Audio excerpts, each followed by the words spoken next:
Chapter 937, Team Improves. Hellscythe_Fluffy Goblin. Feng was currently level 43. However, even after upgrading Lightning Edge to Tier 1, Level 1, he remained at level 43. However, upon reaching Tier 1, the required EXP to upgrade the skill and the skills might had undergone a qualitative change. Lightning Edge, Action Type, Tier 1, Level 1, requires 200 million EXP to upgrade to Tier 1, Level 2, Channeling Time, 0.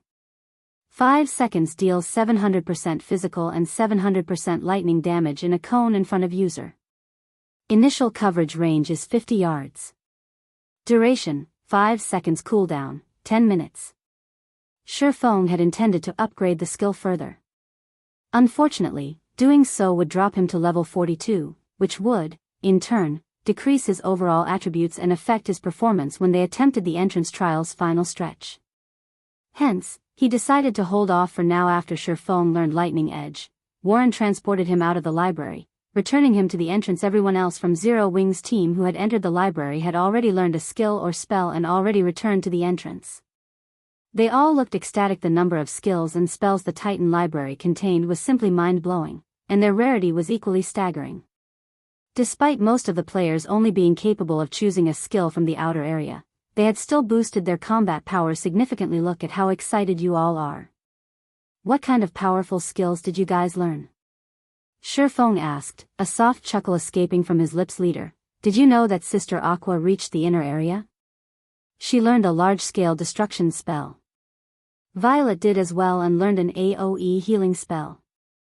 As for Sister Fire, although she didn't learn an AoE skill from the inner area, she learned a powerful control and weakening skill. Even a boss won't be able to shrug off the skill's effects. Kola enthusiastically explained the skills one could learn in the outer and inner areas were worlds apart. In the outer area, one could only learn rare Tier 2 skills, while in the inner area, one could learn Tier 3 sure-kill skills. There was simply no comparing the two. Furthermore, the skills Aqua Rose and the others had learned in the inner area would be of immense help to their current team. It was especially true for Violet Cloud's AoE healing spell. At present, all skills the various healing classes could learn were single-target healing spells. There was not a single AoE healing spell available for their low tier. Now that Violet Cloud had learned one, she could act as multiple healers. When they raided dungeons in the future, they could afford to bring fewer healers and more damage dealers. Excluding Feng, 14 people had reached the library's inner area. Among them, 3 belonged to Zero Wing, 3 belonged to Raven, 5 belonged to Owl, and 3 belonged to Overwhelming Smile. This outcome stunned Zero Wing's members, while Aqua Rose and the others, more or less, knew the identities of Raven's members. Owl's members were complete strangers, yet among the team of 14 players, 5 had reached the inner area. The small team's strength was astounding. Where did the guild leader meet these people? Aqua Rose was deeply shocked as she watched White Knight and his companions. There are so many experts in just a team of 14 people. After the team's performance in the Titan library, Aqua Rose finally understood how strong White Knight and the others were. As for Yulan, who rested by the side, her expression suggested that she had finally come to understand the guild known as Zero Wing. She knew how difficult it was to venture from the outer area to the inner area. Even after trying her hardest, she barely broke through the barrier. As for the other 2 players on her team who had reached the inner area, they were Warwolf and Soaring Snake. Everyone else had only made it to the 80-yard mark. Although she did not know how far Feng had progressed, reaching the inner area should have been a walk in the park for him. With this, of Zero Wing's 50 people, 12 had managed to reach the inner area. The team's strength was intimidating. Yulan even suspected that, even if she scoured Star Moon Kingdom and combined the strength of every guild within its borders, she wouldn't form a team as powerful as Zero Wing's. Since everyone has gathered, let's proceed to the trial's final stage, Feng declared after confirming that everyone was present. He then led the team to a teleportation array a short distance away from the Titan library. Be careful. Healers, focus on those who are taking damage. MTs, hold down the monsters. Do not let them get away. Peerless, who ventured through the gray fog, sternly commanded his people through the team chat. Initially, he had thought he would be welcomed by the sight of Titan City's gates upon overcoming the abyssal path.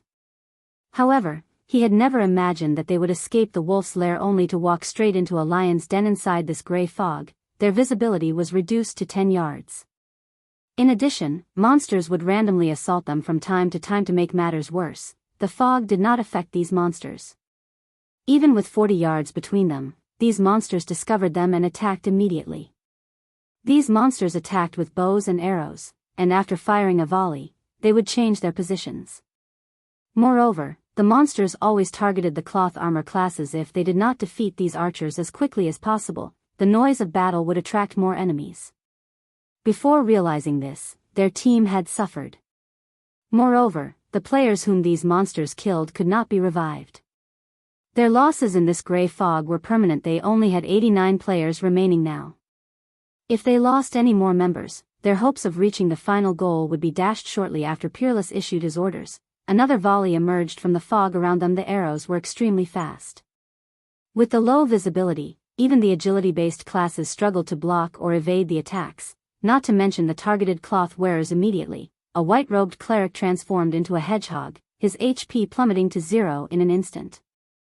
The cleric did not even have a chance to heal himself. Charge. Don't let those monsters get away.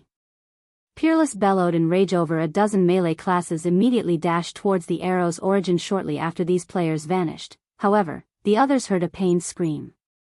A few of these melee players had died instantly. 3 MTs had even been thrown back to the team, their slamming into the ground before Peerless. All 3 MTs only had a strand of HP. What happened? Peerless demanded through the team chat. The monsters they had previously faced had only been level 45 elites. Every one of these players could easily dispatch one of the monsters with help, yet not only had a few people instantly died, but their heavily armored MTs had also been thrown such a long distance. There was definitely something off here, boss. It's a boss. One of the swordsmen, who had previously charged forward, stuttered a reply. Wait. There are 3. Before the swordsman could finish his words, his name in the team status window faded to gray, signifying that this player had died. However, the swordsman wasn't the only one dead player. Those who had charged with him had died as well. Before Peerless could respond, 3 tall figures suddenly emerged from the fog accompanied by over 100 bow-wielding, 4-armed demonic monsters. Every player on the team tensed, feeling stifled. Of the 3 bosses before them, one was a Grand Lord, while the other 2 were Great Lords. With this combination before them, the players crumbled in despair as the 2 sides threw themselves into the battle. A golden radiance suddenly dispersed the dense fog. People then began to appear, one after another. How? Peerless' jaw nearly hit the ground when he saw the distant figures. These figures were none other than the members of Feng's team, who he had seen before. However, unlike their battered players, Feng's team appeared unharmed, every member brimming with energy as they stood on the path towards Titan City. Chapter 938, Pantheon. As the golden light appeared, it returned visibility to the foggy valley. Feng and his team's sudden arrival left Peerless' team speechless. How are they here? This question echoed in everyone's minds. It was an irrefutable fact that they had progressed through the 3rd stage faster and more successful than they had during their previous attempt, yet Feng's team had still managed to get ahead of them. The most infuriating part was that, now that they had aggroed the 3 bosses, Feng's team could simply head up the mountain and reach Titan City without issues. However, before Peerless and his team could figure out what they should do next, the 3 bosses charged at them. 3-headed Demonic Ape King, Dark Creature, Grand Lord. Level 45. HP 70 000 000 /70 000 000.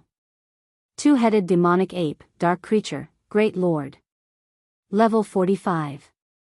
HP 30 000 000 /30 000 000. Even a team of 1,000 elite players would have no hope against a Grand Lord and 2 Great Lords, much less a 100-man team. Realizing how grim their situation was, Peerless clenched his jaw and commanded, "Activate the barrier. Everyone else, follow me." 15 players immediately gathered and began to form a magic barrier that trapped the 3 bosses, preventing the monsters from pursuing the rest of their team. As they did so, Peerless his other members towards Feng. His intentions were obvious. He wanted to drag Feng and his people into the fight, using the opportunity to escape. Leader, those people are heading towards us. It seems they're trying to drag us down with them. Aqua Rose giggled softly as she watched Peerless' team rush towards them. Let's get rid of them, lest they hinder us later. Needless to say, Feng also knew what Peerless and his team planned. Wait a minute, that is Peerless, one of Pantheon's elders. Initially, Yulan had agreed with Feng's decision. However, upon taking a closer look and recognizing the other team's leader as Peerless, she hesitated. Pantheon was a super guild. Although Pantheon's headquarters was nowhere near Star Moon Kingdom and it couldn't affect the kingdom's affairs, a few of Underworld's upper echelons had been buttering up the super guild. If they killed Pantheon's members now, a simple inquiry would reveal her as a member of Underworld. When that happened, she would invoke her upper echelon's ire. This was also why she was so desperately trying to strengthen her foundations. With a powerful team, her position in Underworld would not be at risk if she angered a few of the organization's upper echelons. Will it inconvenience you? Noticing Yulan's hesitation, Feng, more or less, understood how much influence a super guild had. It will impact the organization's plans, Yulan replied honestly. Feebly, she continued, if team leader Feng attacks that team, I'm afraid that my side can't help. That's fine. You guys can stay here and watch. Feng dismissed Yulan's concerns, following which, Feng led his team to welcome Peerless and the other Zero Wing. Sure is ruthless. They don't even hesitate against a super guild. It seems like the rumors of Zero Wing provoking King's return are true. Overwhelming smiles. Members watched with admiration. Everyone had been dumbfounded when Zero Wing had provoked the Dragon Phoenix Pavilion. Afterward, the guild had picked a fight with King's return.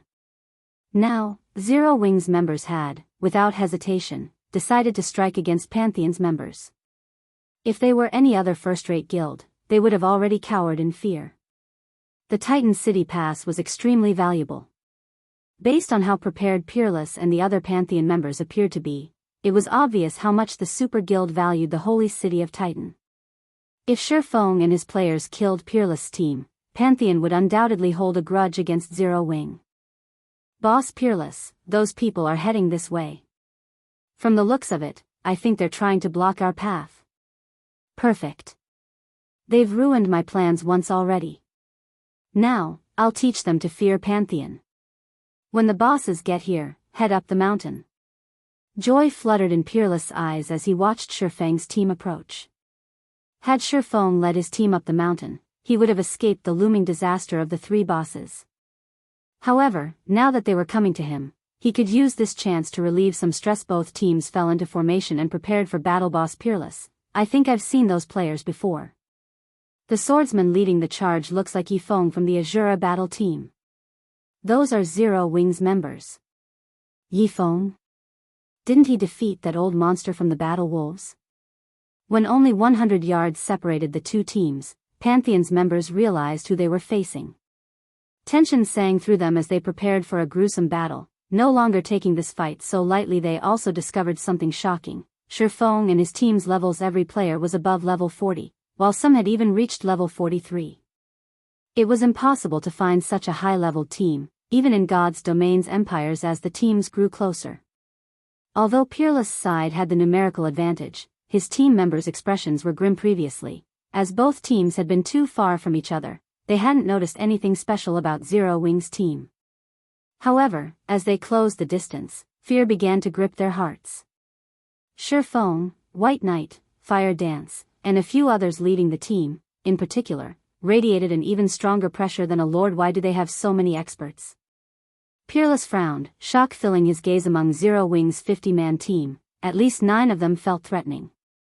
Of the 9, he trembled in fear as the pressure of 4 specific players swept over him. He even began to wonder if he were facing another Super Guild's raid team. Why else would there be so many experts on a single team? I am Peerless, an elder from Pantheon. You must be Elder Feng from Zero Wing, correct? Why don't we work together to defeat the bosses? Peerless shouted his suggestion as he watched Feng. Although he was arrogant, he knew when the odds were against him. His current team stood no chance against Feng's people. If his team were annihilated now, they would lose their third chance of reaching Titan City. There was also no telling when their guild would obtain another pass, either. He did not wish to watch his hard-earned opportunity go to waste over a little squabble. Peerless's suggestion surprised Yulan and Overwhelming Smile's members. Am I hearing things? Pantheon's members are actually suggesting that we cooperate? I have heard that Peerless is a particularly arrogant elder in Pantheon. Not only does he lack respect for guild leaders from first-rate guilds, but he has also insulted them publicly. I must have misheard him. A commotion swept over Overwhelming Smile's members' super guilds were the virtual gaming world's overlords. Normally, people would do everything they could to gain their favor, yet they rarely expressed goodwill. Suggesting cooperation was even more unlikely. Peerless and the others had already prepared to fight. However, they had suddenly suggested that the two teams work together. Even if news of this spread, no one would believe it. Chapter 939, Unfathomable. Zero Wing. Peerless' sudden suggestion had stunned not only Yulan and her group, but it had also surprised Zero Wing's vice leader, Aqua Rose. Aqua Rose had to admit that Peerless' suggestion was tempting. Both Pantheon and Zero Wing's teams would struggle to take down 3 level 45 bosses simultaneously. If not dealt with properly, a team wipe would not be surprising if the two teams joined hands. However, their chances of defeating the 3 bosses would increase tremendously. Although Aqua Rose was not at all familiar with the strength of Pantheon's team, the fact that they had made it this far proved that it should not be underestimated. Peerless also firmly believed that his proposal would interest Feng. After all, the team's ultimate goal was to enter Titan City. Moreover, more than one team could reach the Holy City as long as they cleared the entrance trial. There was no conflict between them in terms of profit. Moreover, befriending a super guild was far more beneficial than creating a new enemy. However, Feng replied with 3 indifferent words: no, thank you. After responding, Feng swung Killing Ray Lightning Edge. After reaching Tier 1, Lightning Edge's range had extended to a maximum of 50 yards. The damage spread could envelop over half of Peerless' team. Strike after strike of blue lightning arced towards Pantheon's member. Feng's attributes were already exceptional. Even Kola could only endure a few of his normal attacks in the blink of an eye. The lifeless bodies of over half of Peerless' team members fell to the ground.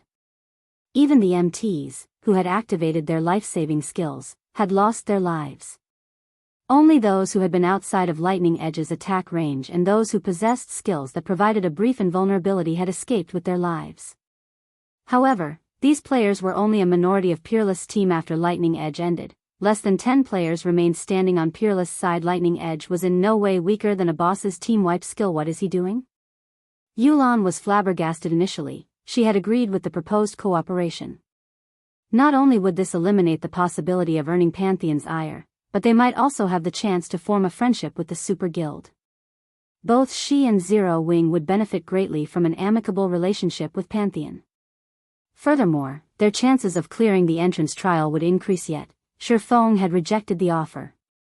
Moreover, he annihilated the majority of Pantheon's members without a second thought. Yulan even began to wonder if Feng had some sort of unresolvable grudge against Pantheon. Feng's actions had even stunned Aqua Rose. Bloodsucker was gobsmacked as well. No matter what was said or done, these people were still Pantheon members, yet Feng had killed them without any hesitation.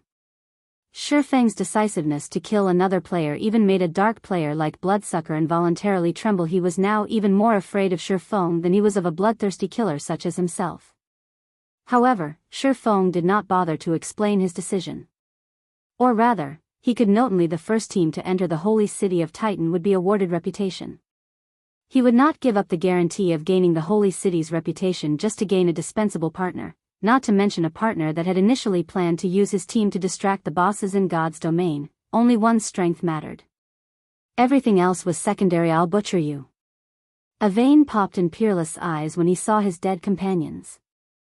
If hatred were tangible, his would have drowned Feng. These players were the capital he needed to clear the entrance trial. Now, Feng had annihilated them. Peerless then activated his berserk skill.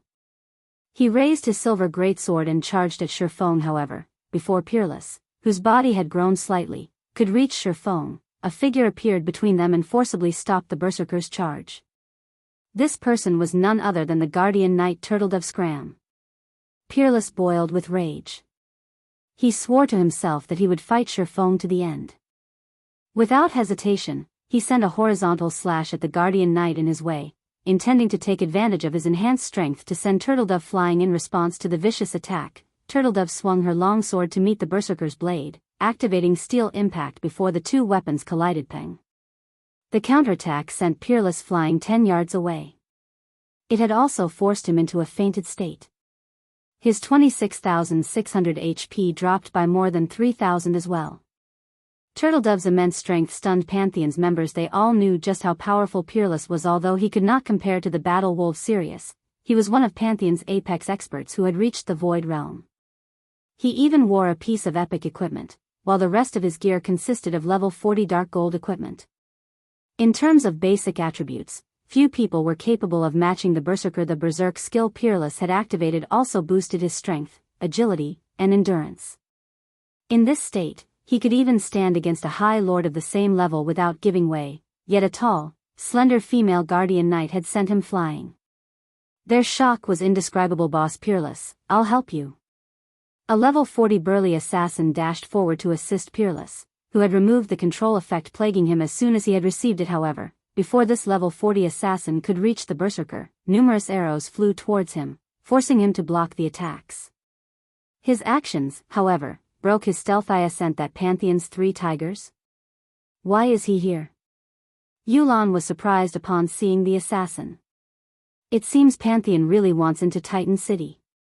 After this incident, Zero Wing and Pantheon will definitely be mortal enemies. The exposed assassin was 3 tigers, an apex expert from Pantheon. He was also the Super Guild's 5th-ranked assassin.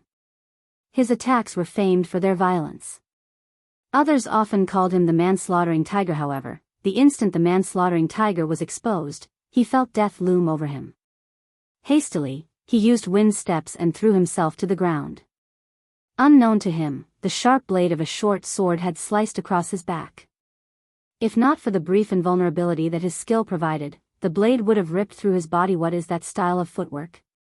Even so close, I didn't detect her at all. 3 tigers felt his body grow cold when his gaze fell on Fire Dance, who had appeared behind him suddenly. If not for his ability to exert his 5 senses to their limits, which allowed him to sense the subtle fluctuations in the air as Fire Dance launched her attack, he would have fallen prey to the female assassin's attack as expected. My void steps are still rough and crude. Fire Dance inwardly berated herself after 3 tigers dodged her blade. After evading Fire Dance's ambush, 3 tigers discovered an incoming volley. White Knight had fired these arrows and did so from the male assassin's blind spot. As a result, 3 tigers didn't notice them until it was too late. Damn it. Why are there so many experts? 3 tigers instinctively activated Vanish, repelling the arrows and remaining unharmed. He had just been forced to use 2 of his major life-saving skills in a row. 3 tigers had never experienced a situation like this since he had joined God's domain. However, shortly after 3 tigers vanished, he discovered that he could not move. Before he realized it, pitch-black walls rose from the ground and surrounding him. This attack was none other than Violet Cloud's black coffin, and she had timed the spell to activate just after Vanish's 3 seconds of invulnerability had ended. Chapter 940, Hell's Gatekeepers. Despite the fact that 3 tigers was a top-tier assassin from a super guild, he could not think of an appropriate response to the seamless combination attack. Only when the black coffin began to close did 3 tigers activate a control removal skill. Unfortunately, the half-second delay before he made a decision was more than enough time for Fire Dance to catch up to him. Executing Absolute Strike suddenly, Fire Dance transformed into a shadowy streak that pierced through the male assassin's body. With little effort, Fire Dance, Violet Cloud, and White Knight had taken out a super guild's top-tier assassin. The surviving Pantheon members were stunned. 3 tigers was in no way weaker than Peerless.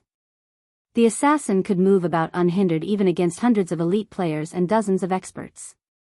In a large-scale war, he could even take the enemy commander's life while surrounded by thousands of enemies. Yet, now, the combination attack of 3 people had killed him almost instantly. Their cooperation is seamless. Without skills that provide invulnerability, there is simply no escaping that attack. Warwolf sighed as he watched this scene play out. The difference between the 2 teams' experts is massive. Pantheon doesn't have a chance.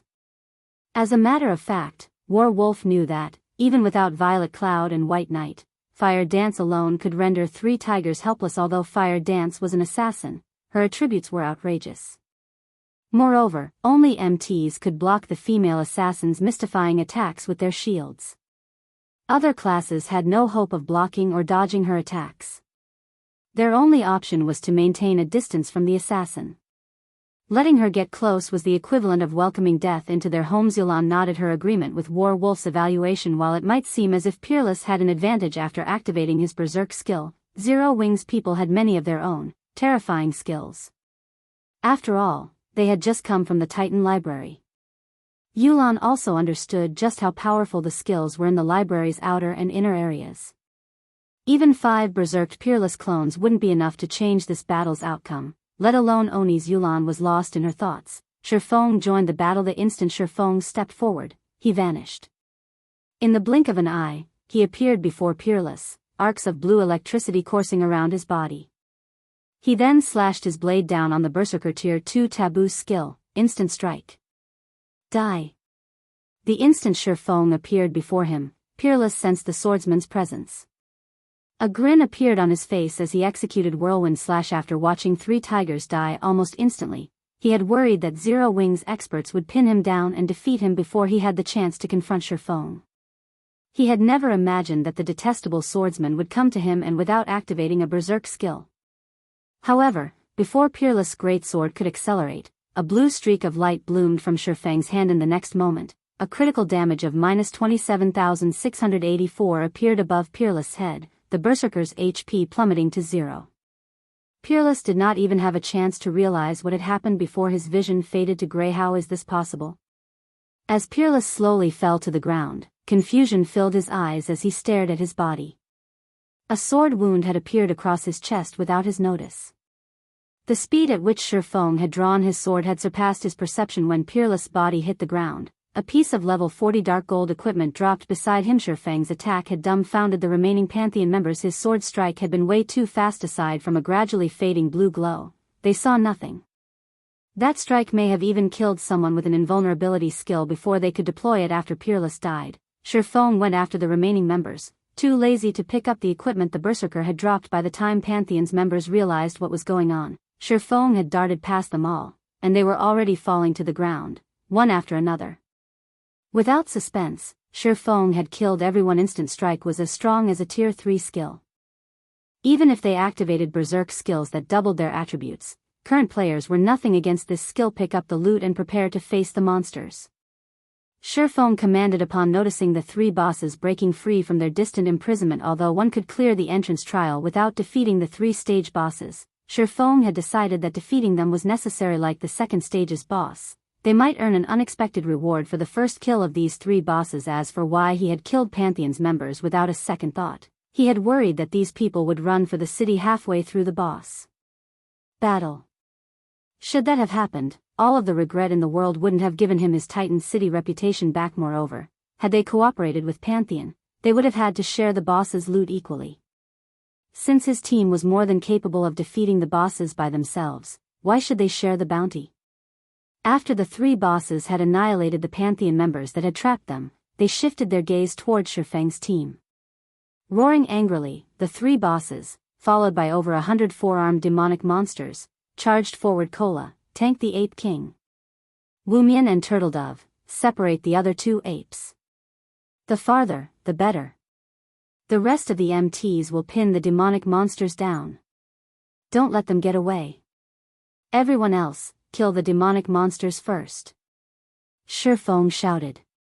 These bosses' powerful auras didn't affect him in the slightest. The team immediately did as Feng had ordered.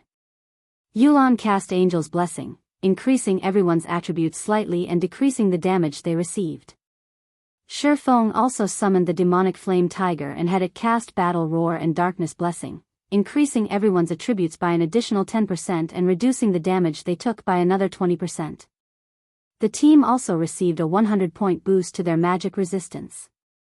These buffs immediately rose the team's strength to a whole new level. When Kola was within range, he executed Justice Bash and attracted the 3-headed demonic ape king's attention.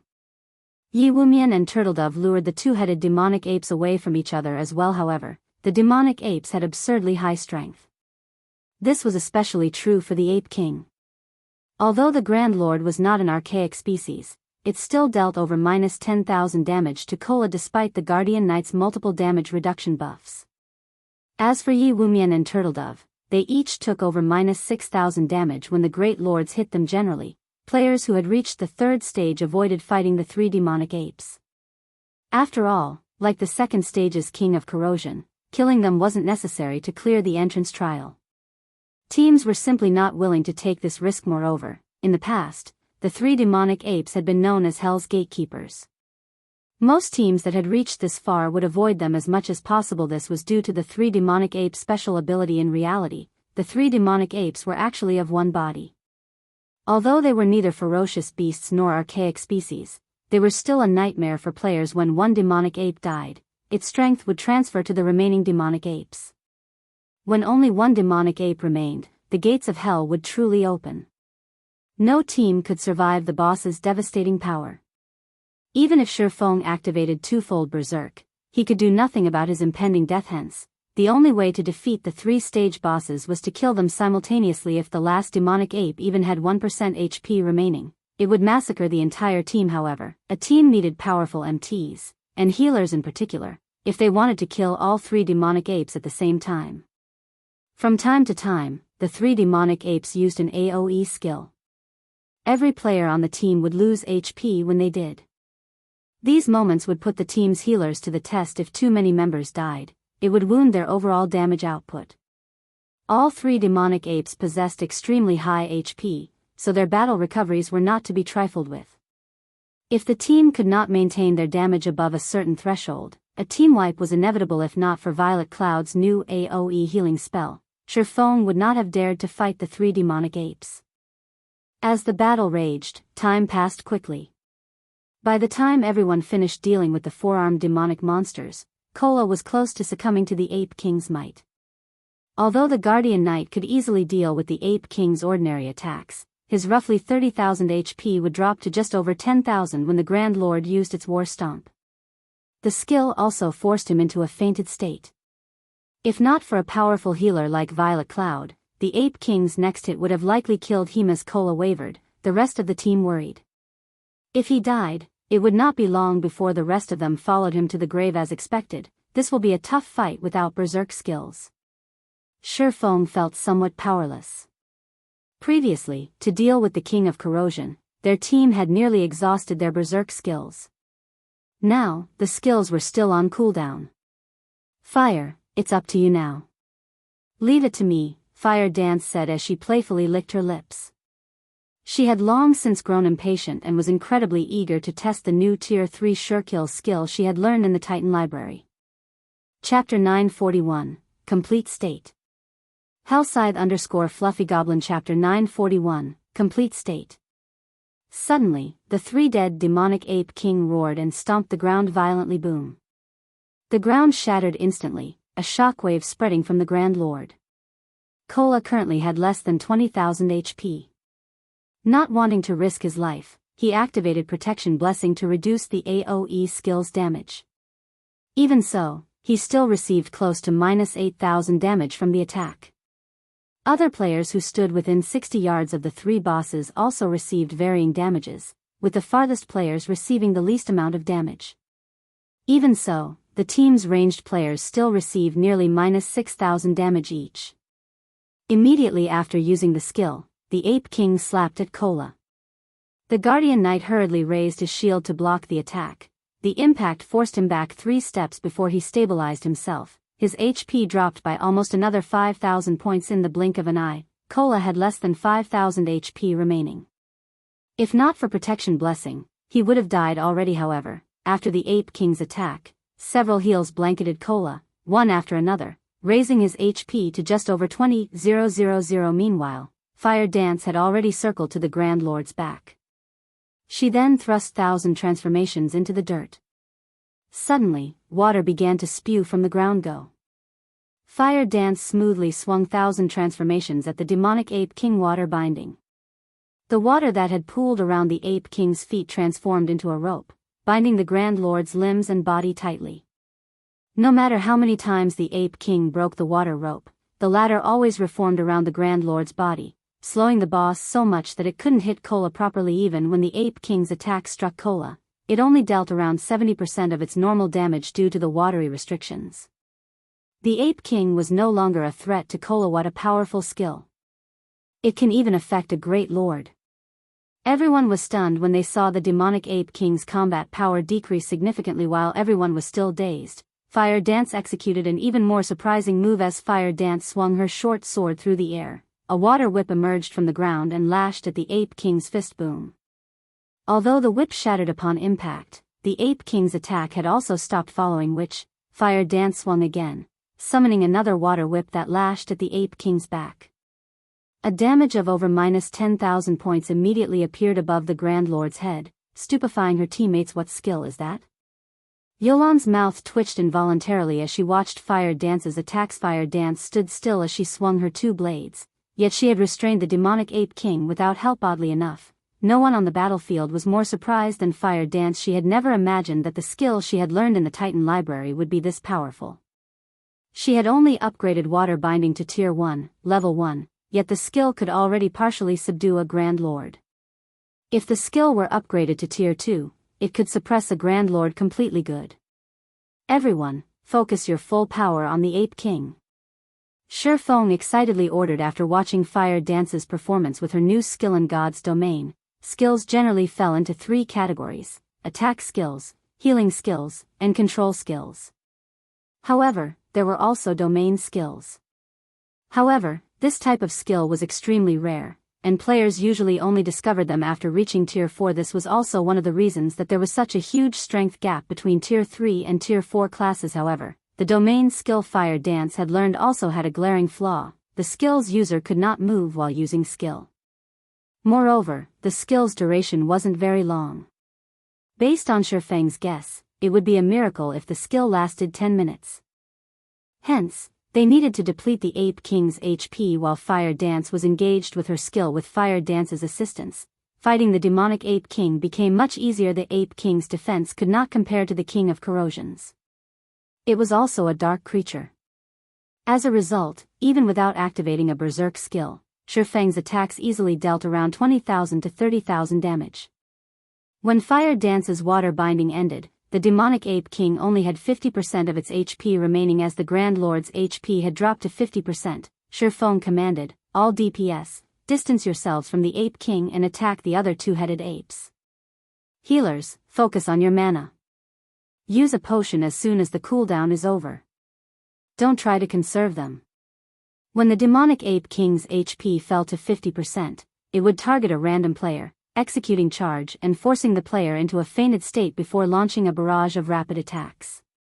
The Grand Lord's charge was far more powerful than a Berserker's, and even an MT with an active life-saving skill had little hope of survival against such a vicious assault unless the targeted player had a skill such as the Elementalist's Ice Barrier that could grant them a long period of damage immunity, or they managed to dodge the Ape King before it reached them. Only death awaited the Grand Lord's victim. However, if players dealt with the two-headed demonic apes first, when the two Great Lords' HPs fell below the 70% threshold while the Grand Lord's HP was above that, the Great Lords would enter a berserk state, their damage and attack speed increasing by 30%. Hence, for safety's sake, after reducing the Ape King's HP to nearly 50%, he shifted the team's attention towards the two-headed apes.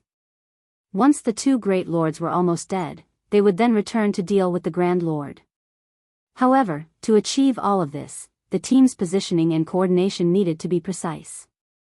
Moreover, as this would be a long battle, the healer's mana usage would be put to the test. As for the three-headed demonic Ape King's situation, Feng had 4 other Guardian Knights support Cola at Tier 1, Level 1, Protection Blessing had a cooldown of 3 minutes, 30 seconds. At higher levels, that cooldown would drop. As every member of the team was an expert, their skill levels were very high. Including Cola, all 5 of the team's Guardian Knight had roughly a 3-minute cooldown on their protection blessings. When Cola had taken on the demonic Ape King, Feng had used Life Bloom on the Guardian Knight.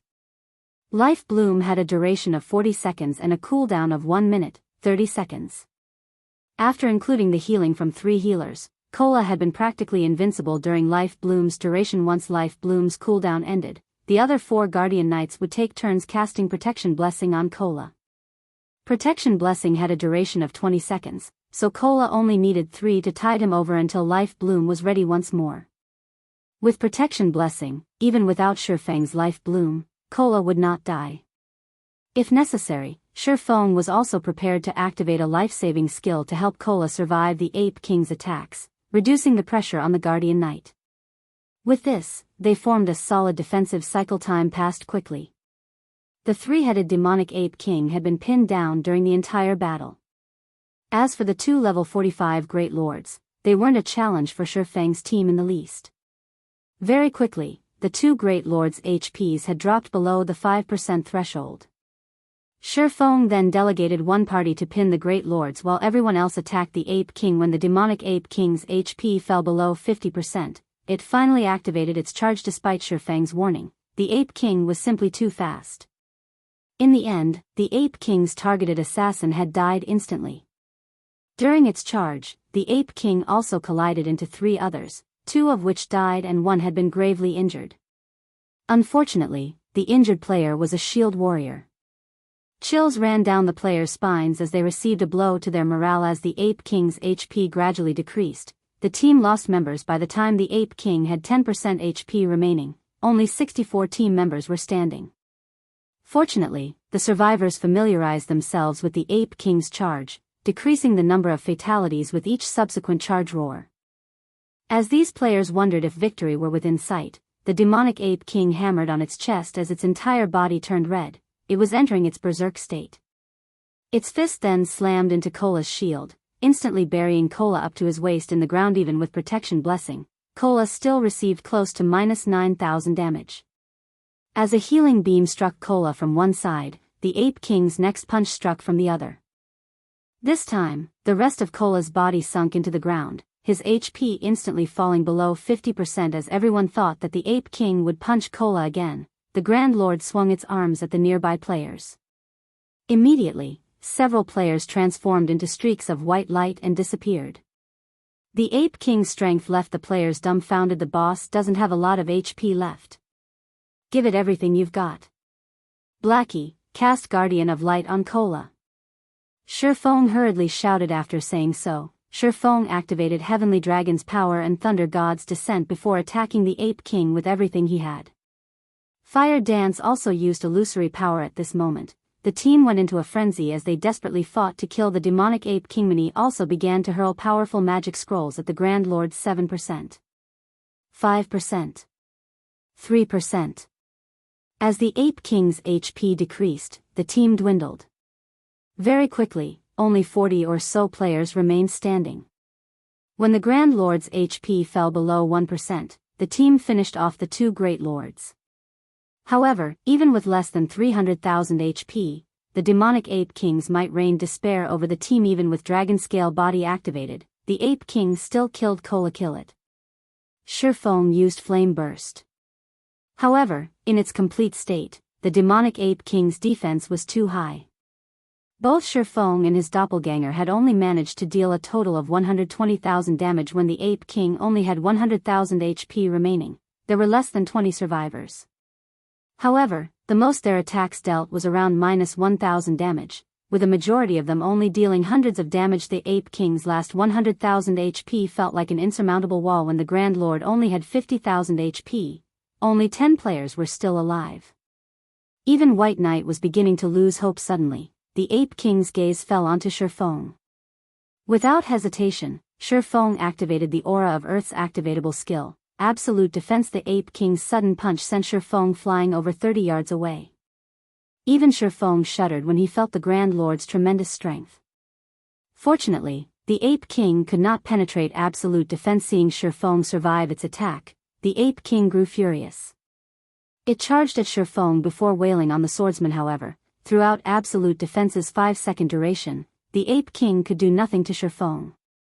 All its rage-fueled attack did was buy more time for the team's other survivors. Suddenly, Feng retrieved a pitch-black magic scroll from his bag. Sensing the horrific mana radiating from the ancient scroll, the Ape King shrunk back in fear, panic shining in its eyes. It seems that I will have to use this after all. Reluctance flashed in Feng's eyes as he looked at the black scroll he had obtained. This from the epic treasure chest he got from Phoenix Rain. He had spent a lot of mana stones to open that epic chest, yet it had only contained 2 items. Among them, one had been the black scroll in his hands. Chapter 942, Beastmaster's Compendium.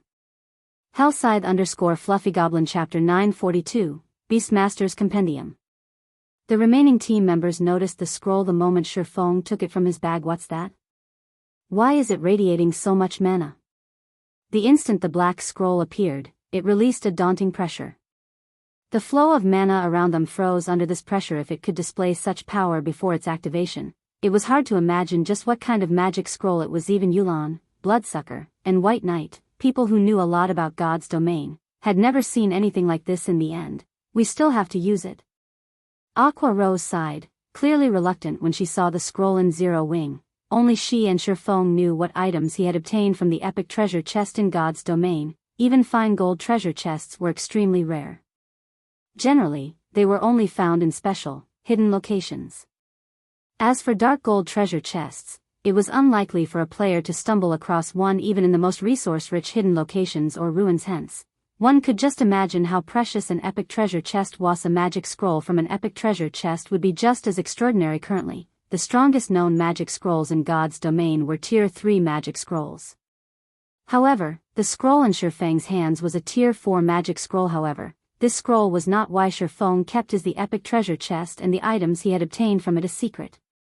Rather, he had done so due to the other item the treasure chest had given him, the Beastmaster's Compendium. Although it was an ordinary parchment book, every guild dreamed of having their own. As guild players reached higher levels, their need for mounts would also increase by the day. Hence, the guild mount's importance was self-evident. However, nurturing guild mounts was more important. Common mounts could not satisfy the members of the various large guilds, yet upgrading a common guild mount was far from easy. Even if the base mount were a 5-star mount, players only had a 70% chance of upgrading it from common to bronze rank, a 30% chance to upgrade it to mysterious iron rank, and a 3% chance to upgrade it to secret silver rank. If the mount a guild captured was a 3-star mount or below, its upgrade chances were even lower. However, with the Beastmaster's Compendium, guilds could craft medicine that increased the promotion success rates. Moreover, the boost was quite high. Even a basic Beastmaster's potion could increase the success rate of upgrading a mount to bronze rank by 10%, mysterious iron rank by 5%, and secret silver rank by 1%. If others knew that Zero Wing possessed the Beastmaster's Compendium, every guild in God's domain would target them. Furthermore, to produce the basic Beastmaster's potion, one needed to become a master alchemist at the very least. Hence, they needed to keep the compendium a secret. When Aqua Rose had seen the Beastmaster's Compendium, she had been utterly stupefied. If Phoenix Rain had known that the epic treasure chest she had given away had not contained epic weapons or equipment, but the Beastmaster's Compendium instead, she would have even been content to wait 6 months before she could open it. After a pause, the demonic ape king started to hammer its fists at Feng in fear, the powerful impacts forming large crater that was 8 meters deep and 40 meters across. Because of this, the team's survivors were forced to attack the Grand Lord from a distance. It's no wonder why so many teams called it Hell's Gatekeeper. With this horrific strength, even a team of Tier 2 players wouldn't defeat it, Feng muttered to himself, smiling bitterly. However, no matter how hard the Ape King struggled, it was for naught. Feng only needed 1 second to activate the Tier 4 magic scroll, and absolute defense would last for another 2 seconds. The Ape King could not stop Feng. Feng unfurled the scroll and began to chant the recorded incantation. Immediately, everything within 300 yards of Feng froze. Aqua Rose and the others, who stood some distance away, couldn't move at all. Only the demonic Ape King could move. However, the instant the Grand Lord saw Feng unfurl the magic scroll, it turned and fled. Yu'lon and her companions were flabbergasted. A powerful monster like the demonic Ape King was actually running away from a magic scroll. No one would ever believe this. You want to escape? Feng chuckled at the demonic Ape King, who was already 30 yards away from him. Can you get away, though? With Feng at the spell's epicenter, black fog rose from the ground across 300 yards in every direction. The fog then flowed into every body in the area. As Aqua Rose and the others were allies, they did not feel affected by the black fog. However, as if it had been submerged in a muddy swamp, the fleeing Ape King slowed rapidly until it eventually stopped. No matter how hard it struggled, it could not move an inch. In the next moment, the black fog formed ropes that bound the Grand Lord's limbs and body. Isn't this the domain's skill that I used earlier? When Fire Dance saw the familiar ropes, her water binding skill came to mind. Only, water binding was significantly weaker than this black fog. Moreover, Feng could move the black fog as he wished. The Tier 4 domain skill Dark Madness is superb. Feng controlled the black fog as if it were an extension of himself in the past.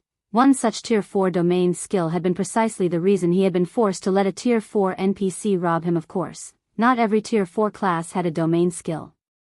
However, any player, NPC, or monster that managed to grasp one would undoubtedly stand at the peak among Tier 4 classes. Let's test out its power.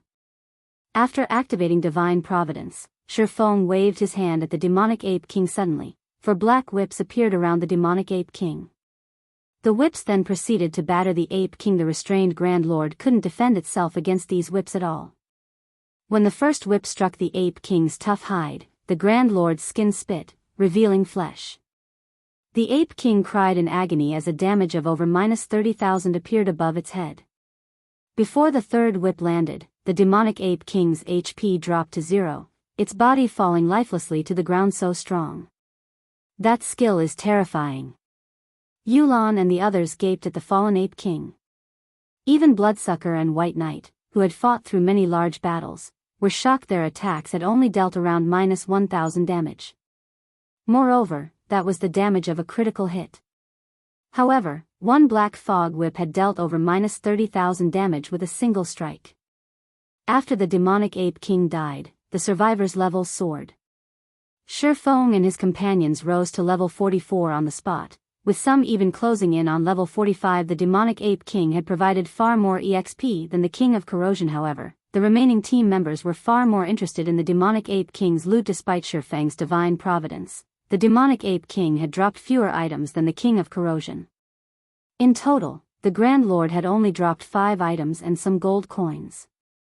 Chapter 943, Holy Weapon. Hellscythe_Vampirecat. Chapter 943, Holy Weapon. After the Demonic Ape King died, the sound of a system notification entered the ears of the survivors simultaneously. System, congratulations. You have obtained the first kill of the 3-headed Demonic Ape King. Rewarding, Trials Hero, title. This is the reward for getting the Demonic Ape King's first kill? This was the first time Feng heard of the title. He then clicked to check its information. Trials Hero, title. When title is in use, reputation with the Holy City of Titan increased by 10%. Movement speed and all basic attributes increased by 20% while within the area of Titan City. A pity. Feng could not help but sigh as he swept a glance at the 9 remaining players on the team. Including himself, only 4 of the survivors were Zero-Wing members. The third stage of the entrance trial was different from the previous 2. The system directly disqualified any players killed here and sent them out of the trial. Hence, only the survivors received this title. Moreover, this was the reward for getting the first kill of the Demonic Ape King. In the future, others wouldn't be able to obtain this title even if they killed the Grand Lord with this title. They would have a much easier time should they attempt the entrance trial again in the future. A 20% increase in attributes was already equivalent to a mini berserk skill. Excluding the effects of skills and equipment, even MTs like Yi Wumian and Turtledove could surpass Cola if they received such a huge boost. Unfortunately, only Fire Dance, Aqua Rose, and Violet Cloud had managed to reach this point.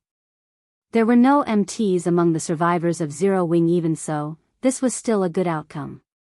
The Trials Hero title increased its user's reputation by 10% in Titan City. There was nothing that could be better than this reward, following which, Feng shifted his attention to the loot dropped by the Demonic Ape King. As he appraised the items dropped one after another, he could not help but sigh repeatedly. Leader, how is it? Aqua Rose could not help but ask curiously. The Demonic Ape King in its complete state was definitely the most horrific boss she had ever gone up against. Even the King of Corrosion they faced before was no comparison to it. If not for Feng using the Tier 4 magic scroll in the end, they would have team-wiped for sure. They wouldn't have the luxury of sitting down and resting here right now. Much better than the King of Corrosions. Of the 5 items, 2 are growth-type equipment. Feng chuckled. Life Talisman, Necklace, Bronze rank. Level 40, Level 90. Equipment requirement, Intelligence 300, Vitality 200. Intelligence plus 21, Vitality plus 27, Endurance plus 22, Level 40. Casting speed increased by 10%. Healing effects increased by 15%. Additional passive skill dash. Light of Life. Select up to 8 allies within a 30-yard radius and heal them for 30% of players' intelligence once every 3 seconds. Additional active skill dash. Life Connection. Select up to 5 allies, connecting and sharing their HPs. Life-connected targets receive a 20% increase in healing effects. Duration, 30 seconds. Cooldown, 5 minutes. A possession of the Life Priest Irene. The Life Talisman was made using the Stone of Life, which formed from the tears of the Goddess of Life. The Life Talisman contains immense life force. However, due to contamination by the power of darkness, it is greatly weakened. A large amount of magic crystals and EXP is needed to purify it. Can be purified 5 times. The first purification requires 200 magic crystals and 300 million EXP.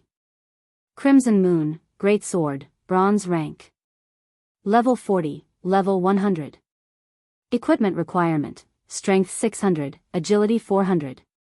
Attack power plus 975, Level 40. Strength plus 102, Endurance plus 36. Ignore levels plus 5. When attacking, has a 30% chance to trigger Boiling Blood, increasing strength attribute by 500 points for 10 seconds, and a 15% chance to cause 200% damage. Additional passive skill dash. Blood Domain. Within a radius of 30 yards, the presence of any creatures with less than 50% HP will increase wielder's strength by 100%. One of Titan City's 31 holy weapons, its strength has been greatly weakened due to battle damage. Fortunately, the holy weapon's core remains intact. A large amount of magic crystals and EXP is needed to repair it. Can be repaired 5 times. The first repair requires 1,000 magic crystals and 500 million EXP. Everyone gasped upon reading the statistics of the items. Both pieces of growth-type equipment were clearly far from ordinary, particularly the Great Sword, Crimson Moon.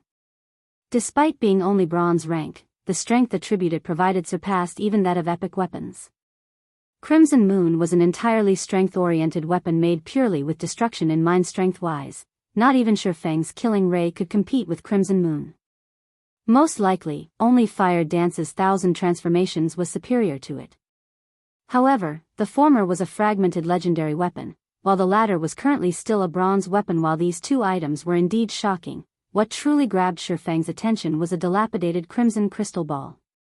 Despite its appearance, the crystal radiated faint divine might. Everything in the displayed information of the item was listed as unknown. The result was the same even after Feng used omniscient eyes. However, Feng knew what exactly this crystal was. This was no longer his first time to encounter such an item. God Crystal. This was something even a Tier 4 Sky Knight had died trying to obtain. It was simply not an item that ordinary mortals could control. If not for the God Crystal being damaged, causing it to lose most of its power, he wouldn't even be able to touch the crystal right now. Feng had never imagined that he would encounter yet another God Crystal. The last time the blue crystal ball devoured a God Crystal, it had transformed into the legendary ranked Holy Grail. However, as the Holy Grail had been destroyed by the God of War, it was still in a damaged state right now. Even so, it was still a legendary item. The power it possessed was not something that a fragmented legendary item could compare to. Could see just how amazing a legendary item was from the fact that the current Holy Grail could upgrade an item up to a maximum of fragmented legendary rank. If he obtained this God Crystal, he would be able to repair the Holy Grail further. Obtaining growth-type equipment or an epic item would pale in comparison to being able to upgrade the power of a legendary item. The other two items that dropped, aside from the 2 pieces of growth-type equipment and the God Crystal, were extraordinary as well. One was a secret silver-ranked summoning flute, while the other was a Tier 3 summoning scroll. Currently, even bronze mounts were extremely rare in God's domain, not to mention secret silver mounts. The latter was most likely much more valuable than even an epic item. As for the Tier 3 summoning scroll, even super guilds would only have a few of these things. Its rarity was even greater than epic items. There are a total of 5 items. It won't be possible to split them equally. How about we bid for the last item? Feng suggested to Yulan. Every single one of the 5 items was extremely valuable to a guild. It was natural for neither side to be willing to let the other side get an additional item. Hence, bidding for the last item would be the fairest solution. No need. If not for team leader Feng using that precious magic scroll this time, we wouldn't have been able to defeat the Ape King. I'll let you choose 3 items first. Our side will be fine with taking the rest. Yulan shook her head, rejecting Feng's goodwill. After witnessing Zero Wing's strength, she put much more importance to forming a friendly relationship with Zero Wing than to gaining these items. Chapter 944. Honorary Citizen. Hellscythe _Fluffy Goblin. Yulan's determined answer slightly surprised Bloodsucker. Of the 5 items, aside from the unknown, dilapidated crystal, the other 4 were priceless. One would be hard-pressed to find these items in Raven. The secret silver mount, in particular, was extraordinarily rare. Only super guilds or super first-rate guilds had any chance of getting their hands on 1 or 2. He had never imagined that Yulan would actually be so generous as to give Feng first pick of 3 items. While he could understand Yulan's train of thought, if the choice were his, letting Feng choose up to 3 items, rather than giving the swordsman the first 3 picks, would be the limit of his generosity. Among the 5 items, it went without saying which 3 were the most important. The 3 included the 2 pieces of growth-type equipment and the secret silver mount. They had no information on the dilapidated crystal whatsoever. One could not use it even if they obtained it. As for the Tier 3 summoning scroll, while it was very valuable, there was no guarantee that it could help defeat a boss or to obtain a growth-type or epic equipment.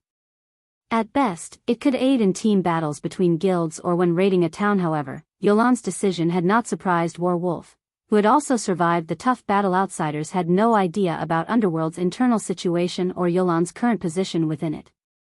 However, after witnessing Zero Wing's power, Warwolf was even more certain that they needed to strengthen their relationship with the guild to elevate their fame and position in Underworld. Many upper echelons had spent a lot of effort to curry favor with various super guilds. For example, the numerous Underworld upper echelons were trying to get close to Pantheon. Unfortunately, the guild wouldn't give Underworld the time of day. After all, Underworld was only a coalition of organizations with some influence and capital. It was slightly stronger than an ordinary first-rate guild. However, the organization's authority was scattered, and it was much harder to unite its members under one banner than it was in a first-rate guild. Every upper echelon in the organization had their own motives, each trying to nurture their own forces, and Guild's overwhelming smile was the combined effort of 4 Underworld upper echelons. Although Zero Wing could not compete with Pantheon in terms of background, the same could not be said for its main force. With such a powerful team, they could acquire top-tier weapons and equipment just as fast as any super guild. This was clear based on the equipment Zero Wing's members wore. Moreover, Zero Wing was situated in Starmoon Kingdom. If Overwhelming Smile could improve its relationship with Zero Wing, they might be able to ask Zero Wing's members for some help in the future. Perhaps they could assist each other when raiding monsters that one alone could not handle or trade raid information. After all, weren't Underworld's upper echelons trying to do the same with Pantheon for those very reasons? I'll take you up on that offer. Feng also understood Yulan's intentions. Without hesitation, he chose the God Crystal and the 2 pieces of growth-type equipment. As for the secret silver mount, it wasn't nearly as valuable as the growth-type equipment to Zero Wing. Moreover, he had the Beastmaster's Compendium. As long as he had a sufficiently skillful master alchemist, it was only a matter of time before he nurtured the guild mount to secret silver rank. The Tier 3 summoning scroll held even less appeal to him. He had the Bible of Darkness. Once he was promoted to his Tier 2 class, he could easily summon Tier 3 demons. Even now, it was possible to summon a Tier 3 demon with Aqua Rose's Song of Beatrice. Although this Tier 3 demon would be weakened, they could use it as a meat shield. After both sides finished splitting the loot, Feng passed the life talisman to Violet Cloud. Violet Cloud was already a powerful healer, and after equipping the necklace, her healing abilities would rise further. Once the remaining team members had rested, Feng led them up the mountain. Although the group encountered many monsters on their way into Titan City, these monsters were no threat to Feng's team. After only 3 hours, these players arrived at the Holy City's entrance. Titan City's gates were 100 meters tall. The surrounding walls climbed to 300 meters.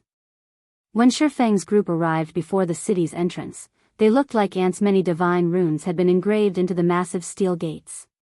When Feng stepped within 500 yards of the gates, he felt an immense pressure wash over him. It felt as if these gates were the jaws of a gigantic monster. Clouds drifted above the city.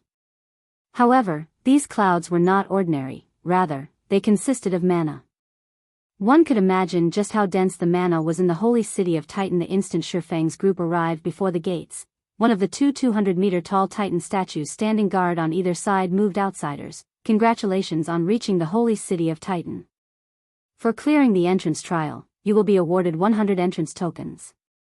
You may use these entrance tokens to teleport to Titan City's teleportation hall without undergoing a trial. Every token will grant you 3 days in Titan City. Use them well. After the Titan statue had spoken, it waved its arm and formed 100 black iron tokens before Feng and the others. If you wish to enter the city now, you may do so using teleportation array to the side without expending an entrance token. After the Titan statue fell silent, the team members heard the sound of two system notifications. System, congratulations. For being the first team to clear the entrance trial, you have been awarded 110 Titan City Reputation Point. System, congratulations. Your Titan City reputation has reached 100 points. Your status in the Holy City has been upgraded to Honorary Citizen. You will now receive the benefits of an Honorary Citizen while in the Holy City. You may now stay up to 5 days with each visit to the Holy City. Why is there a time limit when in Titan City? Yulan frowned. Originally, she had thought that, once she gained the slots to enter the city, her lifestyle players could remain in the city until they became advanced forgers or alchemists. She had not realized that each token only had a duration of 3 short days. It was impossible for an intermediate forger or alchemist to reach advanced rank within such a brief time. This meant that each intermediate lifestyle player would need multiple tokens to reach advanced rank. She had never expected this development. Let's head inside and take a look for now, Feng suggested. The revelation had not surprised him. Yulan and the others had simply hoped for too much. They had thought that, by obtaining the entrance slots to Titan City, they could nurture a small army of advanced lifestyle players without a care in the world. God's domain wasn't that nice. Otherwise, master lifestyle players wouldn't have been so rare in the past, even more exalted than Tier 4 players. This was also why he had prioritized the first clear. Only by becoming an honorary citizen could one prolong their stay by 2 days. If one's reputation rose further, their allotted stays would also be extended. Of course, the benefits of becoming an honorary citizen weren't limited to an extended stay. At Feng's words, Yulan quickly adjusted her mood and nodded before following Feng to the teleportation array. She wanted to know if the team's sacrifices had been worth the rumored benefits of Titan City. Chapter 945, Holy Land of Players. Hellscythe _ Fluffy The holy city of Titan was not like other cities. As soon as Feng and the others emerged from the teleportation hall, they were stunned by what they saw. Buildings that were hundreds of meters tall had been erected all over the city, looking very much like a modern city. Various lifestyle NPCs roamed about the streets. In God's domain's NPC cities, players did not often encounter master lifestyle NPCs. Here, however, it was hard not to. Yet the mana density was the most shocking aspect of the city. Just by standing on the street, everyone felt an indescribable serenity. Their minds were astonishingly clear. This is a fantastic place to rest. This is a perfect place to relax and unwind after an exhausting day in the real world, Aqua Rose muttered to herself as she inhaled the pleasant air. Even a dark player like Bloodsucker found himself nodding in agreement. All right, snap out of it. Let's investigate the Lifestyle Association first, Feng said, chuckling at his companion's reactions. In the past, many people had dreamed of vacationing in Titan City. Unfortunately, very few could afford such a luxury. Following which, the team rode an advanced horse carriage and headed for Titan City's Lifestyle Association. There were 3 buildings that stood out in Titan City, and one was the Lifestyle Association's floating island. Titan City's 10 saints had created this special island and suspended it above the city's western area. Players could take the floating elevator in the spire to reach the island. When Yulan and the others saw the massive island above the 400-meter-tall spire, they fell silent. Yulan had initially assumed that the Lifestyle Association in Titan City would only be slightly better than those in Kingdoms and Empire's capital cities. Now, however, it would seem that there were more differences than she had thought. Calling this lifestyle association the Holy Land for lifestyle players was an exaggeration. Feng could not help but smile at Yolan's shock. In the past, even Grandmaster lifestyle players had dreamed of visiting the holy city of Titan, and not without reason. Upon entering the spire, Yolan immediately approached an NPC to inquire about this place. "Hello, miss.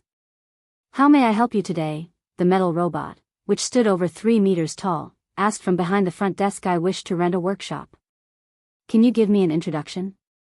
Yolan asked immediately. The front desk robot began to explain the various workshops available. However, the NPC robot's introduction was very brief. It conveyed far less information than what Feng knew. Even so, it was shocking enough. The first-time players heard it. The Lifestyle Association was divided into 3 areas, namely the lower layer, the middle layer, and the upper layer. The lower layer referred to the spire area.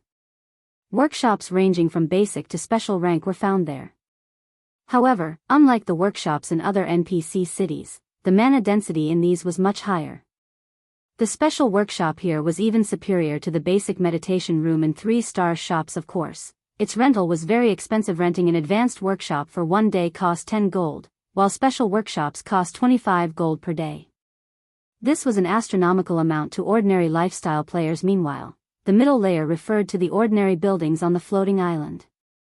The island had various research rooms, ranging from basic to advanced rank, but not limited. Research rooms were different from workshops in which they stored large amounts of data that players could use to research and invent their own designs. It was commonly known that, to reach the rank of master, lifestyle players needed to create their own items. Moreover, they needed to create relatively high-ranking items.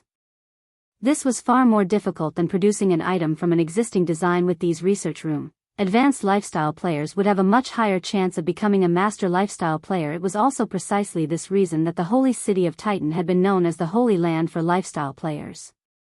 In the past, countless lifestyle players had spent hundreds of gold to get a slot into the holy city.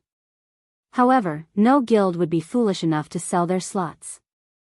Only those top-class adventurer teams would sell entrance tokens. However, the various guilds normally bought these tokens. Independent lifestyle players had no hope of obtaining their own. Of course, with such high benefits, the research room's rent wasn't cheap. A basic research room alone cost 200 gold per day, though players of any status could rent onis for the intermediate research rooms. Each cost 500 gold per day. Moreover, one needed to be an honorary citizen to rent these rooms. Furthermore, loaning the room to others was forbidden at advanced rank. The research room cost 1,200 gold per day. Only Titan City's nobles were allowed access to these rooms.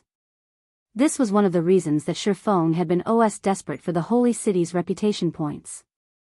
Without sufficient reputation, he couldn't rent an advanced research room regardless of how much money he had in reality. Even without the reputation requirement, the rental cost was enough to deter most guilds at this stage of the game. However, if one calculated the cost carefully, they would realize how inexpensive the rooms were. If a guild nurtured a master lifestyle player as a result of renting one of these extortionate research rooms, that player could bring the guild far more profit than the rental costs. Above the middle layer area was the sacred tower in the island center. Only players who were major nobles in Titan City were allowed to enter the tower. As far as Feng knew, the players that had access to the sacred tower had been as rare as a phoenix's feather in the past. Most of them had been Grandmaster lifestyle players, standing at the peak of God's domains. Lifestyle players. As for what the sacred tower contained, even Feng didn't know. As the NPC robot introduced the Lifestyle Association's various benefits, everyone, except for Feng, gasped. NPCs are really skilled thieves. Even Bloodsucker and White Knight, people who had paid no attention to lifestyle classes, were shocked by the research room's prices. Renting an advanced research room for a day cost as much as an epic item. Even super guilds couldn't afford this. Yolan paled upon hearing the NPC robot's explanation. Even the workshop's rent was astonishing. If she calculated the cost of nurturing 20 lifestyle players, each person could spend 6 days in Titan City. If she allowed all 20 to use special workshops, the rent alone would cost 3,000 gold. After factoring in the material costs, the total would even endanger a first-rate guild. Furthermore, she would have to use her own money, and there was still no guarantee that all 20 players would reach advanced rank within those 6 days. Chapter 946, Magic Light Set. Hellscythe _Fluffy Goblin. While Yolan's head ached over how much it would cost to nurture advanced lifestyle players, Feng wandered to the sales counter. Aside from renting workshops, lifestyle associations also sold designs and recipes for the various lifestyle classes. Titan City's Lifestyle Association was no exception. Moreover, compared to the other lifestyle associations in kingdoms and empires, Titan City's designs were more valuable. Reaching Titan City was not easy. By focusing her attention on nurturing advanced lifestyle players, Yulan missed Titan City's true value. Like Blackwing City, Titan City sold many exclusive items. One could say that these items were Titan City's specialties. However, players needed to explore to learn more. Sir, how may I help you? The NPC robot standing behind the counter asked. I wish to purchase forging designs, Feng stated. Understood. Here is the information you've requested, the NPC robot responded before passing Feng a list. It was a list of the available forging designs elsewhere. One would be hard-pressed to find an NPC selling secret silver equipment forging designs. Here, however, purchasing one was easy. Meanwhile, Feng eyed the magic light set equipment forging design, which was unique to Titan City. This was one of the top-ranking sets among level 50 set equipment. Due to the system's evolution, level 50 had become a great divide for players. Not only could players begin class changing to their tier 2 classes, but equipment would also receive huge attribute increases. Moreover, level 50 and above monsters had significantly reduced drop rates. Currently, even guild elite players strutted around in the latest fine gold equipment. However, once players reached level 50, this would no longer be possible. Even secret silver equipment would become a luxury, much less fine gold rank. As a result, forger's status would rise exponentially. The magic light set could be divided into 3 ranks: secret silver, fine gold, and dark gold. Titan City's Lifestyle Association sold the forging designs for all 3 ranks. This was a benefit that no other lifestyle association offered. Of course, their prices were maddeningly high. The secret silver rank forging design cost 300 gold, the fine gold design cost 900 gold, and the dark gold design cost 3000 gold. The dark gold design cost as much as an epic weapon. Among the 3, any player could purchase the secret silver version, while honorary citizens or higher could buy the fine gold rank. As for the dark gold version, one needed to be a Titan City noble to buy their own. However, there was one detestable fact about the designs and recipes available in Titan City: they could neither be sold or traded to other players once they had been purchased. Hence, even if non-lifestyle players earned sufficient Titan City reputation, they would not be able to profit from the city's designs and recipes. Of course, Feng also had no intention of reselling the magic light set forging design. Even if he could, other forgers would struggle to craft the set. After all, the set's required core material was a mana stone. Even in 100-man large-scale team dungeons, mana stones rarely dropped. Producing weapons or equipment with one was incredibly expensive. Their production volume would also be limited. Furthermore, the set's forging success rate wasn't high. The magic light set had 6 set pieces. At secret silver rank, forging the set needed a minimum of 6 mana stones, with each set piece requiring 1. At fine gold rank, the amount of required mana stones tripled. At the dark gold rank, the cost rose to insane heights as the set required a minimum of 60 mana stones. The epic treasure chest that Phoenix Rain had obtained had only needed 88 mana stones to open. Even so, Phoenix Rain had given up on the treasure chest due to how much time and effort it would take to acquire 88 mana stones. As for Feng, even with the Philosopher's Stone, he needed to invest 50 magic crystals to synthesize 1 mana stone. Based on market value, each mana stone cost 10 gold to produce. Fortunately, magic crystals were not a problem for Feng. Feng only regretted that he couldn't purchase the dark gold rank design. If he could equip the plate armor classes of Zero Wing's main force with the level 50 dark gold ranked magic light set, the team would be invincible. Unfortunately, this dream would remain a dream in his previous life. Even after players had reached level 50, first-rate guilds' main forces had been lucky if they wore a few pieces of fine gold equipment. Level 50 fine gold set equipment was nothing more than a dream, following which, Feng spent 900 gold to purchase the fine gold ranked magic light set equipment forging design. After the team had spent several hours strolling around Titan City, Yulan and War Wolf returned to White River City and started preparing their lifestyle players and required funds. Feng did not linger, either, as he also led his team back to White River City. Although Feng had wanted to complete a few reputation quests before he left, the Candlelight trading firm could no longer wait. The trading firm desperately needed advanced lifestyle players. They also had to face the issue of manufacturing the bronze mounts. He could not afford to waste much time in the Holy City. While Feng had been gone, many changes had occurred in White River City. Not only had the tension of the Abyss invasion alleviated, but more players had also gathered in the city. Currently, the city's streets were packed with players. This looked nothing like a city in decline. Why are there suddenly so many outsiders here? Aqua Rose was slightly surprised by the scene that had greeted her. Although Zero Wing and the Candlelight trading firm's recruitment campaigns had attracted quite a few of players to White River City, they hadn't attracted this many. She could even see guild players from other kingdoms and empires. Aqua Rose wasn't the only person surprised by this development. White Knight and Bloodsucker were also stunned. Players generally gathered in a city center, yet, rather than heading towards the central district, the players arriving through the teleportation hall rushed towards White River City's slums. Regardless of which city, players avoided the slums. Yet the opposite was occurring in White River City. While players flooded the city, White River City's guilds were in an uproar. They had all believed that White River City had been finished. Even if Zero Wing tried to utilize its recruitment campaign to increase the city's population, no one could change its fate. However, a new building had appeared in the city's slums, and it had changed everything. Chapter 947, Mysterious Shop. Hellscythe_VampireCat. Chapter 947, Mysterious Shop. The moment Feng left the teleportation hall, he saw dozens of 100-man teams rushing towards the slums. A few among them immediately attracted the attention of the surrounding players. The reason for such attention was these teams' all-female composition. There was not a single man among them. Such situations seldom occurred in the virtual gaming world. Moreover, the woman leading these teams was also extraordinary. The woman was dressed in a set of crimson mage robes that gave off a faint impression of scorching flames.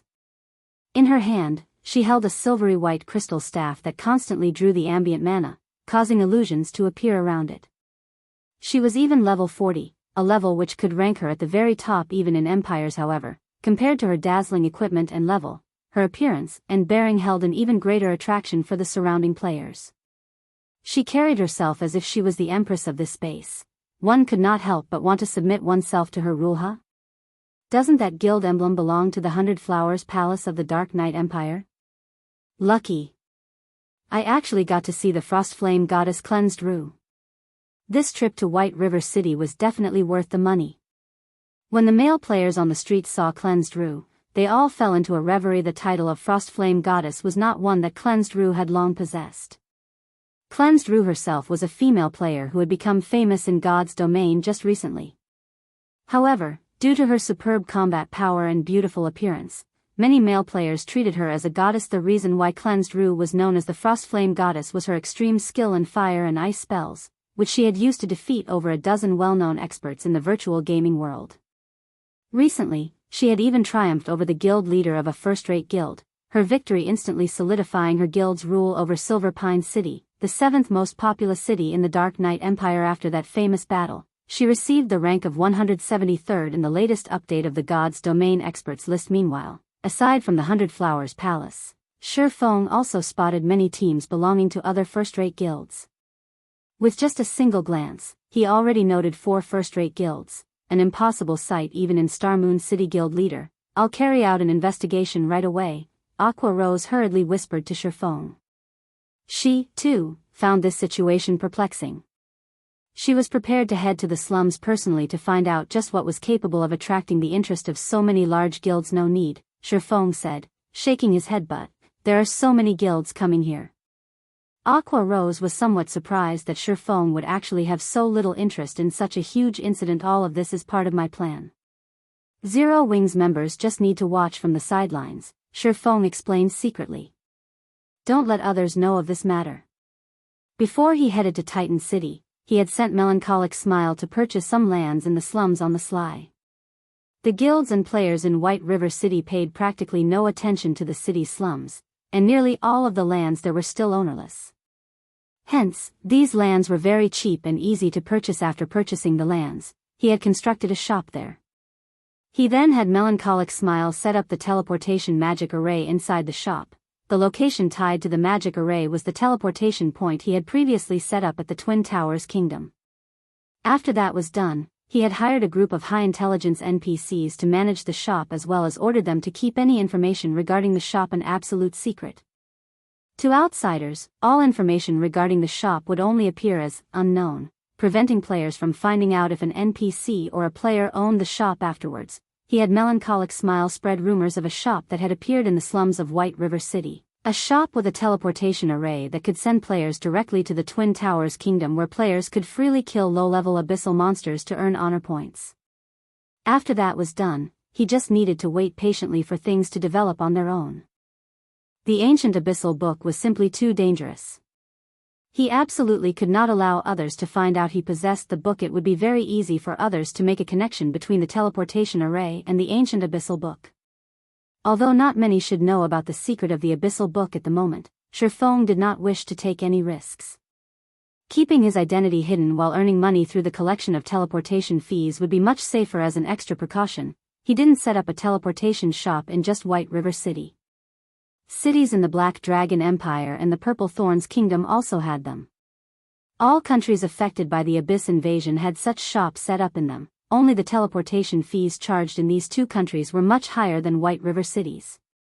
As a result, ordinary players who could not afford frequent teleportations would choose to come to White River City. Instead, however, Feng never expected that, in less than a day's time, so many people would have already come to White River City. Moreover, everyone was highly interested in killing the abyssal monsters in the Twin Towers Kingdom. Aqua Rose was briefly stunned when she heard Feng's explanation. She was very curious about what method Feng had used to attract so many players and guilds. Although she did not investigate, she still managed to catch the gist of the situation from conversations of players on the streets. This sudden development greatly tempted the members of Feng's team currently. If one were to point out what the players of God's Domain were most interested in, the first would have to be mounts, while coming in second would be the new class. Although the official game developers had only given a brief introduction of the new class, the strength of this new class was simply unbelievable. It was definitely the top pick for players who loved both melee and ranged battles. Growing impatient, White Knight and his group said their goodbyes to Feng and directly rushed towards the slums. However, before White Knight left, he also sent Feng a friend request. Through this trip to Titan City, Owl's relationship with Zero Wing had deepened further after White Knight's group left. Bloodsucker's group also grew hesitant. Originally, they had planned to awe Zero Wing with their ability, making Zero Wing aware of the Raven Guild's power, so that they could negotiate from a stronger position later on. However, after seeing Zero Wing's performance today, Bloodsucker's confidence was severely shaken. It would have been fine if their party was inferior to Feng alone, yet the ones that surpassed them in damage dealing were not just 2 or 3 people. After such an unsightly performance, Bloodsucker would find it very difficult to negotiate for a higher price. However, he was also somewhat reluctant to settle for just 20%. If he returned to the guild with such a poor result, the upper echelon would no doubt hold him accountable for it. Had he known that Zero Wing's main force was actually this strong, he never would have chosen to have his party perform alongside Zero Wing's main force. After arriving at the reception room of Zero Wing's residence, the assassin Kirin could not help but look at Bloodsucker and ask, "Boss Blood, what should we do now?" As a member of Raven, he always held the guild in high esteem. He looked down on even super guilds. However, after witnessing Feng's horrific strength, for the first time ever, he felt an overwhelming sense of defeat. Before, they had confidently declared their strength to Feng. Now, however, they were nothing more than jokes. "I don't have any ideas, either. Let's just contact the guild leader for now," Bloodsucker replied, shaking his head. If possible, he really wished he could stop his past self from speaking so boldly. At the very least, he wouldn't be at a complete loss for words right now. Chapter 948, Rapid Development. Hellscythe_Vampire Cat. Updated by Novel Full. Due to the presence of the teleportation shop, a large number of players had gathered at White River City. In less than a day, White River City's player population skyrocketed past Starmoon cities, becoming the most populous city in Starmoon Kingdom. As soon as Feng returned to Zero Wing's residence, he received the statistics reports made by the guild members. These statistics drew on the latest information gathered from White River City's City Hall just recently. White River City's player population broke past 6 million. A large majority of the capital cities of the kingdoms in God's domain did not even possess such a large population. In reality, though, most of these newcomers had migrated from various cities in Starmoon Kingdom. Meanwhile, as a byproduct of the flood of players, the Candlelight trading firm's business flourished. Even the quality of the players Zero Wing recruited continued to rise. Originally, the guild had lowered its recruitment criteria significantly in consideration of its expansion plans towards the Black Dragon Empire and the Twin Towers Kingdom. However, with the player population of White River City skyrocketing, Zero Wing had no choice but to gradually raise its recruitment criteria again. Even so, Zero Wing still managed to recruit over 10,000 players in less than a day. Such a number might not be a lot to large guilds, but Zero Wing walked the path of the elite. The overall strength of these 10,000 new recruits could easily surpass the 50,000 new recruits of other guilds. Due to this sudden increase in members, Aqua Rose was swamped with work as soon as she returned to the residence. She needed to arrange these newcomers right away into parties and teams, as well as assign them dungeons to raid. Unlike independent players, guild players could not raid dungeons as they wished. Their team members would also change frequently. Generally, Zero Wing's guild teams consisted of a mix of veterans and new members. Such a combination allowed newcomers to get their equipment up to standards and integrate themselves into the guild quickly. Having veteran members guiding newcomers also gave Aqua Rose a better grasp of the strengths and weaknesses of these newcomers. After gaining a sufficient understanding, she would then have to assign them to more appropriate teams. Guild leader, at our current recruitment rate, if we don't move some members to other cities soon, our guild members' levels will lag behind other first-rate guilds before long. Aqua Rose had a huge headache when she looked at the report in her hands. Due to the Abyss invasion, abyssal monsters now occupied many high-resource areas in Starmoon Kingdom. This situation had severely affected the leveling speed of Zero Wing's guild members. The recruitment of so many players meant that leveling speed would become even slower. I understand. Start making the necessary arrangements to send 50,000 members to develop at the Black Dragon Empire's Lakeheart City. During this period, I'll try to have the guild residence at Lakeheart City constructed as quickly as possible. Once it's ready, they can use the guild transfer scroll to teleport there directly. Feng also understood Zero Wing's current predicament. However, he also did not have a better solution. This was the problem with an upstart guild without any foundations. It was especially so for a guild that had developed as rapidly as Zero Wing had. Unlike other guilds that had already existed for several or even dozens of years, Zero Wing did not possess the luxury of starting its development in multiple cities. These long-established guilds could simply split a large and unexpected influx of new members among the various cities under their influence. Upon hearing Feng's decision, Aqua Rose immediately started making the necessary preparations.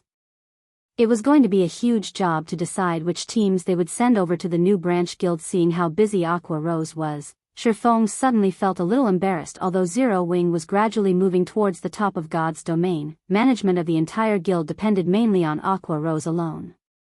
Moreover, management of the guild involved the core secrets of the guild. He could not assign the job to some random person he did not trust. Although he wanted to help out, he was already bogged down with his own matters. Meanwhile, Fire Dance needed to manage the guild's main force, while Blackie had to deal with the matters of the workshop. Suddenly, Feng discovered that he had nobody he could put to use at this moment. The various flaws of an upstart guild were quickly coming to light. It seems that I'll need to find some trustworthy managers. Feng had already considered this matter before. Although he had thought of having some of the core members manage the guild, none of them were particularly suited for the role. Moreover, all of them were busy improving themselves. After all, Zero Wing's internal competition was extremely intense. If one wanted to receive better treatment, they needed to earn it with their own strength anyhow. He had already set his sights on a suitable candidate, Liang Jing. During this period, he had occasionally let Liang Jing handle some matters relating to Zero Wing's workshop, and she always dealt with them excellently. She was much more amazing than even Feng himself, someone who had served as the guild leader of a second-rate guild for many years. Not only was she knowledgeable, but she was also very efficient. Blackie would even often seek guidance from her on various problems. If he could have Liang Jing manage the guild, she would lighten Aqua Rose's burden as well. At the very least, Aqua Rose would not try to run away as soon as she saw him the way she did right now. However, there was one problem with having Liang Jing manage Zero Wing. Liang Jing was an employee of the Big Dipper Training Center. The guild's manager needed to be someone from Zero Wing. It seems I'll need to find time to have a chat with Liang Jing. When Feng considered the guild's present situation as well as the problems that would crop up in the future, he felt an even greater need to poach Liang Jing. While experts were necessary for a guild to develop, managers were similarly important. Otherwise, it would simply be impossible to operate a guild with so many members. In truth, aside from Liang Jing, he had another candidate in mind: White Knight. White Knight was strong not only in combat but also leadership capability, if not stronger. When they were fighting against the demonic Ape King, he had led the members of the team as if they were his own arms and legs. Even Feng had no choice but to admit defeat against him in that regard. In the past, under White Knight's management, Owl had gradually grown into one of the top adventurer teams in God's domain, an existence on par with the Midnight Tea Party. One could see just how capable White Knight was from this feat. If Feng could recruit White Knight into Zero Wing would definitely rise by another level. However, Feng could only take it slowly regarding White Knight's matter. In the past, White Knight had rejected even the offers of super guilds without hesitation. Zero Wing would not fare any better at the moment. After Feng finished dealing with the various guild affairs, he hurried to the reception room of the residence. Sorry for the wait, Feng apologized when he saw Bloodsucker, who had been waiting for him for quite some time. No, it's fine. I've also just received instructions from our guild leader, Bloodsucker said. May I know if Elder Yi Feng has some time to spare right now? Time?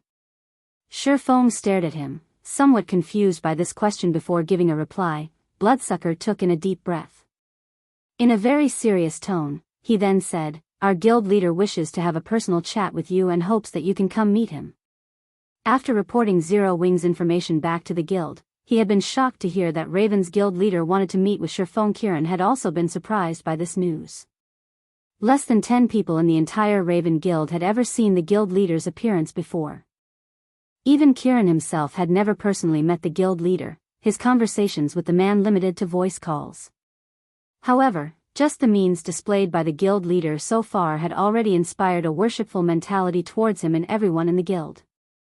Hence, Kieran found it truly inconceivable that their guild leader was actually willing to meet personally with Feng. Chapter 949, Entrance Token. Hellscythe_Vampire Cat. Updated by Novel Full. Come right now? Feng asked, feeling somewhat curious as he looked at Bloodsucker. The guild leader of Raven, Feng, was a mysterious existence in God's domain. Even in the past, Feng had only heard of the man's name. He had never seen a picture of the man yet. Now, the high and mighty guild leader Feng had suddenly asked to meet him.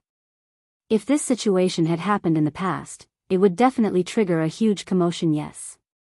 Our guild leader has said that some things cannot be expressed in words.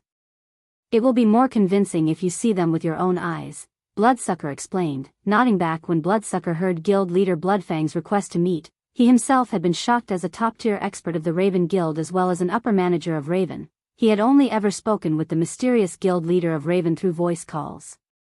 To date, he had never personally met the man. For an outsider like Feng to actually receive an invitation to meet for a discussion, one could see just how much importance the guild leader placed on Zero Wing. This situation made even Bloodsucker envy Feng slightly. Alright, then. This reason is indeed tempting. Feng was also very curious as to what Feng wanted to show him. However, I still need to deal with some matters first, before I can follow you all. It'll take me a few hours, roughly, to finish. No problem. Guild leader has already said that he is willing to wait for Elder Yi Feng's visit. Bloodsucker unconsciously breathed out a sigh of relief when he heard Feng agreeing to the meeting. The guild leader had already stated that he wanted to meet with Feng no matter what. Moreover, the sooner, the better. It would be best if they could meet before the match between the Azura battle team and the Evil Dragons battle team. Although he did not understand why guild leader Feng was in such a hurry, he did not try to delve into the man's thoughts, following which, Bloodsucker left Zero Wing's residence, intending to stroll around the city while waiting for Feng to tie up his matters. Meanwhile, at the slums of White River City, the originally desolate streets of the area were currently packed with a sea of players. Well-equipped 100-man teams loitered everywhere, the members of these teams all wearing discontented expressions. Just how long are we supposed to wait? We've already been waiting for over half an hour here already. Half an hour? Our team has already been waiting for nearly an hour already. The various teams gazed helplessly at the simple house in the distance. While this house looked very simple, it contained the teleportation array that could send players straight to the heart of the Twin Towers Kingdom. However, the number of players this teleportation array could accommodate at a single time was limited, while the number of players wishing to earn honor points was a lot. Before long, the queue to use the teleportation array had already meandered through several streets. Among the teams waiting to use the teleportation array, a beautiful woman riding atop a black panther looked towards the level 39 female assassin who had just run up to her, and asked, "Frozen, what did you manage to find out?" This black panther was over 2 meters tall and looked just like a large-scale jeep. It was a very eye-catching sight on the street. However, compared to this black panther, its owner commanded even more respect. The beauty riding atop the black panther was none other than the vice guild leader of the 100 Flowers Palace, Cleansed Rue. Ivy already checked everything. All nearby lands suitable for constructing a guild residence have already been bought by someone. In addition, the few strategic locations that can be used to set up a store have similarly been bought by someone. The assassin named Frozen Pearl reported softly, "These people sure move quickly. Have you found out who bought them?" Cleansed Rue frowned slightly after receiving news of this teleportation shop. She had immediately gathered a team and hurried over. She had even prepared a large sum of money to construct a guild residence in White River City. This way, their guild members would not have to waste money on exorbitant teleportation fees and could simply teleport to White River City using the guild transfer scroll. The new class would be very beneficial to their guild in future struggles.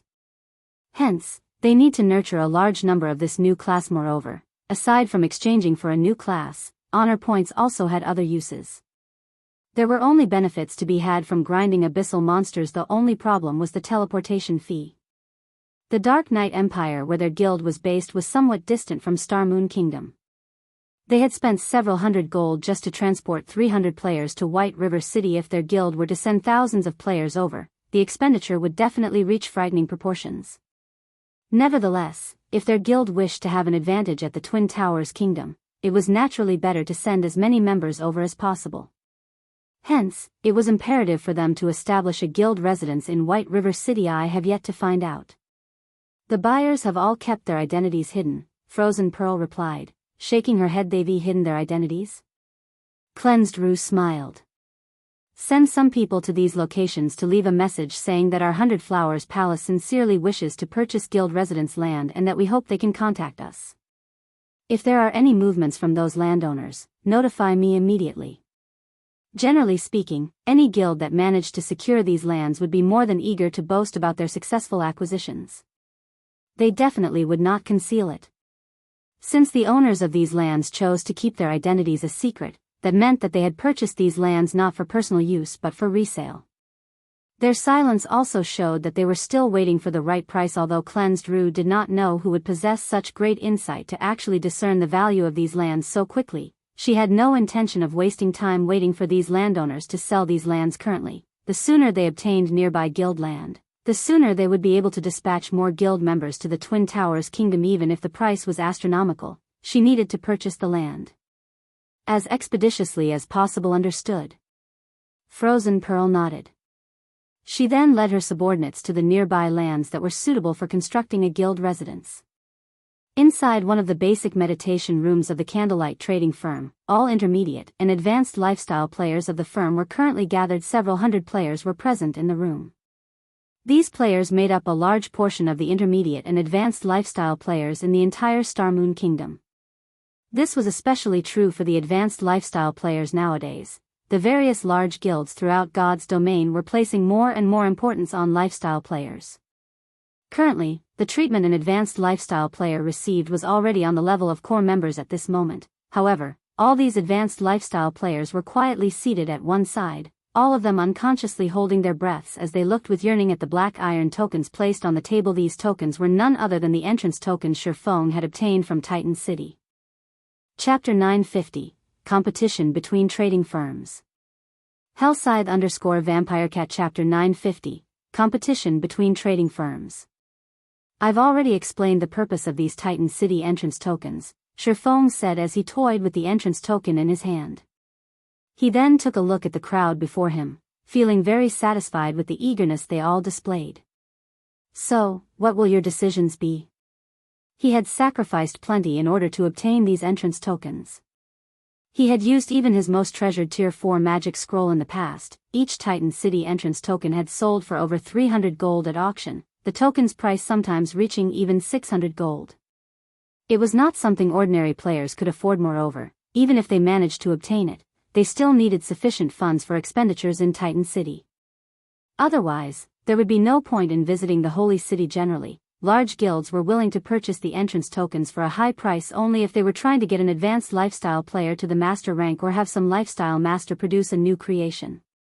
Sending lifestyle players of intermediate rank and below to the Holy City would just be a colossal waste. However, Feng couldn't care less now. It was simply impossible for current lifestyle players to reach the master rank.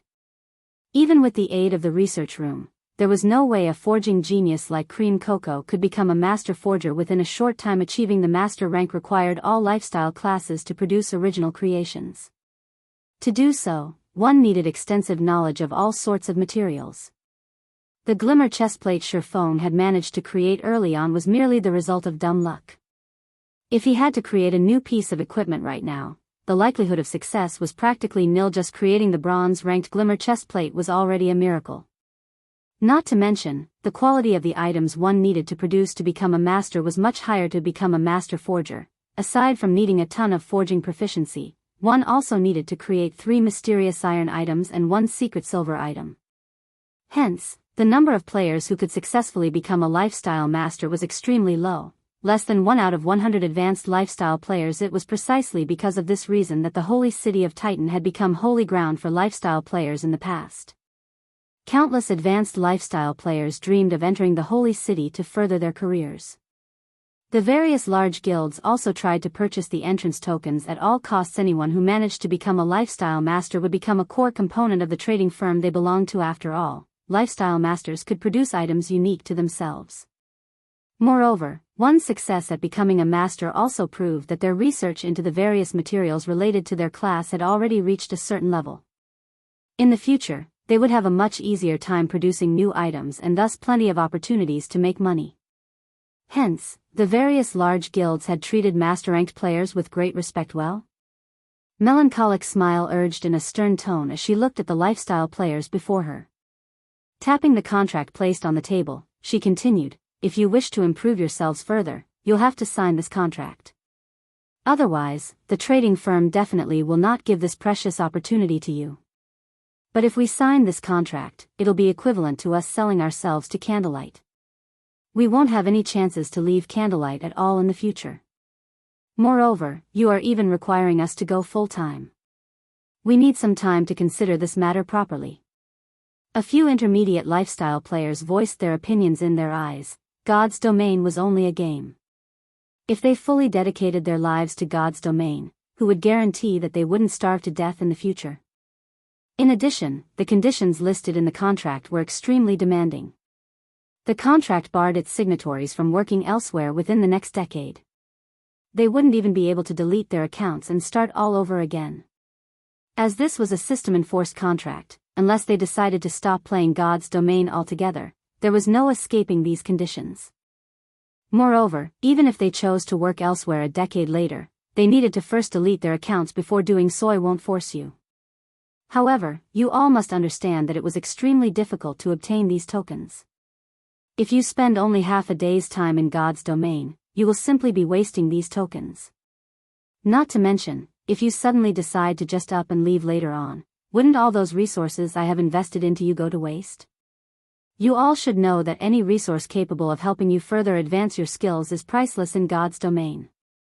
There might not be another opportunity after it is used up. The contract already states very clearly that after you go full-time, you will enjoy benefits equivalent to the core members of Zero Wing. Aside from a monthly salary of 10,000 credits, you will also receive commissions for the items you produce. I believe that you all aren't signing this contract just for that little bit of income, right? You should know very well that the treatment offered by Candlelight is also at the very top of the industry. I am a busy person. 10 minutes. I will only give you all 10 minutes to consider. Feng also understood the concerns these people had. Even so, they still had to sign the contract if they wanted to receive the opportunity to visit Titan City. Moreover, he had already presented them with very generous conditions. The offers of other guilds simply could not compare to the resources he could provide.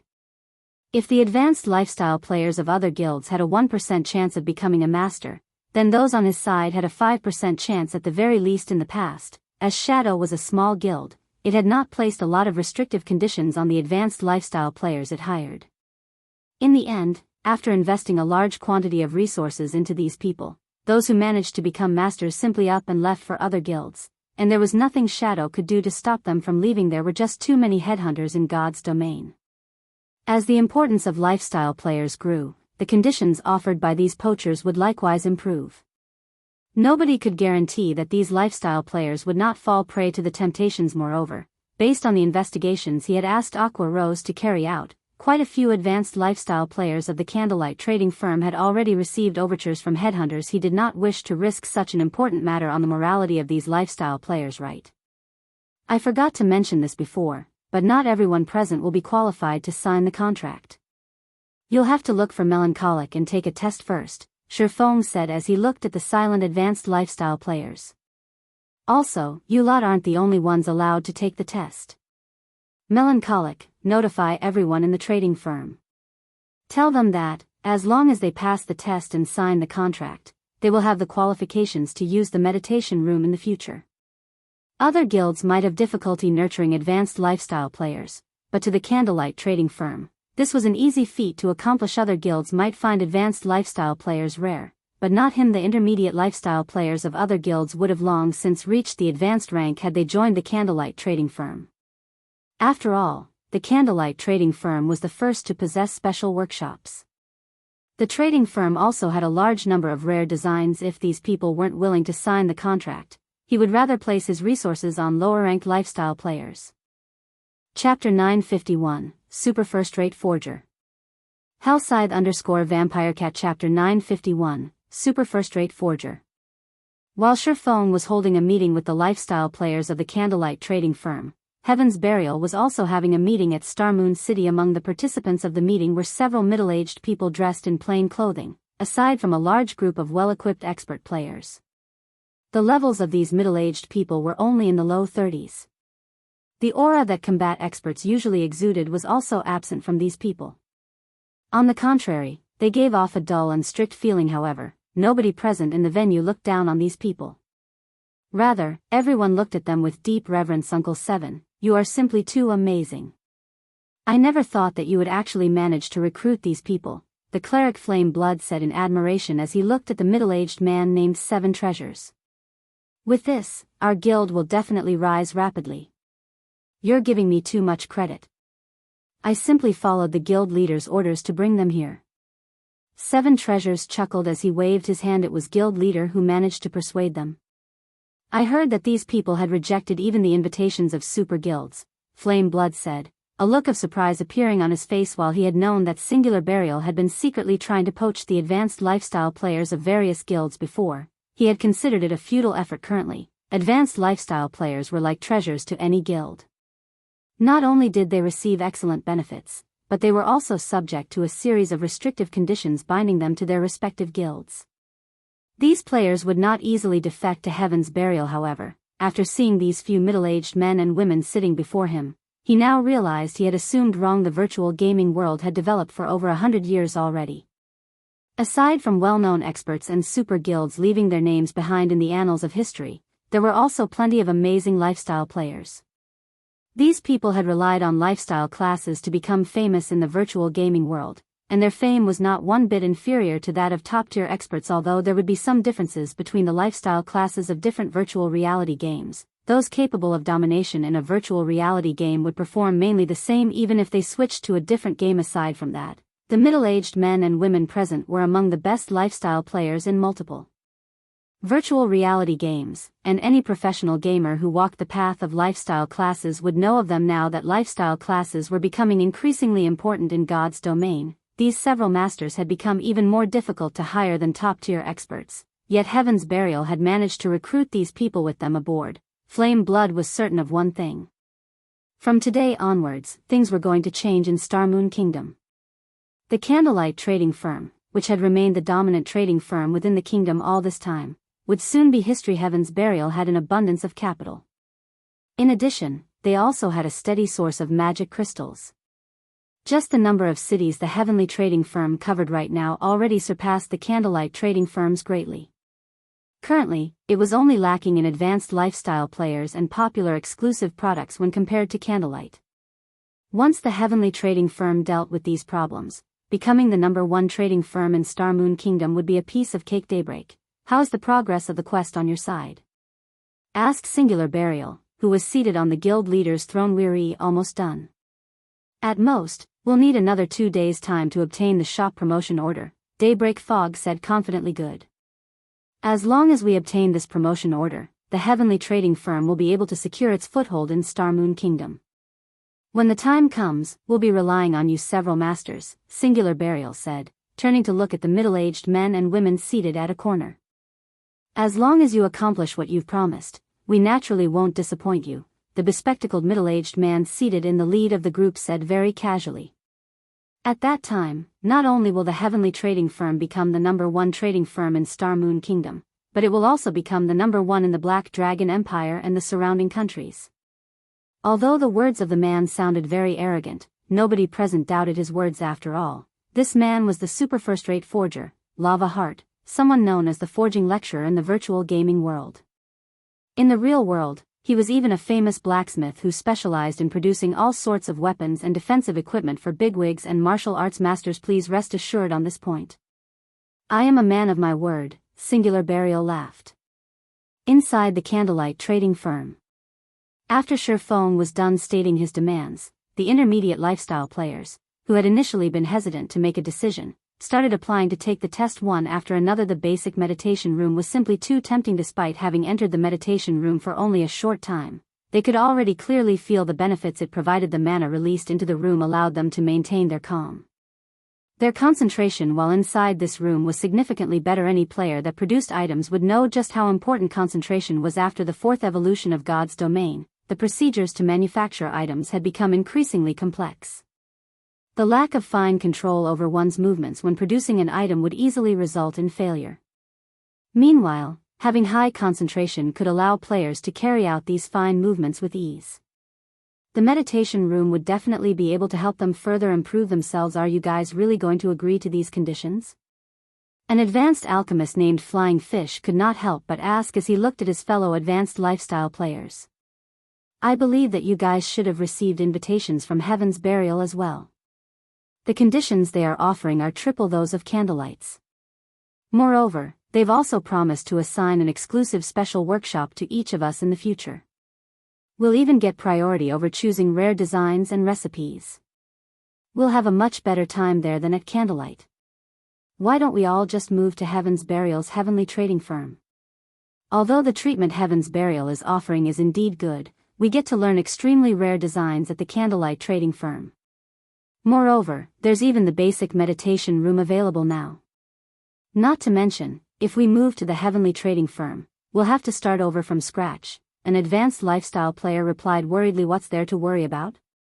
Even if we start a new account, the technical skills we've accumulated will stay with us.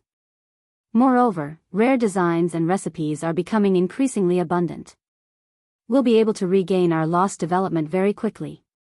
Also, you shouldn't forget that the heavenly trading firm also has those several masters. Compared to fumbling around in the dark, our chances of reaching the master rank will improve significantly if we follow in their footsteps, Flying Fish said, yearning stirring in his heart when he mentioned those masters.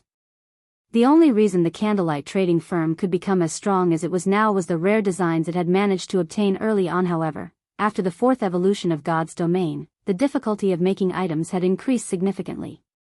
It would be very difficult for them to improve further by relying on external factors. If they could receive the guidance of those several masters hired by the heavenly trading firm, their chances of becoming true lifestyle masters would be much higher than if they continued staying at the Candlelight trading firm. Burning, why don't you follow me as well? With those masters guiding us, I believe that you'll be able to become a lifestyle master very quickly. At that time, you might even get to join the upper echelons of Heaven's Burial, Flying Fish urged the tall and thin youth standing beside him. Burning Abyss had entered the Candlelight trading firm just recently. Back then, he had only been an advanced apprentice. However, due to his great talent, he quickly managed to become an advanced engineer. In contrast, Flying Fish became an advanced alchemist only after striving for a long time. However, Burning Abyss shook his head in reply. Usually, aside from making items inside his workshop, the thing he liked doing the most was reading in libraries.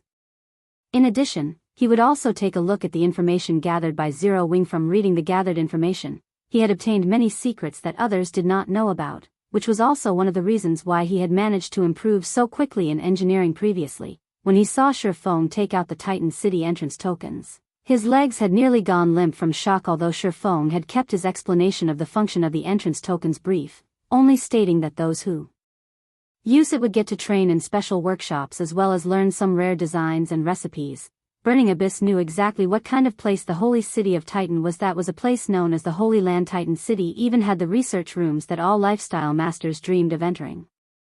The help the research materials there could provide was many times more accurate and detailed than any guidance from a bunch of players. Are you really planning to defect to the Heavenly Trading Firm? Burning Abyss asked seriously as he looked at Flying Fish. Of course, Flying Fish replied in a determined tone. At Flying Fish's reply, Burning Abyss could not help but sigh as he said, I advise you not to go.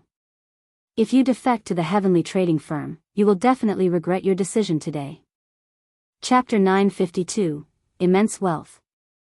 Hellscythe_Vampirecat. Chapter 952, Immense Wealth. Burning, you sure know how to joke. Burning, you can't be reluctant to part with the meditation room, right? Although the basic meditation room is indeed good, there are too many advanced lifestyle players in the trading firm. We'll have to wait for a long time before our turn to use it comes. Not to mention, the meditation room simply provides very little assistance in getting us promoted to the master rank, compared to the guidance provided by those top-tier lifestyle experts. Also, rather than the current situation where super guilds look down on us, once we become masters, super guilds will beg us to join them. When the surrounding lifestyle players heard Burning Abyss's words, they could not help but start laughing. Lifestyle classes were different from combat classes. The aid that external factors could provide lifestyle players was limited. One had to rely mainly on their own techniques and experience to perform well. Meanwhile, these things required frequent practice during the early stages of the game. The external conditions provided by the Candlelight trading firm were indeed much better compared to those of super guilds. However, the aid from these external factors stopped when a player reached the advanced rank. This was also the reason why super guilds thought little of advanced lifestyle players.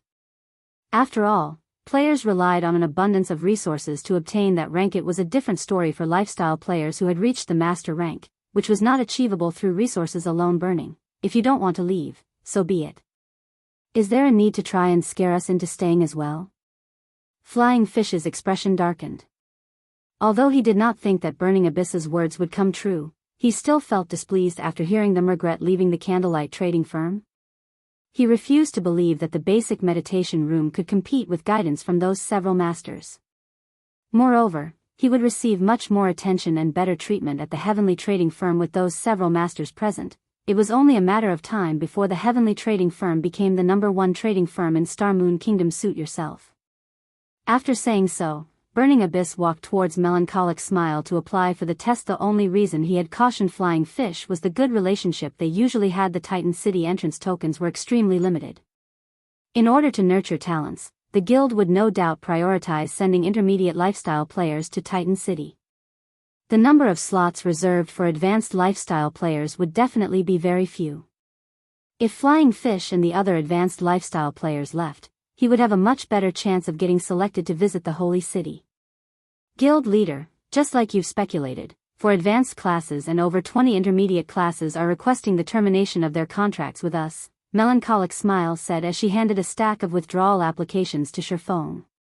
Frowning slightly, she asked, Guild leader, are we really going to let them go? Currently, the Candlelight trading firm had a dearth of advanced lifestyle players. If they let these people go now, it would only serve to undermine the trading firm's competitiveness. Don't worry about it. Candlelight's future has no need for these people. Feng chuckled.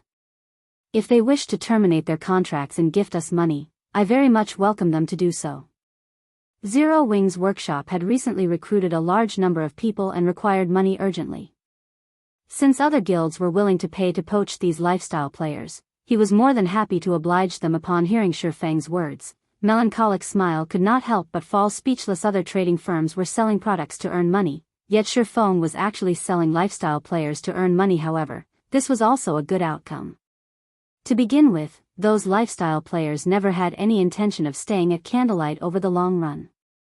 Now, not only could they rid themselves of these leeches, but they could also make a huge profit off the termination fee while they were at it. Right? How are things on the teleportation house's side? Feng asked quietly. Based on the test I conducted, each individual needs roughly 1/5 of a magic crystal's energy to teleport from White River City to the Twin Towers Kingdom. Hence, I set the teleportation fee for White River City at 20 silver per person. The profits we've made so far already exceeds what the entire Candlelight trading firm makes in a day by a considerable margin, Melancholic Smile answered, great joy brightening her face when she spoke about the teleportation house. The Candlelight trading firm was the #1 trading firm in Starmoon Kingdom. The coins it earned in a day could make even first-rate guilds drool. Even so, the trading firm's income still paled significantly in comparison to that of the teleportation house. Deducting the daily management fees of the several NPCs as well as the cost of the magic crystals used to fuel the teleportation array, the teleportation house had already earned over 2,000 gold after just a few hours of operation. Unfortunately, the amount of magic crystals they could obtain through the guild and purchasing from others was limited. They couldn't provide players with unrestricted use of the teleportation array. Even so, based on Melancholic Smile's calculations, they could still make a clean profit of around 5,000 gold every day. This was several times the income of the Candlelight trading firm. If super guilds were to learn of Zero Wing's daily income, they would definitely take action against Zero Wing regardless of the cost. After hearing Melancholic Smile's report, even Feng was surprised. Although he had expected the teleportation house to be extremely profitable, he never thought it would be this profitable. If not for the limited supply of magic crystals, this amount would most likely be several times higher. It was no wonder so many people had gone crazy over the ancient abyssal books in the past. It seems magic crystals will always remain a problem. The amount we can obtain by relying on just Stone Forest Town and purchases is simply too little. Feng started pondering methods to earn large amounts of magic crystals in God's domain. As players progressed further into the game, the amount of magic crystals they required would also increase. However, the sources of magic crystals in God's domain were just too few. Currently, aside from dungeons and certain hidden locations, the only other method to obtain a large amount of magic crystals was through mining magic crystal veins. However, the standard of current God's domain players made it utterly impossible for them to go to that kind of place. Sometime later, the results of those who applied to take the test inside the meditation room came out. Based on the ranks of each class, Feng chose 50 players with the highest production success rates. Among these 50 players, only 5 were advanced lifestyle players, while 20 were intermediate lifestyle players, and 25 were basic lifestyle players. The reason he had decided on such a distribution was his wish to nurture a large number of advanced lifestyle players. He had no plans of having the advanced players strive for the master rank at the moment. Moreover, even if Feng wanted to, the current advanced lifestyle players were simply incapable of doing so. As for Cream Coco's group of advanced classes, who wielded the core secrets of the guild, Feng would use the Holy City's emblem to transport them over. If he had them working in the special workshops of Titan City, they would be able to produce the mounts and strengthening devices slightly faster. The Holy City's emblem could open a transfer gate to Titan City and allow up to 10 people to pass through it. However, the emblem had a cooldown of 7 days. Although it was not as convenient as the entrance tokens, which did not possess a cooldown, it was valuable in the fact that it was reusable. It could continuously send the lifestyle players of the Candlelight trading firm to Titan City. After everyone had teleported to Titan City, Feng silently departed the trading firm. This is the Holy City of Titan? Originally, everyone had been extremely excited over the fact that they were going to get to have their own exclusive special workshop as well as learn rare designs and recipes. However, upon entering Titan City, they were utterly shocked by the scenery of Titan City. Chapter 953, Holy Space. Hellscythe _ Fluffy Goblin. Inside Heaven's Burial's residence in Starmoon City. Guild leader, I've just been notified that those 4 advanced lifestyle players from Candlelight have agreed to our conditions. Moreover, Candlelight isn't forcing them to stay. As long as we send the money, they'll let those 4 go. Flame Blood reported excitedly upon receiving the news. Advanced lifestyle players were currently a rare commodity to any guild. They were precious resources for guilds in the war over market dominance. Hence, the various guilds held onto their lifestyle players tightly, preventing other guilds from poaching. If a guild wanted advanced lifestyle players, it would have to start by nurturing complete novices. However, doing so was time-consuming, and it would be very hard for a trading firm to gain a competitive edge in a short time. Hence, Singular Burial had used those several masters and offered irresistible benefits. Flame Blood had not expected Singular Burial's strategy to be effective enough to poach 4 advanced lifestyle players. This would significantly weaken the Candlelight trading firm. Moreover, even though these advanced lifestyle players' proficiency had been reset and they had lost the designs and recipes they had learned, they still retained their experience and technical skills.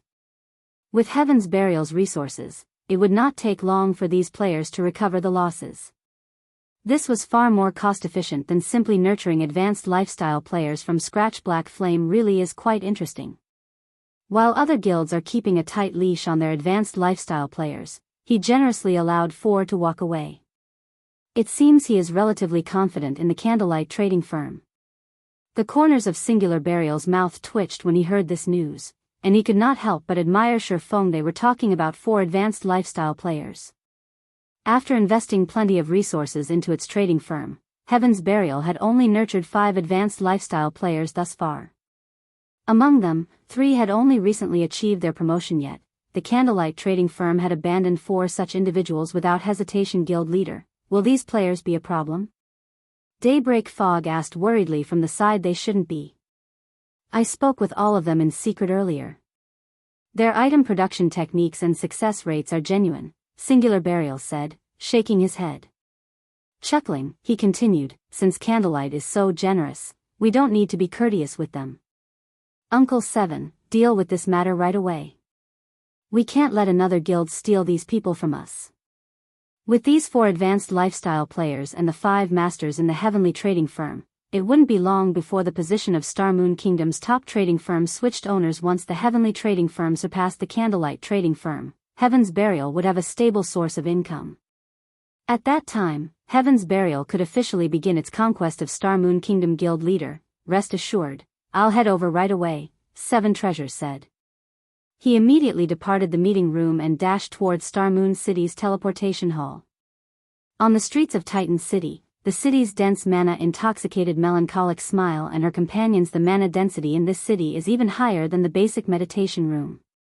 Melancholic Smile grew breathless when she felt the city's mana. Although the difference in mana between the basic meditation room and the special workshop seemed small, it was precisely this small difference that made it far easier for intermediate lifestyle players to reach the advanced rank. Lifestyle players gained proficiency in a slightly different way from combat players who only needed to gain EXP by killing monsters. Take intermediate forgers who were trying to become advanced forgers. For example, when their forging proficiency reached a certain degree, even if they only produced ordinary items befitting their rank, they would not gain any forging proficiency.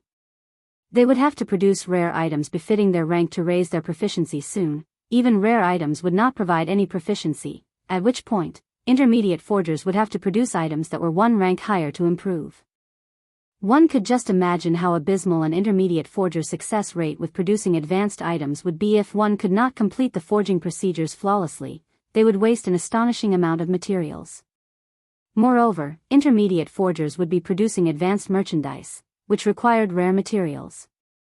Even super guilds would not waste their rare materials so recklessly. Guilds mainly nurtured lifestyle players to make money. Although they would have to invest, this investment was not limitless.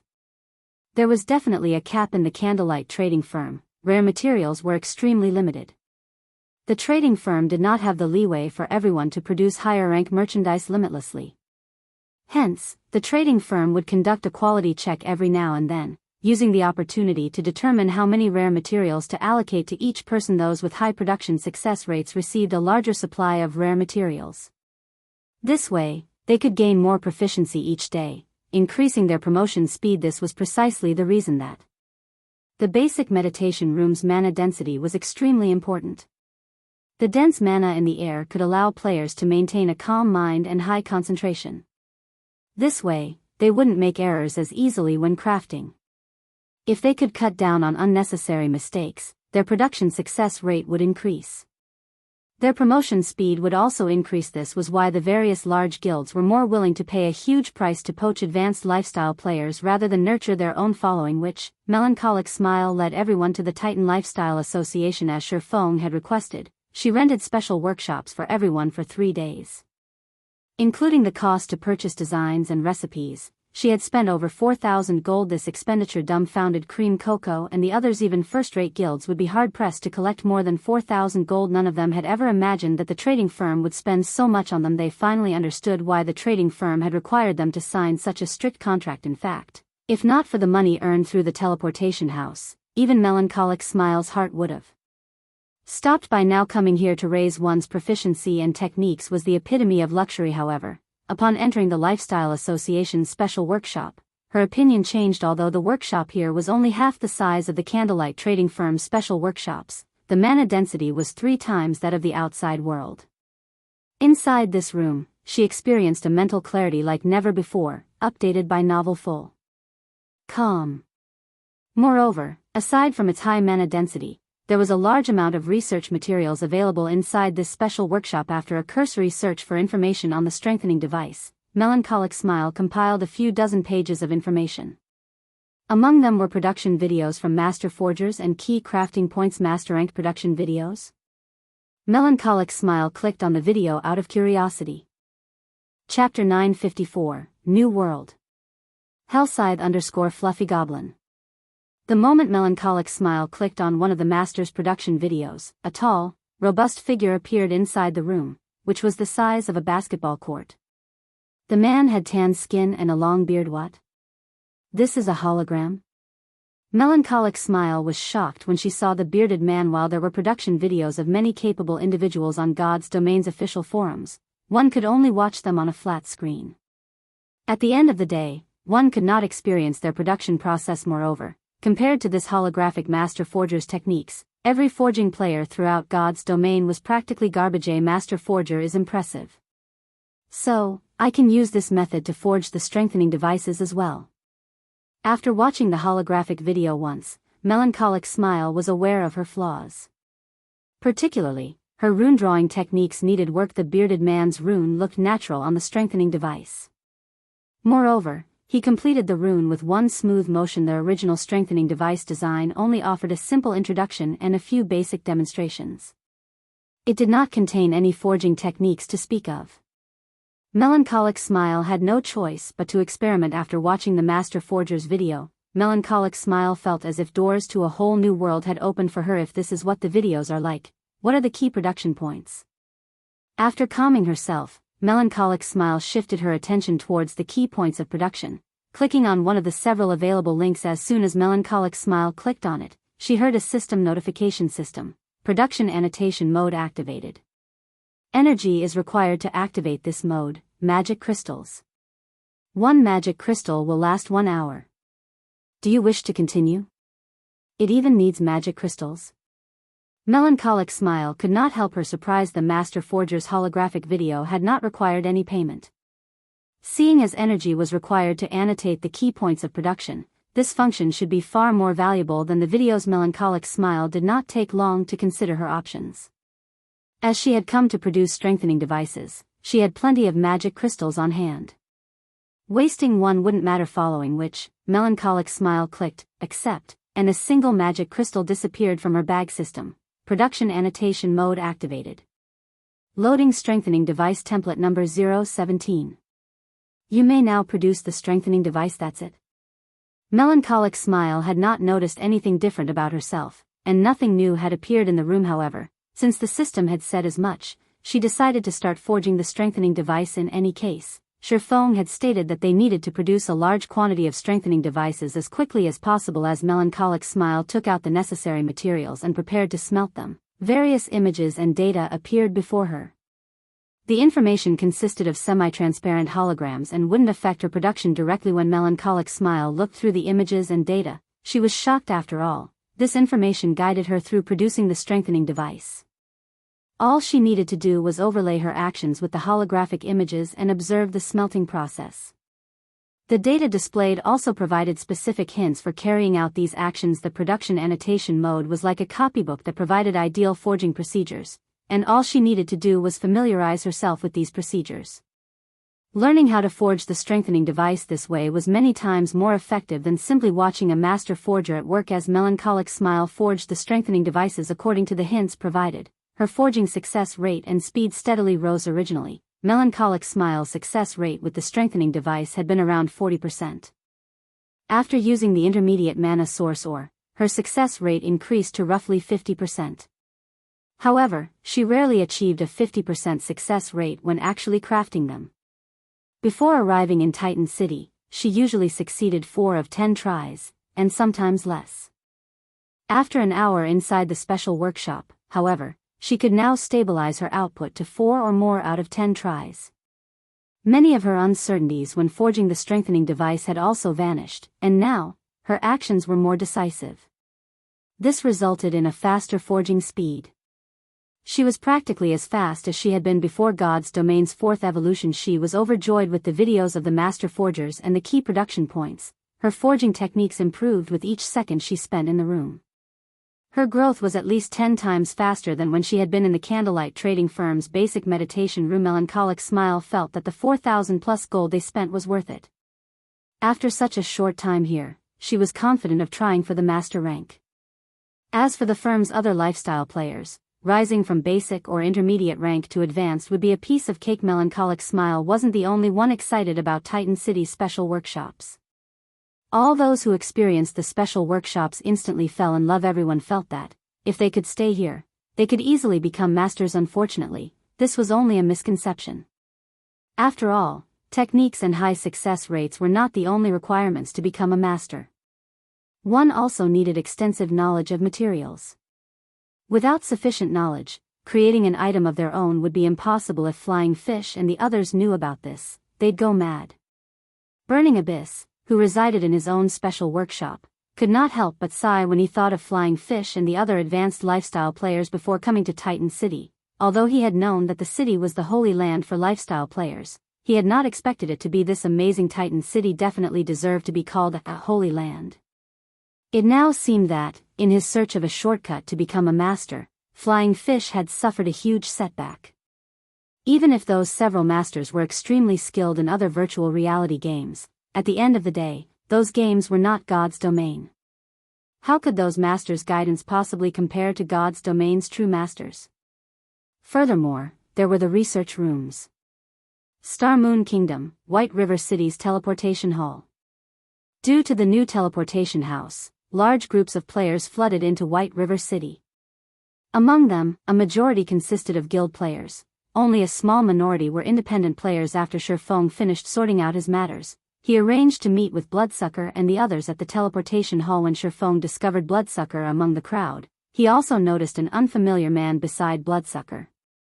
The other party noticed him as well. Although this man hid his appearance with a black cloak, Feng felt his piercing gaze. It was the gaze of a predator. Feng was not comfortable being its target. Meanwhile, Bloodsucker and the others obviously treated this man with great respect.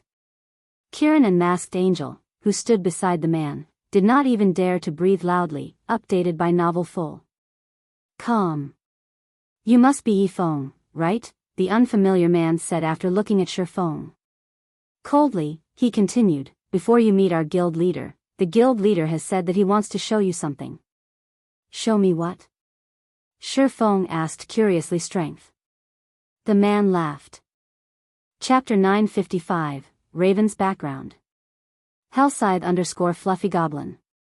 After the unfamiliar man spoke, he shifted his gaze towards Bloodsucker. Blood, follow me. Everyone else, return to the guild.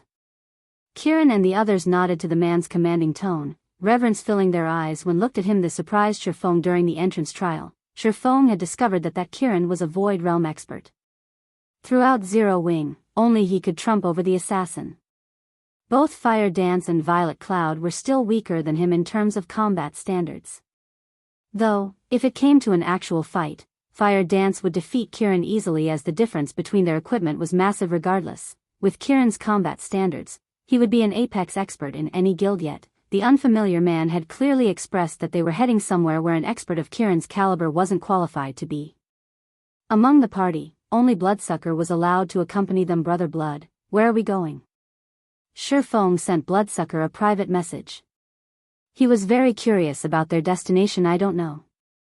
This is only my third time meeting one of the guild leader's dark guards. Although he was a part of Raven's upper management, he was not qualified to meddle with Raven's core. In addition, Raven's internal affairs were kept hidden.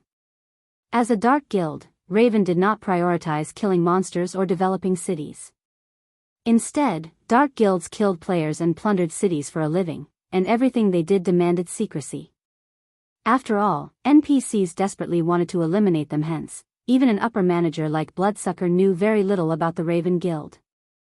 He was only responsible for managing his area's bounties. As for the guild's core secrets, he knew nothing. The Dark Guards were the guild leader's trusted aides.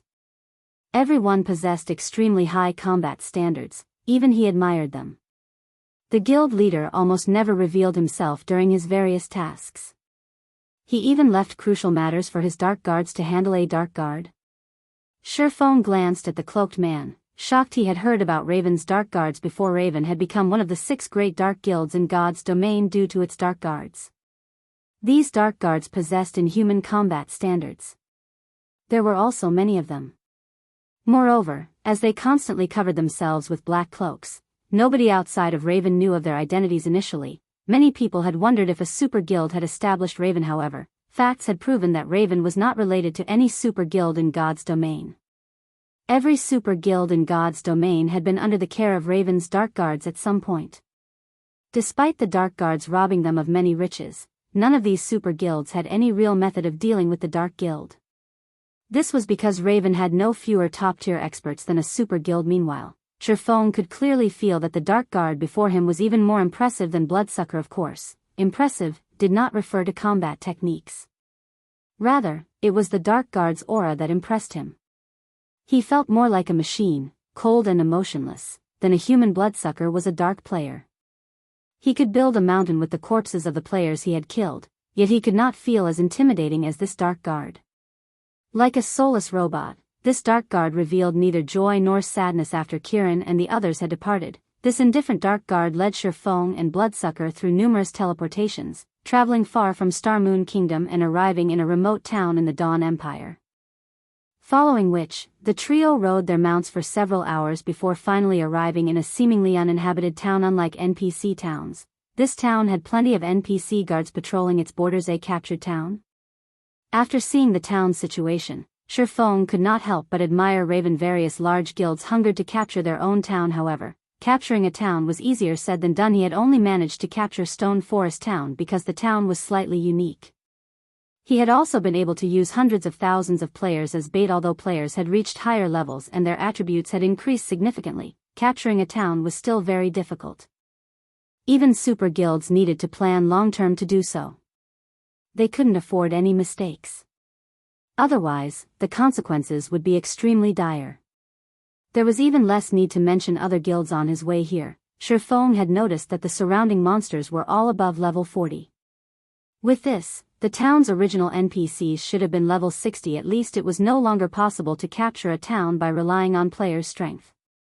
One needed powerful external assistance such as Tier 3 summoning scrolls or a small army of personal guards. They could also use siege weapons.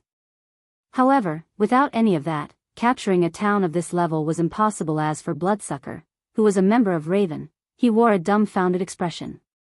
He could not believe his eyes. Despite being one of the guild's upper echelons, he had no clue that his guild had its own town. Is this the strength guild leader Feng wants me to see? Feng asked the Dark Guard leading them. Currently, among God's domain's various powers, those capable of capturing a town of this caliber could be counted with one's fingers. However, after entering the town, Feng realized something. The town was extremely poor. Aside from a guild residence, the only other buildings were a hotel and a smithy. There was nothing else. Although the town was extremely poor, the several hundred players in the town were far from ordinary. Not only were they all level 38 or above, but they felt like ferocious beasts. The chill in their eyes was similar to the dark guards. There was not a shred of emotion in their gaze. They seemed even less human than high-intelligence NPCs. If not for the green, diamond marker above their heads, Feng would have wondered if these players were the town's NPCs, updated by novel full. Calm. When Feng arrived before the town's only hotel, 3 cloaked men emerged from the dilapidated building. The auras around these men were the same as the dark guard who had led them here, and they felt just as dangerous to Feng. Guild leader has said that only Feng may enter. Bloodsucker, wait outside. After hearing the dark guard's command, Bloodsucker had no choice but to wait. As for Feng, he boldly waltzed into the hotel. He was very eager to learn just what kind of person Raven's guild leader was. Chapter 956, Priceless Town. Hellscythe_Fluffy Goblin. Inside the tattered hotel, aside from a man dressed and cloaked in black sitting on a windowsill and the 2 dark guards standing beside him, there were no players inside the establishment. There were only 2 NPCs inside the hotel, a bartender and a waiter. It was difficult to call this establishment a hotel from the moment he entered to the moment he stopped before the black-cloaked man. The 2 dark guards watched Feng's every movement. If he made any sudden movements, they would eliminate Feng immediately. They both felt like well-trained bodyguards. This is their hotel. Why are they so nervous? The dark guards' behavior confused Feng. Their behavior furthered his interest in the man named Bloodfang. In his previous life, Bloodfang had never once revealed his true appearance to the world. He had been a complete mystery, even more secretive than the legendary Flower of 7 Sins. Although many people had looked into Bloodfang's background, no one ever learned anything. Bloodfang's identity was so obscured that nobody even knew whether he was a man or a woman. After all, there were many items in God's domain that could disguise a player.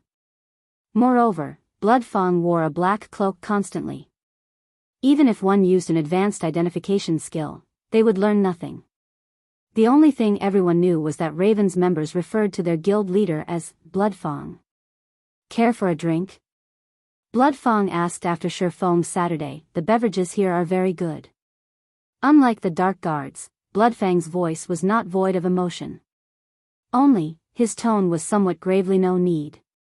Just tell me what you want. You didn't invite me all this way just for a drink, right? Feng declined, shaking his head. Indeed, just as Bloodsucker had said, you really are straightforward. Bloodfang chuckled. Pointing to the town outside the window, he continued, I'll just get straight to the point. What do you think of this town? It is very shabby. However, the fact that your guild has captured this town shows that there must be something of great interest to your guild here. Feng said honestly. The Dawn Empire was very far from Starmoon Kingdom. Teleporting from Starmoon Kingdom to the Dawn Empire cost 4 gold, 24 silver. Even current expert players would be reluctant to pay this price. In the past, Feng's activity had always remained centered in Starmoon Kingdom. Hence, other than knowing their general location, Feng did not know much about distant kingdoms and empires. Of course, he still had some knowledge of major incidents. Although he had never personally visited these countries, the secret pavilion often reported major incidents that occurred in God's domain's various kingdoms and empires. However, as far as he could remember, nothing significant had occurred in the Dawn Empire at this stage of the game. Your senses are sharp. Indeed, as you've said, this town is quite shabby. However, Raven has paid a huge price to capture it. We've almost invested everything we've accumulated since joining God's domain to do so, Bloodfang said, sighing. I'm ashamed to say this, but although Raven has accumulated a lot of resources so far, constructing this town is too expensive. Feng revealed a surprised expression as Bloodfang explained the situation. He was very familiar with the town's construction. The construction's early stages required a hefty investment. However, to a power like Raven, it should not pose a problem. I don't expect you to believe me. However, I am not lying. This town is somewhat special. Although it looks like this now, this town was initially flourishing. What you're seeing is our second reconstruction. Helplessness tinged Bloodfang's voice as he spoke the second time. Had the town been destroyed? Feng's shock grew. It was common knowledge that a newly constructed city could hire NPC guards to protect it for 15 days. To current players, level 150 NPC guards were invincible. Even if the surrounding level 40-plus monsters sought to cause trouble, Raven could take care of them easily. This town was indestructible, that's right. This town has been destroyed once before. Even after hiring so many guards, in the end, we failed to defend it. Raven has invested too much into this town during its early stages. As a result, we can't afford the reconstruction. Hence, I sought to cooperate with Zero Wing, hoping to convince your guild to invest into this town and develop it with us, Bloodfang said, nodding sternly. Confidently, he continued, no other guild knows about the town's true value. I only discovered it after reading through an ancient document. If Zero Wing invests 100,000 gold, your guild will receive 20% of the town's income. Guild leader Bloodfang, you're talking about 100,000 gold, not 100,000 copper. With that kind of money, you can rebuild this town 6 or 7 times over, or construct 6 or 7 other towns, yet you're only offering 20% of this town's earnings. Even if there were a literal gold mine here, this town would never be worth that much money, Feng said, shaking his head after hearing Bloodfang mentioning the words ancient document. Feng more or less understood that this town was different. However, he could construct a city's basic structure with 100,000 gold, much less a town. Even if this place had a gold mine, harvesting the ore would require tons of resources and manpower. Furthermore, they would have to smelt the ore into actual gold before they could sell it.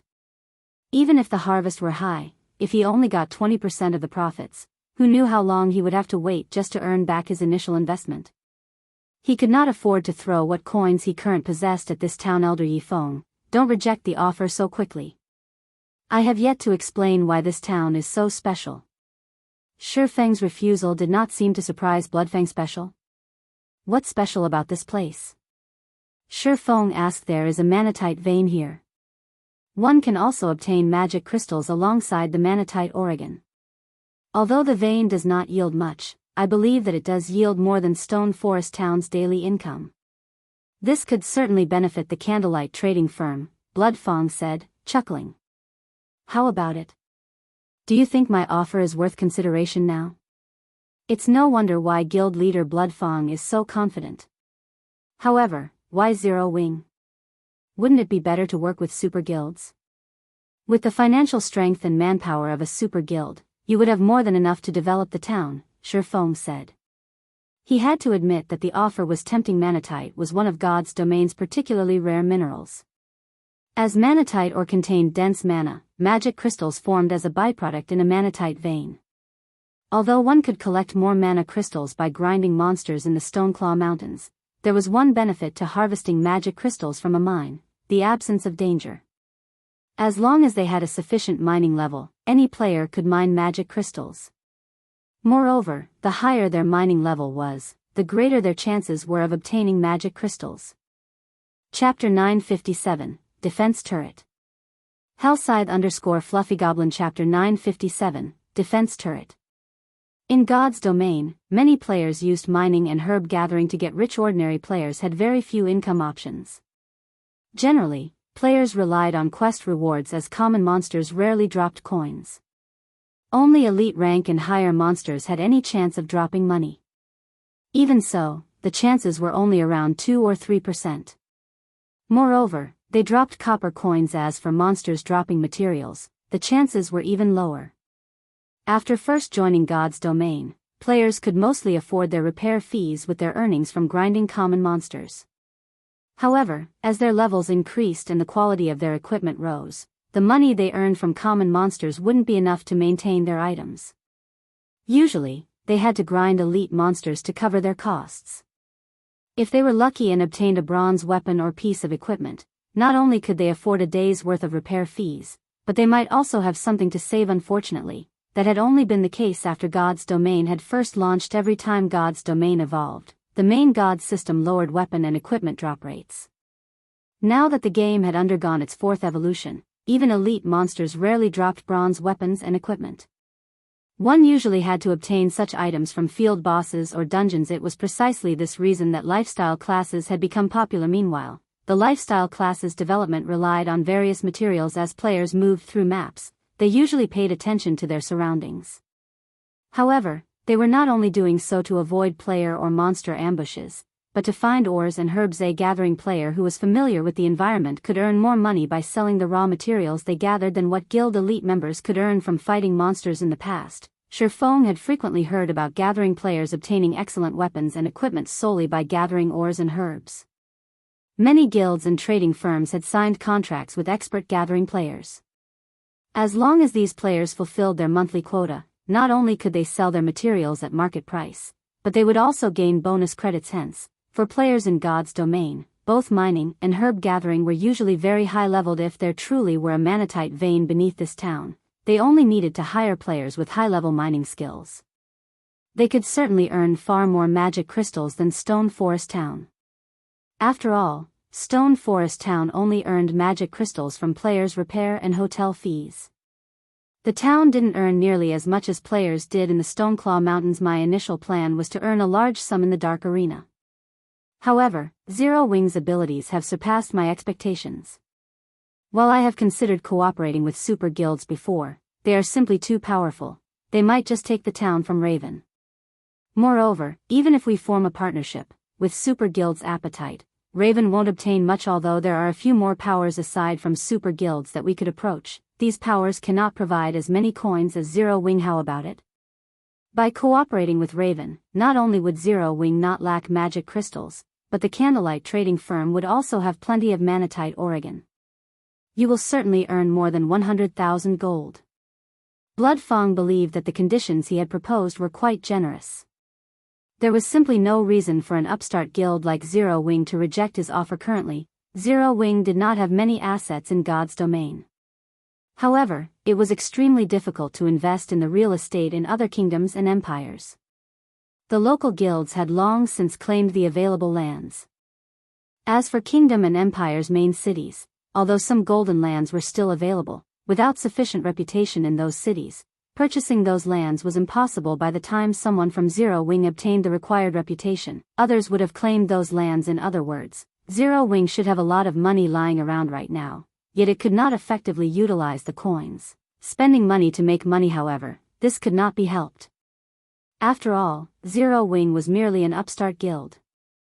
Its income couldn't even compare to a veteran second-rate guild, much less a super first-rate or super guild. If Zero Wing continued to hold on to its funds, it would eventually depreciate. This was also why, despite earning boatloads of gold, super guilds had very little liquid funds. This was because these super guilds had long since invested the money into something more valuable, particularly various cities' lands with high potential. If Zero Wing invested its excess coins into Raven, it could kill two birds with one stone. Guild leader Feng, as I've said before, 100,000 gold coins are not 100,000 copper coins. Even super guilds can't hand over such a large amount, not to mention Zero Wing, Feng said, shaking his head. And again, you're only offering 20%.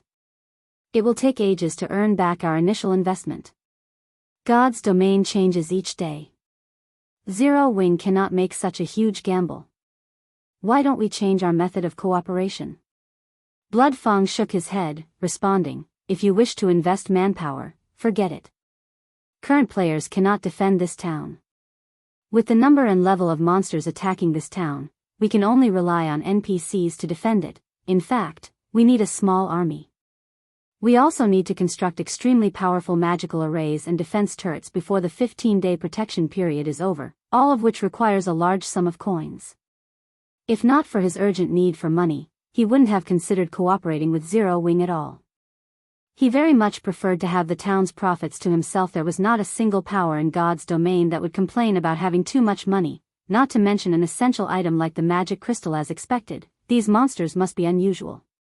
Hearing Bloodfang's words, Feng could faintly discern the true reason the town had been destroyed, and he could not help the corners of his lips curing up. In the past, towns with rare mineral and herb fields nearby were often harassed by the local monsters. Needless to say, a town with manatite would be assaulted once every few days. During God's domain's early stages, the various large guilds had headaches over these towns.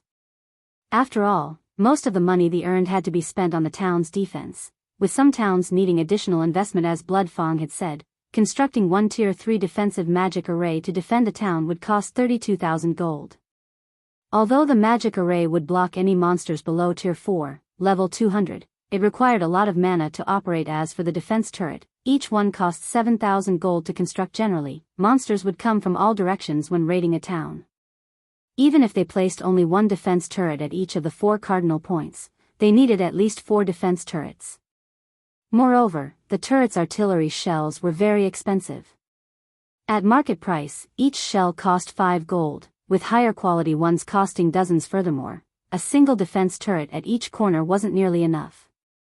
They would need at least 2 with this. The total cost was around 88,000 gold. It was no wonder why Blood Feng wanted a 100,000 gold investment. However, players' wisdom was infinite.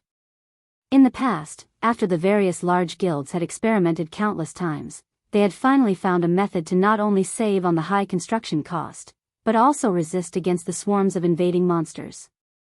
Chapter 958, Inconceivable. Zero Wing. Hellscythe_Fluffy Goblin.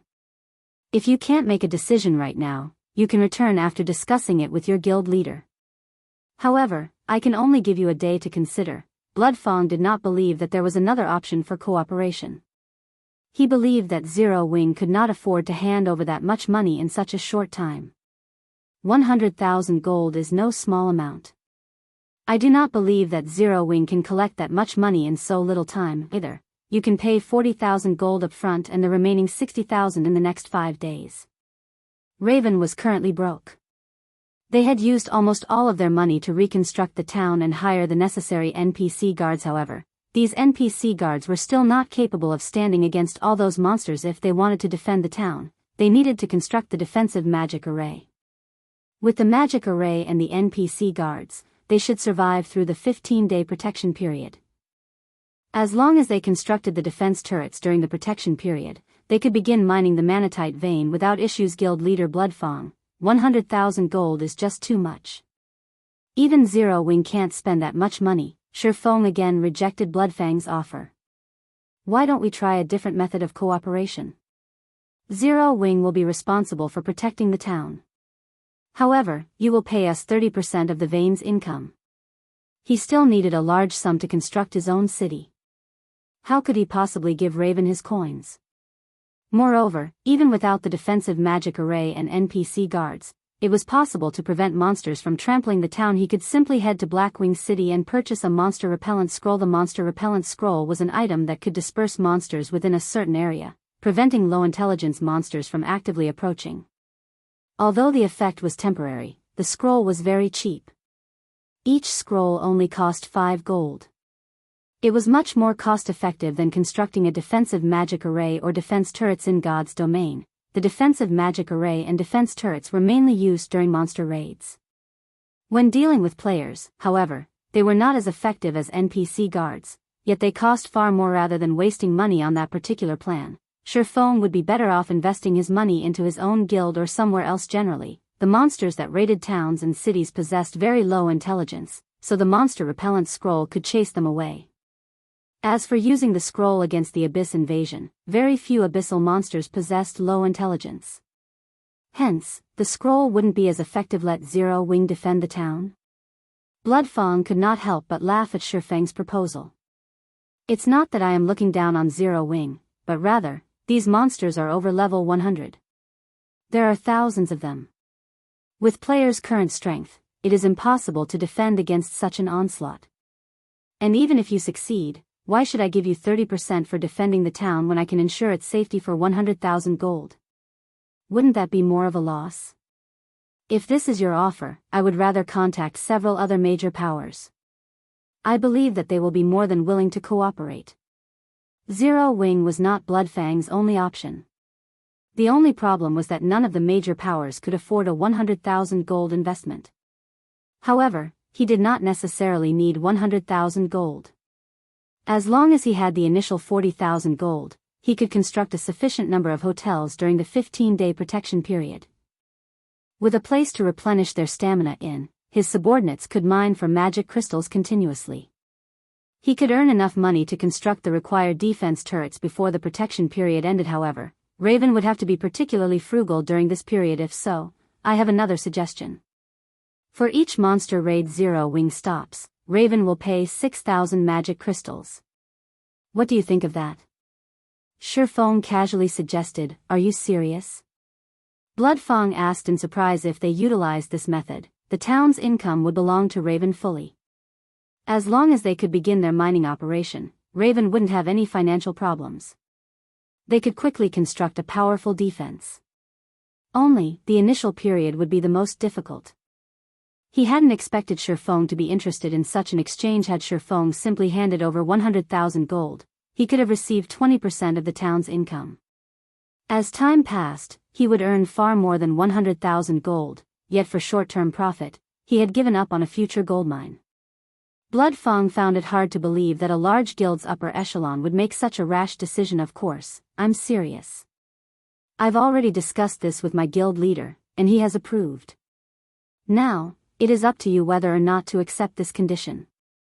Feng chuckled. All right, I agree to work with Zero Wing.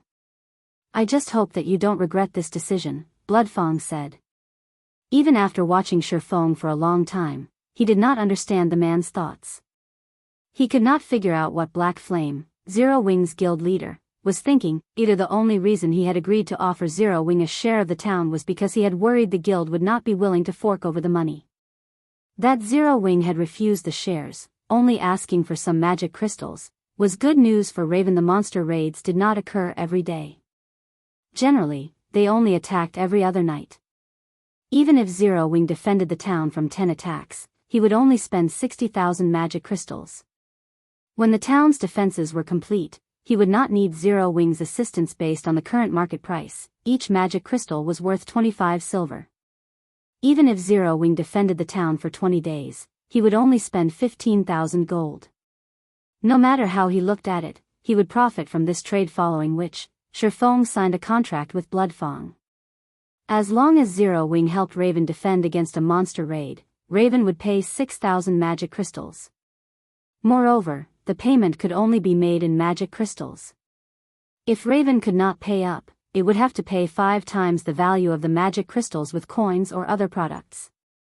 Aside from that, Raven must also allow Zero Wing to construct a guild residence in the town so that Zero Wing's members could travel here easily. Of course, if Zero Wing failed to defend the town, it would have to pay Raven a reconstruction fee of 30,000 gold. It is highly likely that the next raid will happen tomorrow night, but I can't say for sure. I hope that you will be prepared before then. Although Blood Feng had signed the contract with Feng, he was still worried. Could Zero Wing really defend against that many monsters? Rest assured. Once Zero Wing's residence has been constructed, you won't have to worry about monsters, Feng replied confidently. Now that they had signed the contract, he was in a great mood. Although it seemed as if Raven had just secured Zero Wing's help, dealing with the Dark Guild's biggest concern, Zero Wing would gain far more than 20% of the town's income. However, Blood Feng didn't know this. While the monster repellent scroll was very convenient, it also had a huge flaw. The scroll could only chase monsters away, not exterminate them. As they fled, the monster army would grow. When players stopped using the monster repellent scroll, the subsequent raid would be intense, even horrific. As long as the army grew 4 or 5 times, the town would fall even if they had 30 turrets. Chapter 959, Spirit Seal. Feng had no intention of telling Blood Feng about the monster repellent scroll's flaws. They were collaborators, not friends. They were simply obtaining what they needed from each other. Whether or not Raven could fend off the monster army was none of his concern. After all, he only needed to pay a small price for Raven to endure through the early phases of the town's construction. Moreover, it would be a waste if he did not rip off a magic crystal tycoon like Raven. White River City's teleportation house urgently needed magic crystals. As long as he had enough magic crystals, he could turn them into coins. Once Zero Wing had its first city, it would have a safeguard of its own. As the main god system had administered the contract between them, both parties felt reassured. Feng had initially planned to leave using a return scroll. However, Blood Feng suddenly stopped him a moment. Blood Feng held Feng back. Smiling, he continued, I still have information that I think will be of use to Zero Wing. Saying so, Blood Feng took out a black envelope and passed it to Feng. Feng raised his brows when he saw the envelope. Although the envelope looked normal, it was actually an encrypted message. No one would be able to read the message aside from the intended player. Moreover, after the message was read, it would self-destruct. Even recording the message would not be possible. A video message. After opening the envelope, the message came in the form of a video file. Following which, Feng clicked to open the file when he finished watching the video. However, he was shocked and the video displayed numerous players encircling a one-horned humanoid creature that loomed over 3 meters tall and wore a black robe. Numerous crimson runes, resembling flames, decorated this humanoid creature's body. Moreover, the humanoid creature exuded black fog from its body, and players shuddered when its crimson eyes turned towards them. Aside from this monster's level and HP, the video showed nothing about it. Neither the monster's level nor its HP was very high at level 40 with just over 1,000,000 HP. With a rough guess, Feng surmised that the monster was only chieftain rank, yet even it had massacred several hundred elite players. However, rather than the deaths of several hundred level 35 plus elites players, the one-horned monster's extraordinary actions were the key points of the video. The monster's combat style was similar to a player's. Moreover, whenever this monster killed a player, not only did it recover some HP, but its attributes also rose slightly. Most importantly, Feng noticed something familiar on the monster's body: the spirit seal used to absorb immortal souls. Charlene had only marked the spirit seal on the back of his hand so that he could complete his quest, and this spirit seal would only shine silver when absorbing an immortal soul. The same spirit seal had been imprinted on the humanoid monster's chest. Every time the monster killed a player, the spirit seal radiated a faint silver glow. From an outsider's point of view, the glowing spirit seal throbbed like the monster's heartbeat. A passing expert assassin had recorded this video. As this assassin had maintained his distance from the battlefield and stayed in stealth, they had been hard to detect. Hence, this video was a record of the entire battle. After the one-horned monster finished killing the elite players, something even more astonishing happened. Usually, monsters didn't pay attention to the items players dropped when they died unless they were quest-related items, yet after killing the players, the one-horned monster looted the drops. Before the monster left the area, several other figures appeared. Among these figures, a few looked like the monster. Not only were they tall, but a single horn also grew from their foreheads. Surprisingly, a player stood among them. However, as this scene had been recorded from far away and due to the player's black cloak and mask, Feng could not even discern the player's gender, much less their identity. Yet, Feng was certain that it was a player due to the green diamond marker about their head. The marker was unique to players. The assassin expert had tried to follow the monsters. However, he had been discovered. Although the level 38 assassin expert tried, with all his might, to flee, in the end, he failed to escape the one-horned monsters. How can there be such monsters? Feng inwardly shuddered as he watched the monsters kill the assassin. In terms of combat techniques, the assassin could reach the trial tower's 6th floor with his standards. He would be a considerably powerful expert, even in a first-rate guild. After all, the general public recognized players as experts once they had reached the 4th floor. Yet, the monsters' combat standards were stronger than the assassins. Unfortunately, due to a lack of combat footage, Feng could not discern the one-horned monster's true capabilities. Even so, Feng roughly guessed them to be near the half-step refinement realm at the very least. If they had been NPCs, Feng would not be surprised if they had reached this standard. After all, he had encountered NPCs with much higher combat standards than that. However, for God's domain's monsters to fight like this, their intelligence must be extremely high. Even great lords didn't fight like this. The assassin who recorded this video is a red player and a slightly famous one at that. It had been 2 days since he had died, but even now, he cannot log into God's domain, Blood Feng informed Feng. Very few people know about this.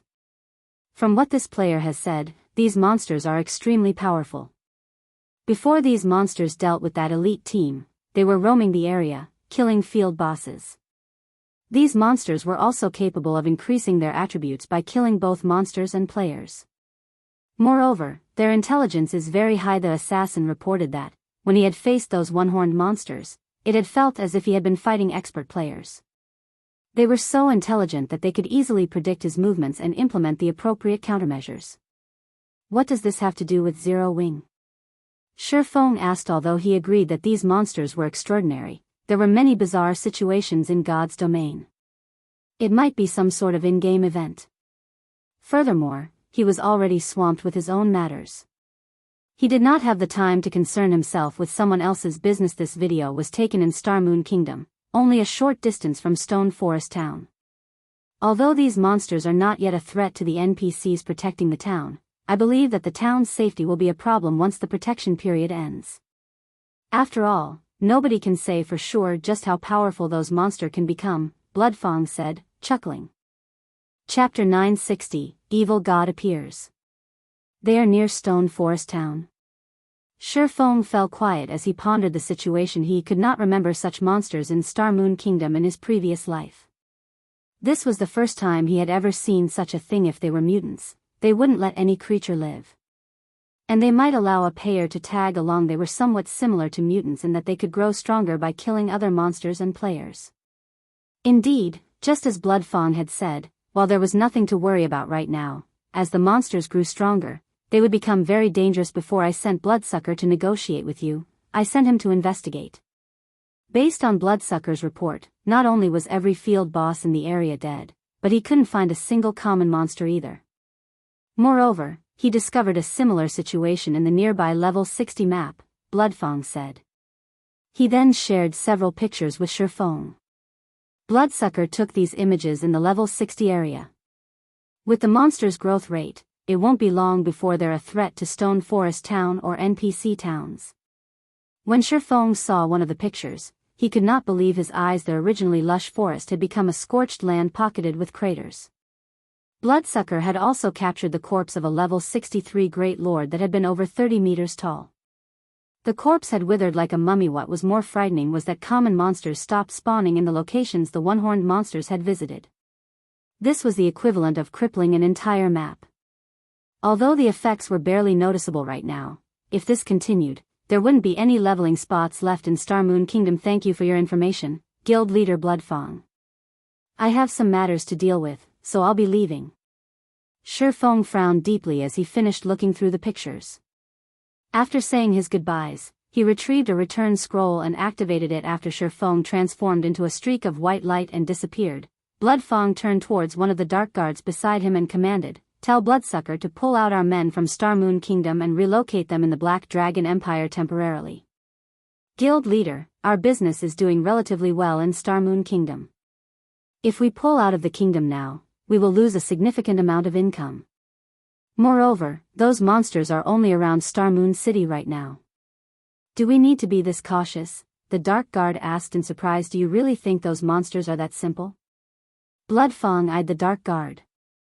There's one thing that I didn't mention to Zero Wing. I recently received a report from the Thorn Shadow team, stating that they've discovered the one-horned monster's whereabouts. Do you know what else they discovered? The Dark Guard shook his head. Those monsters are currently based in an NPC town in a level 50 map. They have nested in the town. The previous reports counted less than 10 monsters, yet now, there are hundreds. Moreover, the lowest level among them is level 50, while the highest are over level 80. With their development speed, something is bound to happen in Star Moon Kingdom sooner or later. It is best if we bow out now. Don't forget that every player that those monsters had killed still can't log into God's domain, Bloodfang said. Chuckling, he continued, moreover, I've received news that the bastards from the Blackwater Corporation have decided to make their move in Star Moon Kingdom. It is best that we avoid them for now. What? Blackwater Corporation has finally joined God's domain? Why are they starting with Star Moon Kingdom?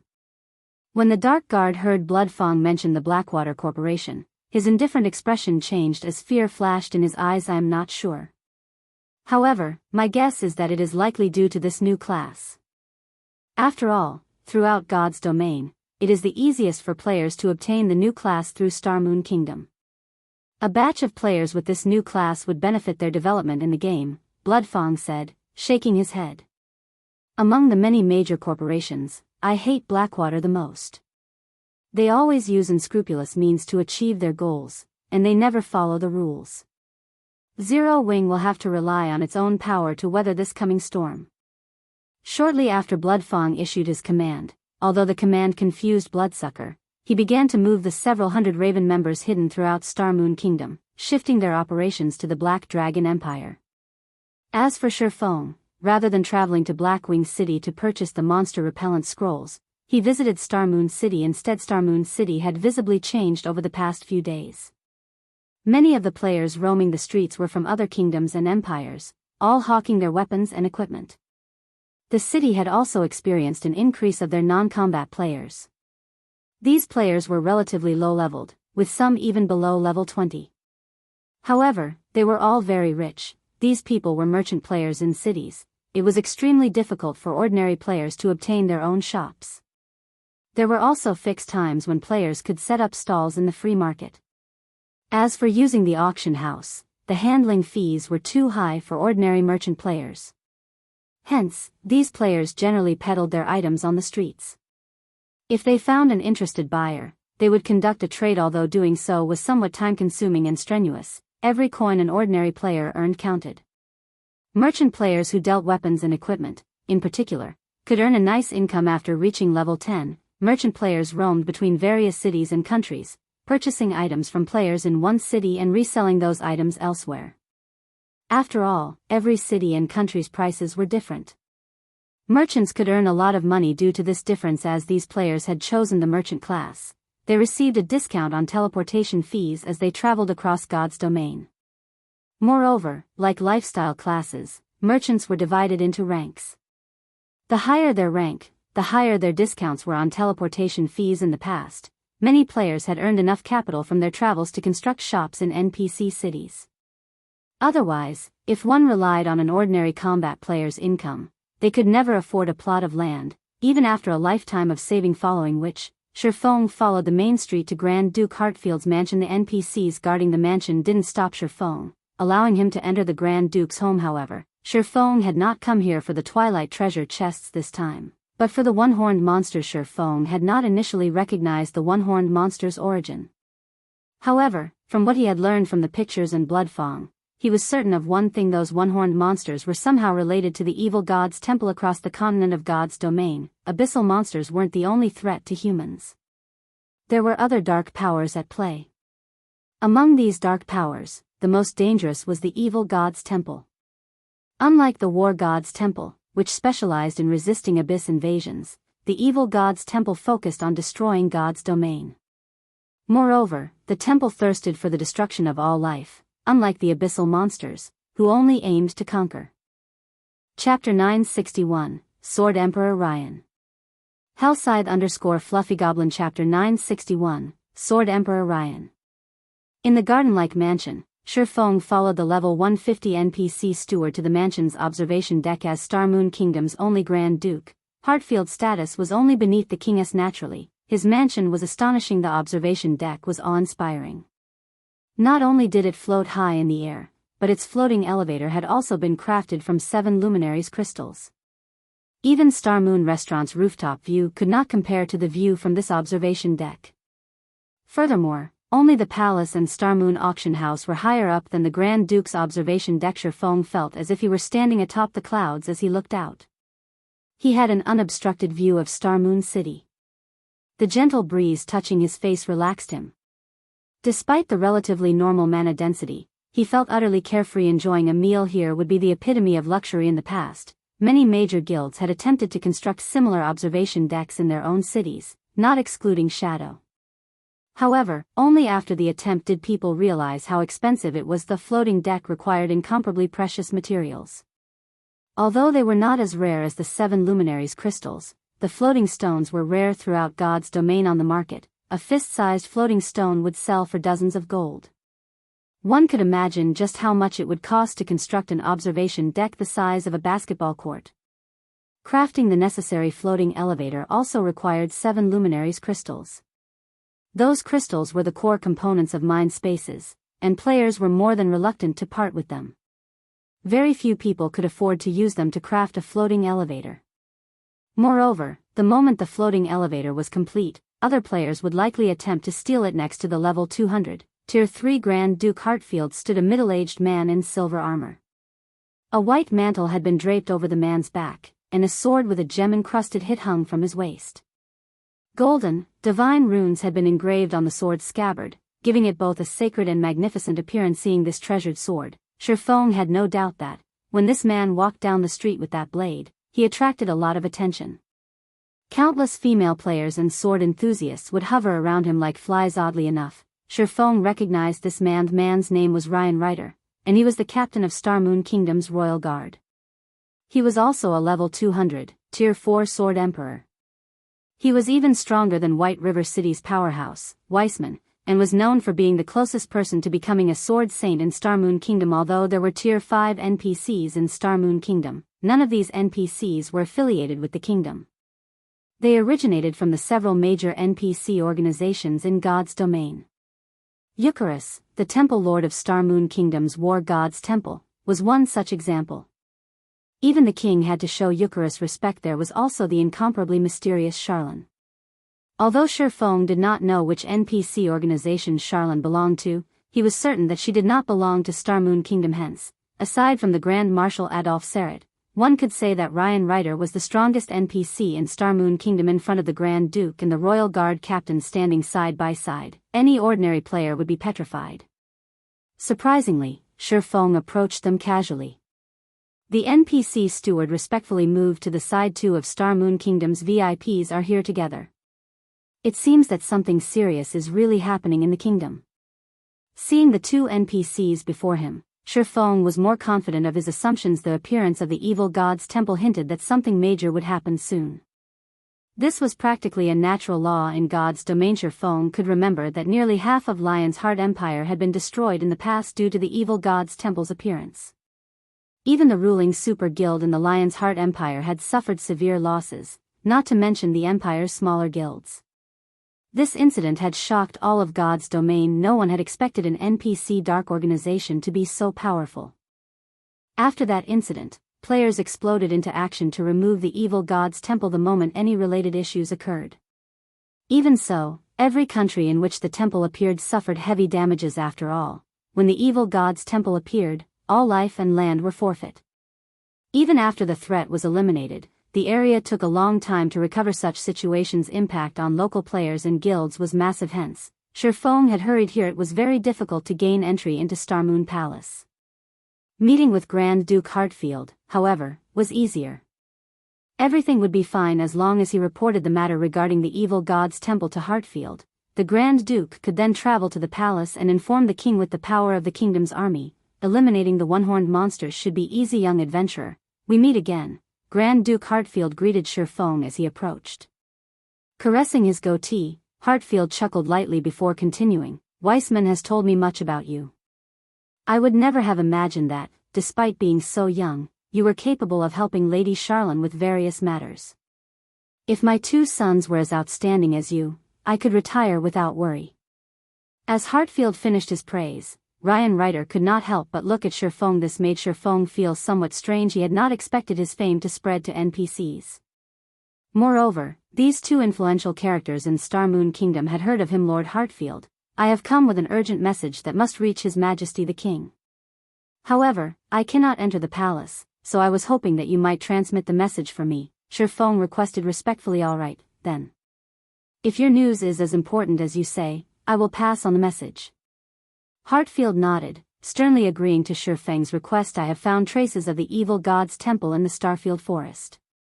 The forest is currently devoid of life.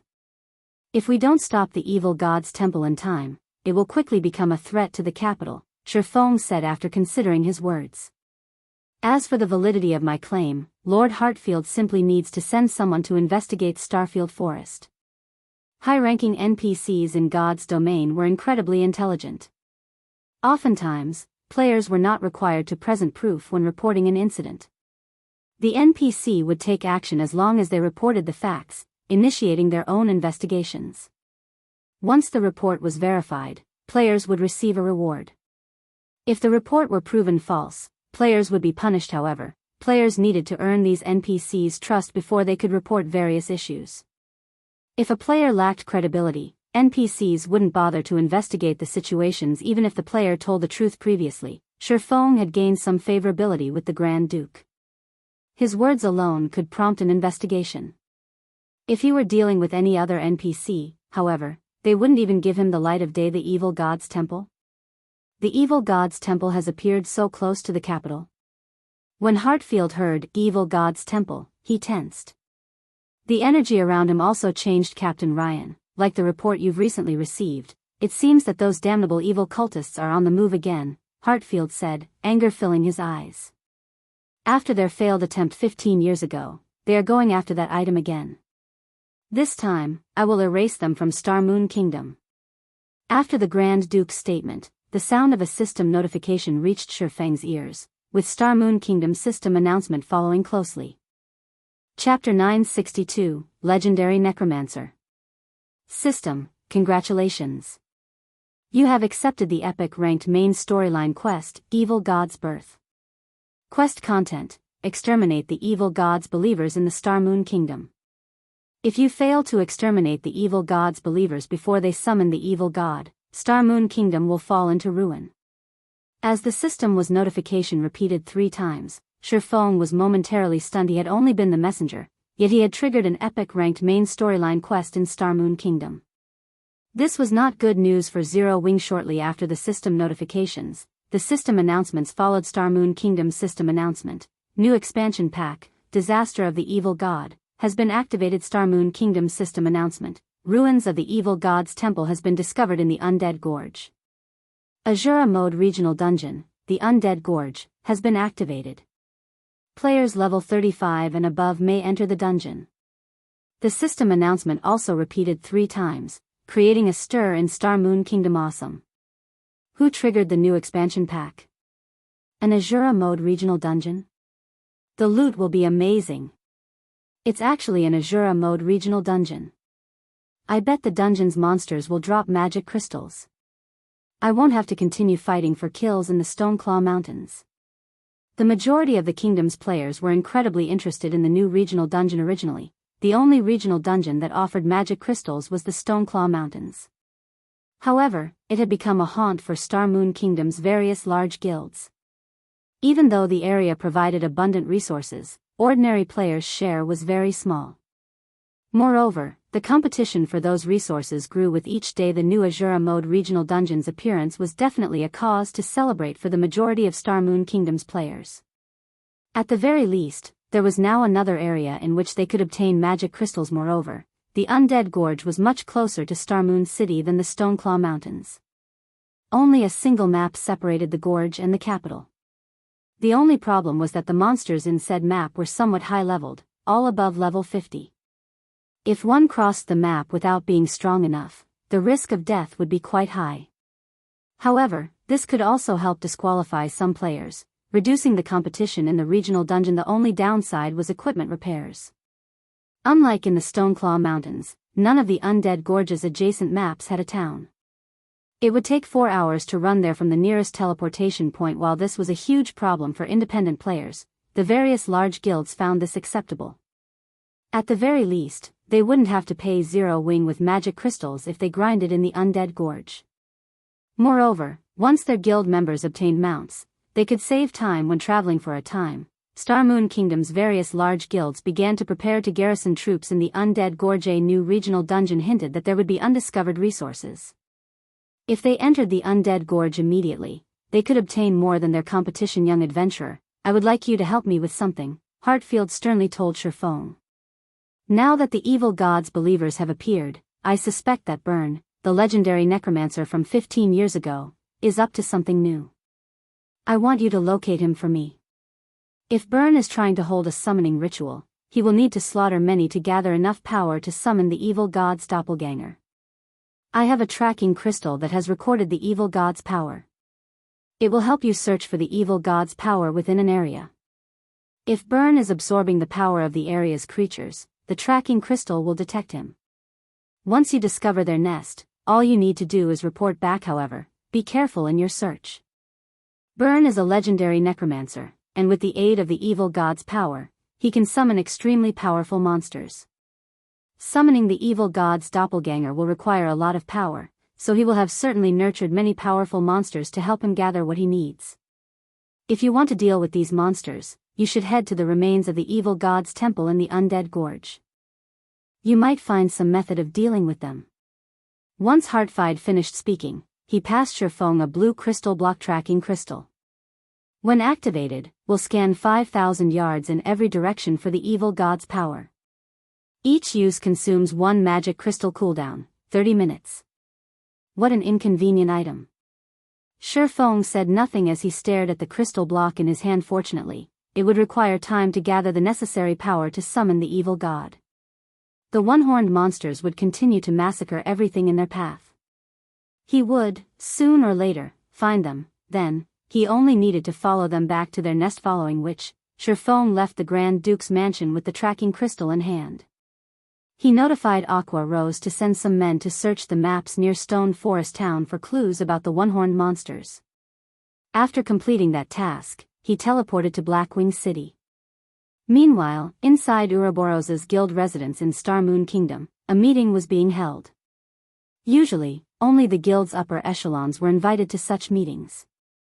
This meeting, however, included 3 outsiders. Guild leader Snow. There are many benefits to becoming one of the Blackwater Corporation's subordinate guilds. Won't you consider it?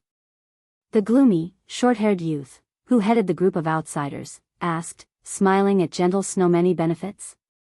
Zhao Yueru repeated from beside Gentle Snow, anger tinging her words. You're asking for management of Ouroboros and 90% of its shares, yet you're offering us less than 1/10 of the market price. These are your so-called benefits? Oh, don't put it like that. With Blackwater Corporation's fame and influence, I am sure that you know how much our management will benefit Ouroboros. The guild will become immensely strong, the short-haired youth said, chuckling. Joining the Blackwater Corporation now is your best choice. Otherwise, you'll run into a dead end in the future. You won't get anything at all. Are you threatening me? Gentle Snow frowned. It is not a threat. I am simply offering a suggestion. I doubt that your investors will want to make an enemy of Blackwater, the youth said. He then turned to Ouroboros's elders, saying, your guild elders are aware of this. Did they not tell you yet? What is going on? Gentle Snow shifted her gaze towards the several guild elders beside her. Each elder represented one of Ouroboros's investors. Their words were the investors' will. Our companies have already reached a consensus and decided to join the Blackwater Corporation. Snow, please don't blame us. We don't have a choice. Blackwater has been putting pressure on our companies as of late, so our profits are in jeopardy. If this continues, our companies may go bankrupt. We had to compromise, an elder explained softly. Chapter 963, 3 days. The Blackwater Corporation employs impressive tactics. Gentle Snow glanced at the short-haired youth sitting opposite of her, listening to several elders' explanations. In the virtual gaming world, third-rate or greater guilds typically split their shares among multiple shareholders.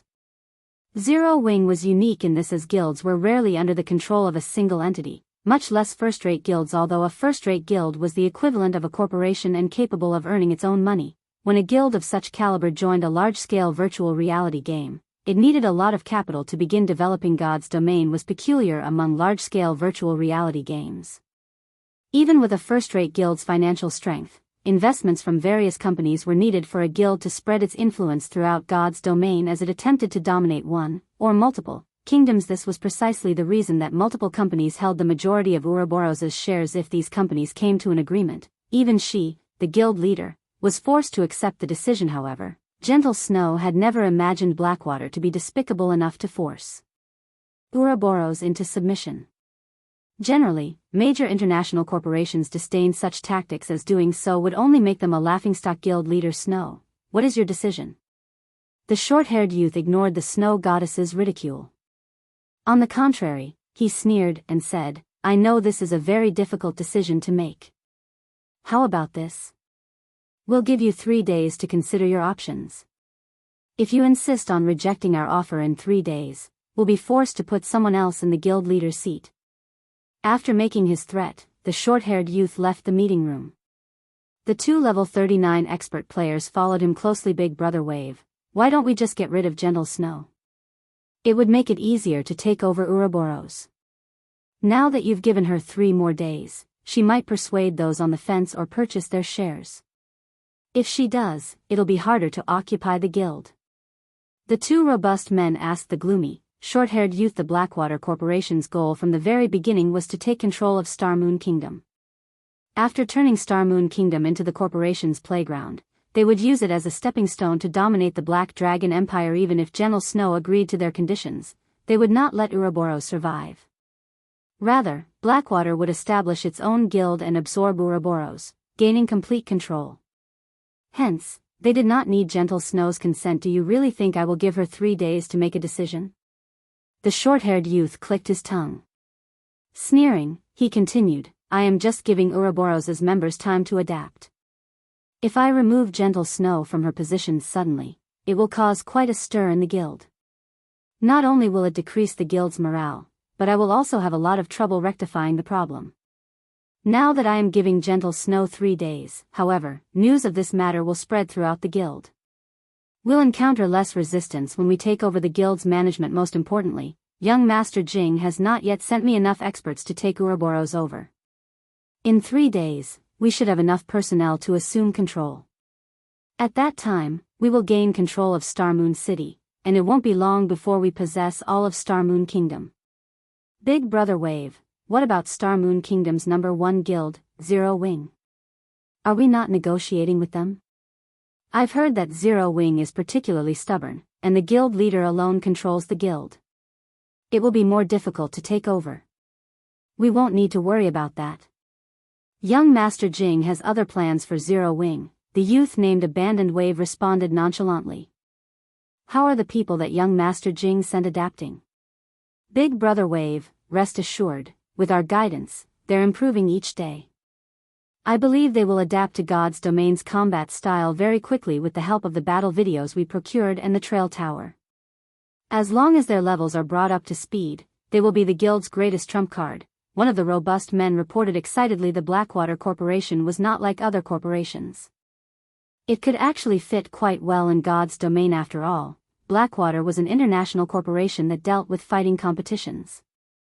The corporation's dojos spanned the globe. Moreover, the corporation was also one of the world fighting competition's main hosts with the amateur fighters in God's Domain. It would be a piece of cake for Blackwater to dominate the game. If not for the recent launch of the Mind Space System, the Blackwater Corporation wouldn't have harbored the slightest thought of investing in God's Domain. Once Abandoned Waves group left, pandemonium swept through Ouroboros.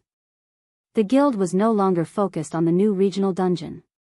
Meanwhile, Feng had arrived in Blackwing City's magic district. Unlike ordinary NPC cities, which were generally divided into the Noble District and the Commoner District, the NPCs and players that reached Blackwing City were extraordinary. Moreover, even if other kingdoms and empires' nobles ventured to this city, they were ordinary. Here in the Magic District, NPC-owned magic shops were everywhere. There were at least 100 such shops in the district. Not only did these shops sell all kinds of daily-use magic items, but they also sold magic scrolls. Some even sold rare magic scrolls that could not be found in ordinary NPC cities. The Monster Repellent Scroll was one such magic scroll. Initially, players had assumed that the Monster Repellent Scroll had no particular value. After all, it was only capable of driving off low-intelligence monsters. Moreover, as players reached higher levels and explored higher-leveled maps, they encountered fewer low-intelligence monsters. Hence, there was rarely a need for the Monster Repellent Scroll. Furthermore, the scroll was expensive. The Monster Repellent Scroll had only gained popularity after players discovered its ability to protect towns. However, as one of the rare magic scrolls sold in Blackwing City, the Monster Repellent Scroll was not infinitely available. Only a limited quantity could be purchased each day. Moreover, only one magic shop sold the scroll, so it wasn't easy to obtain. Overall, only 20 Monster Repellent Scrolls were available in Blackwing City each day. When Feng entered the magic shop that sold the Monster Repellent Scrolls, he discovered numerous waiting players. These players turned toward Feng. Why are people from the sacred temple here? Feng was somewhat surprised when he saw these players. Chapter 964, Extraordinary Nobody. Connor's magic shop was an unassuming shop in Blackwing City. The shop was hidden deep in an alley, making it difficult to spot. Moreover, the goods sold in the luxurious magic shops lining the Magic District's main street were already more than enough to satisfy players' needs. Hence, very few went out of their way to look for Connor's magic shop. Feng had never expected to meet members of the Super Guild's Sacred Temple here. Aside from the glaring Sacred Temple members, a familiar woman chatted with the NPC shopkeeper. Sister Melody, should we chase this player away? A male summoner wearing light blue mage robes asked quietly. This male summoner looked relatively young, around 20 years old, yet he was already at level 39. The aura of strength and arrogance he exuded revealed him as more than an ordinary expert. Moreover, his staff was a Tier 1 weapon unique to summoners. The illusion staff Tier 1 weapons were the most suitable for Tier 1 classes, aside from epic weapons. They could maximize a Tier 1 player's combat power, which even the best dark gold weapons could not accomplish at the moment. Even first-rate guild only had 1 or 2 epic items, some had none at all. Although super guilds were slightly better off in this regard, they could not arm every one of their apex experts with epic items. Generally, these experts only used dark gold items. Wielding a Tier 1 weapon in the Sacred Temple spoke volumes of the youth's combat standards. No need. It just so happens that I have a reason to seek him out. Since he has presented himself, things couldn't be better. When Quiet Melody saw Feng, a faint smile appeared on her beautiful, charming face, her smile mesmerizing several of the Sacred Temple members. Seek him out? The summoner youth was slightly stunned. Doubtful, he turned to look at Feng as he wondered, who is he? Quiet Melody was the Sacred Temple's Vice-Temple Master. She was also one of the guild's apex experts. Very few in the virtual gaming world could attract her attention. Seeing the summoner's confusion, Quiet Melody chuckled as she explained, Fantasy, you might not know of him since you've recently graduated from the newcomer's training, but he is none other than Zero Wings Feng. So, you're the Feng that defeated Sirius.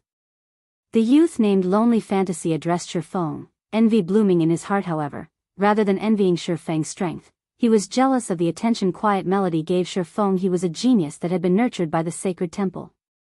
Of the many newcomers who had recently graduated from the temple's training program and become internal members, he ranked within the top 5. The Sacred Temple was a super guild, and it chose the newcomers it nurtured from the guild's elite members. Those who stood out among these elites were the cream of the crop. In any first-rate guild, these individuals could easily become the strongest combatants. These individuals were the virtual gaming world's blue blood experts. Yet, a low-born individual like Feng had defeated one of the Battle Wolves Guild's old monsters. Moreover, Feng received Quiet Melody's attention, whom he admired. Why wouldn't he be jealous? Unknowingly, a hunger for battle filled Lonely Fantasy's gaze as he watched Feng. We meet again. Quiet Melody took the initiative to greet Feng. If not for your loan to Hidden Cloud, I might have been unlucky. During the last Blackwing auction, the 9 Heavens Pavilion's Hidden Cloud had beaten her in the auction for the Golden Tablet. In the end, however, a mysterious NPC had assassinated him for that tablet. Moreover, Hidden Cloud had not been able to log into God's domain for a long period after that incident.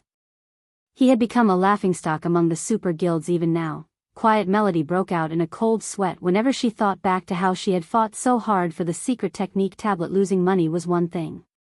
Losing time was crucial. Every minute and second counted to the various guilds' experts. If they could, these experts would spend every minute in the game. If they couldn't log into God's domain for several days, their progress would be wounded. The damage might be less severe for someone like herself, who had lost interest in the battle for the guild leader's seat and was content as a vice-temple master and holding some shares of the guild. However, for an ambitious person like Hidden Cloud, who vied to become the 9 Heavens Pavilion's first hall master, the damage was tremendous. You must be here for some rare scrolls, right? Quiet Melody said, her gaze shifting towards the magic scrolls filling the display cabinets. Smiling faintly, she continued, unfortunately, I have purchased all of the rare scrolls here. If you wish to buy some, you will have to wait until tomorrow. Temple Master Melody is quite impressive. I'm surprised that you found this place, Feng said as he swept a glance over the display cabinets. Indeed, just as Quiet Melody had said, the rare scrolls were gone. Even the monster repellent scrolls, which had no apparent use at this stage of the game, were sold out. It's nothing. I just stumbled upon this shop, Quiet Melody replied casually. She then revealed a few of the rare scrolls she had purchased. Looking at Feng, she said softly, which scroll are you looking for? If you are in a hurry, I can sell a few to you at cost. The Sacred Temple members were shocked. They thought that they were hallucinating. Quiet Melody was the Sacred Temple's Vice-Temple Master. Even if one disregarded her status, her appearance was enough to make countless men and women swoon. Aside from the required respect for the guild leader and the guild's older generation, she almost never expressed goodwill towards anyone yet. She was doing exactly that for Feng, even if Feng was a particularly skilled fighter with astonishing strength, that shouldn't warrant Quiet Melody's warmth. After all, they belonged to different guilds. Moreover, their guild possessed many experts who were stronger than Feng's sister Melody. We need these scrolls urgently. If we sell them to someone else, Lonely Fantasy quickly interjected, it's fine. We purchased a few extra as a precaution. Quiet Melody smiled, responding to the summoner youth's advice with indifference. However, Lonely Fantasy knew that these rare magic scrolls were crucial to complete their quest. On the off chance that they ran out during the quest, they may fall on the very edge of success. If that happened, their previous efforts would go to waste. He could not understand why Quiet Melody wanted to befriend Feng. What was so good about this swordsman? Many thanks. I only need 4 monster repellent scrolls. Feng stated, not beating around the bush. His agreement with Bloodfang was extremely important. If the monsters raided the town before he was prepared, without the monster repellent scroll, he would have to pay 30,000 gold. Moreover, a person of Quiet Melody's status had no reason to trick him and no need to use this opportunity to learn why he had come to this shop. Since the woman wanted to befriend him and there was no enmity between him and the sacred temple, he saw no reason to reject her offer. Afterward, Quiet Melody gave Feng 4 monster repellent scrolls in exchange for 20 gold. After receiving the scrolls, Feng turned to look at Quiet Melody, who had been smiling all this time. Sighing, he said, Temple Master Melody, just state your business. I'm assuming that you didn't waste so much time talking to a nobody like me just to sell a few unprofitable scrolls. Chapter 965, Super Guild's Attention. Hellscythe_Fluffy Goblin. It's nothing major. I just wish to purchase an item from Zero Wing. Quiet Melody chuckled at Feng's question. What item are you interested in? Feng began to grow curious. Generally, any items that Zero Wing sold could be purchased from the Candlelight trading firm with the Sacred Temple's capabilities. Quiet Melody could even easily afford the limited intermediate mana armor kits. Rather than seeking him out personally, she could simply issue a command, and her subordinates would fetch the items and deliver them to her doorstep. The slots to the Holy City, Quiet Melody responded seriously. How do you know about that? Feng's expression immediately darkened. Very few people knew of his acquisition of the Titan City entrance tokens. He highly doubted that Yolan's people would have leaked anything. However, based on Quiet Melody's tone, it was clear that she was certain that he had the entrance tokens. There's no need for surprise. In reality, this news has spread throughout the various super guilds. Quiet Melody smiled. I believe you remember Peerless, right? As a result of his major loss at your hands, Peerless advertised your deeds.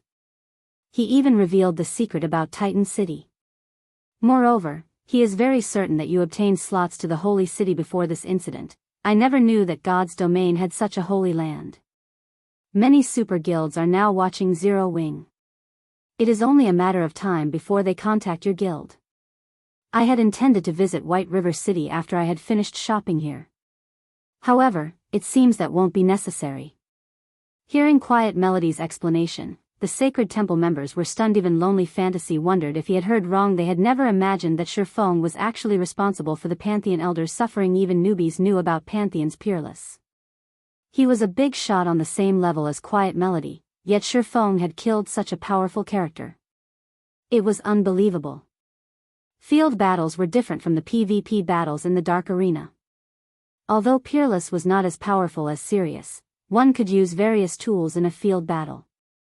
Many powerful experts had also accompanied Peerless, making it even more difficult to kill him. Moreover, from listening to Quiet Melody's words, the item in Feng's hands was even tempting to the various super guilds, so much so that a vice temple master like Quiet Melody deemed it necessary to make a personal visit. This was a first in Sacred Temple's history. Generally, when dealing with a guild like Zero Wing, it was a miracle if the Sacred Temple even sent someone from middle management. Yet the guild had delegated the negotiations with Zero Wing to a core upper echelon. Lonely Fantasy was confused. Zero Wing was merely an upstart guild in God's domain, yet it warranted treatment that first-rate guilds dreamed of. How did it manage this? So, he's the one who let it leak. Feng smiled bitterly as a realization struck him. It seems that had been his final chance.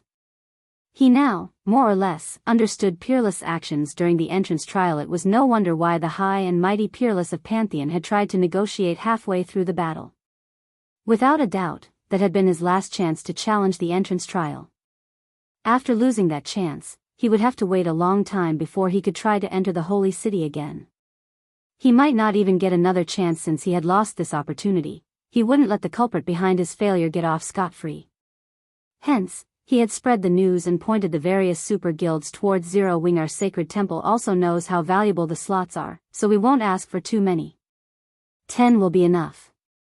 I believe that with how many slots Zero Wing obtained, trading 10 shouldn't be an issue. Moreover, we are more than willing to pay a sufficient fee in either money or items. Quiet Melody unhurriedly explained her offer. In an ordinary guild, the Holy City slots would, at most, add a few advanced lifestyle players. However, it was a different story for super guilds. Super guilds like the Sacred Temple had many lifestyle players who were masters in other virtual reality games. Unfortunately, as these masters were still unfamiliar with God's domain's lifestyle classes, they could only utilize a small fraction of their true abilities. However, with access to the Holy City of Titan, these past masters would rapidly become true lifestyle masters in God's domain. Once these masters could exert their true abilities, rather than just generating limited profits, the Sacred Temple's network of shops could finally be put to good use. Hence, to obtain the slots to the Holy City, the Sacred Temple was willing to pay a massive price. If Zero Wing is willing to sell the slots, the Sacred Temple is willing to trade epic items or golden lands in major cities for them. Since Feng had remained silent, Quiet Melody decided to use the Sacred Temple's trump card. Needed more than just money to afford epic items and major cities' golden lands. It was especially true for the lands. Even a fool knew that these lands' value had room to grow. If not for how important lifestyle masters were to the Sacred Temple, the temple would never have considered these bargaining chips. Although I want to agree to your offer, the Holy City slots are too precious. I believe that you know just how important they are. Moreover, to tell you the truth, Zero Wing has already used many of our slots. Even if I wanted to trade them to you, Zero Wing doesn't have many left. If you wish to buy them, I'll have to discuss your offer with my guild leader. Feng did not openly reject Quiet Melody's request. After all, the Sacred Temple offered an impressive price. Moreover, based on Quiet Melody had said, it seemed that multiple super guilds were very interested in the Holy City's entrance tokens. Even if he told the truth and claimed that Zero Wing had used all of its slots, none of the super guilds would believe him. At which point, Zero Wing would have earned many new enemies for no reason at all. This was all a part of Peerless' sinister plan. I understand. I'll have to request that you speak with guild leader Black Flame, then. If he is willing to trade, our offer will not disappoint. Quiet Melody nodded, not surprised in the least about this outcome. Updated by Novel Full. Calm. In her opinion, Feng was merely one of Zero Wing's upper echelons, and the Holy City slots could decide the fate of a trading firm. Naturally, such an important decision fell to the guild's leader. As for whether or not Black Flame would agree to the Sacred Temple's offer, she was unsure. However, she didn't believe that it was likely that he would refuse the offer. After all, golden lands in major cities were too valuable. They were also something that Zero Wing needed urgently. There simply was no reason for Black Flame to refuse. Chapter 966, Candlelight Auction. Hellscythe_Fluffy Goblin. After Feng finished his conversation with Quiet Melody, he pretended to contact Black Flame. In reality, though, he contacted Fire Dance. After all, he was Black Flame. How could he possibly contact himself? He had only said something about it to hide his identity. Had he made the decision as Yi Feng, he would have roused Quiet Melody's suspicion. Feng had to admit that the Sacred Temple's offer was tempting. At the same time, it served as a reminder Zero Wing's number of lands couldn't even compare to a first-rate guild's, not to mention super guilds. It had fewer than an ordinary second-rate guild. However, this could not be helped. These guilds had far stronger foundations than Zero Wing. These guilds had joined God's domain with plenty of starting capital. Their members also spanned across many cities. Moreover, these guilds had invested almost all of the coins they earned from their money farming teams into purchasing various cities' lands. Now players had been developing in God's domain for quite some time. These guilds' advantages were beginning to manifest in stark contrast to these guilds. Zero Wing had started in God's domain with absolutely nothing. Its possession of lands in so many cities was already impressive now that God's domain had been operating for so long. Even if Zero Wing had a lot of money, the various large guilds had already bought out the lands in the various NPC cities. These guilds treated their lands like their babies. It was practically impossible for Zero Wing to purchase these lands at a reasonable price without presenting something that these guilds hungered for. The Holy City slots provided a golden opportunity. Currently, the Candlelight trading firm had only spread its influence to a few major cities. By the time the lifestyle players in Titan City reached the advanced rank, the firm's small corner of the market wouldn't be enough to display its true prowess. If the trading firm obtained a few plots of land in Empire's top 10 major cities, it would secure a far larger customer base.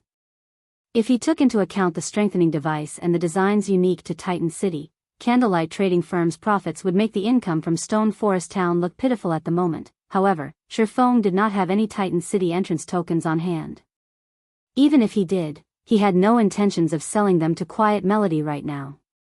Since there were so many super guilds craving their own slots to the Holy City, he had to auction them and obtain the best price.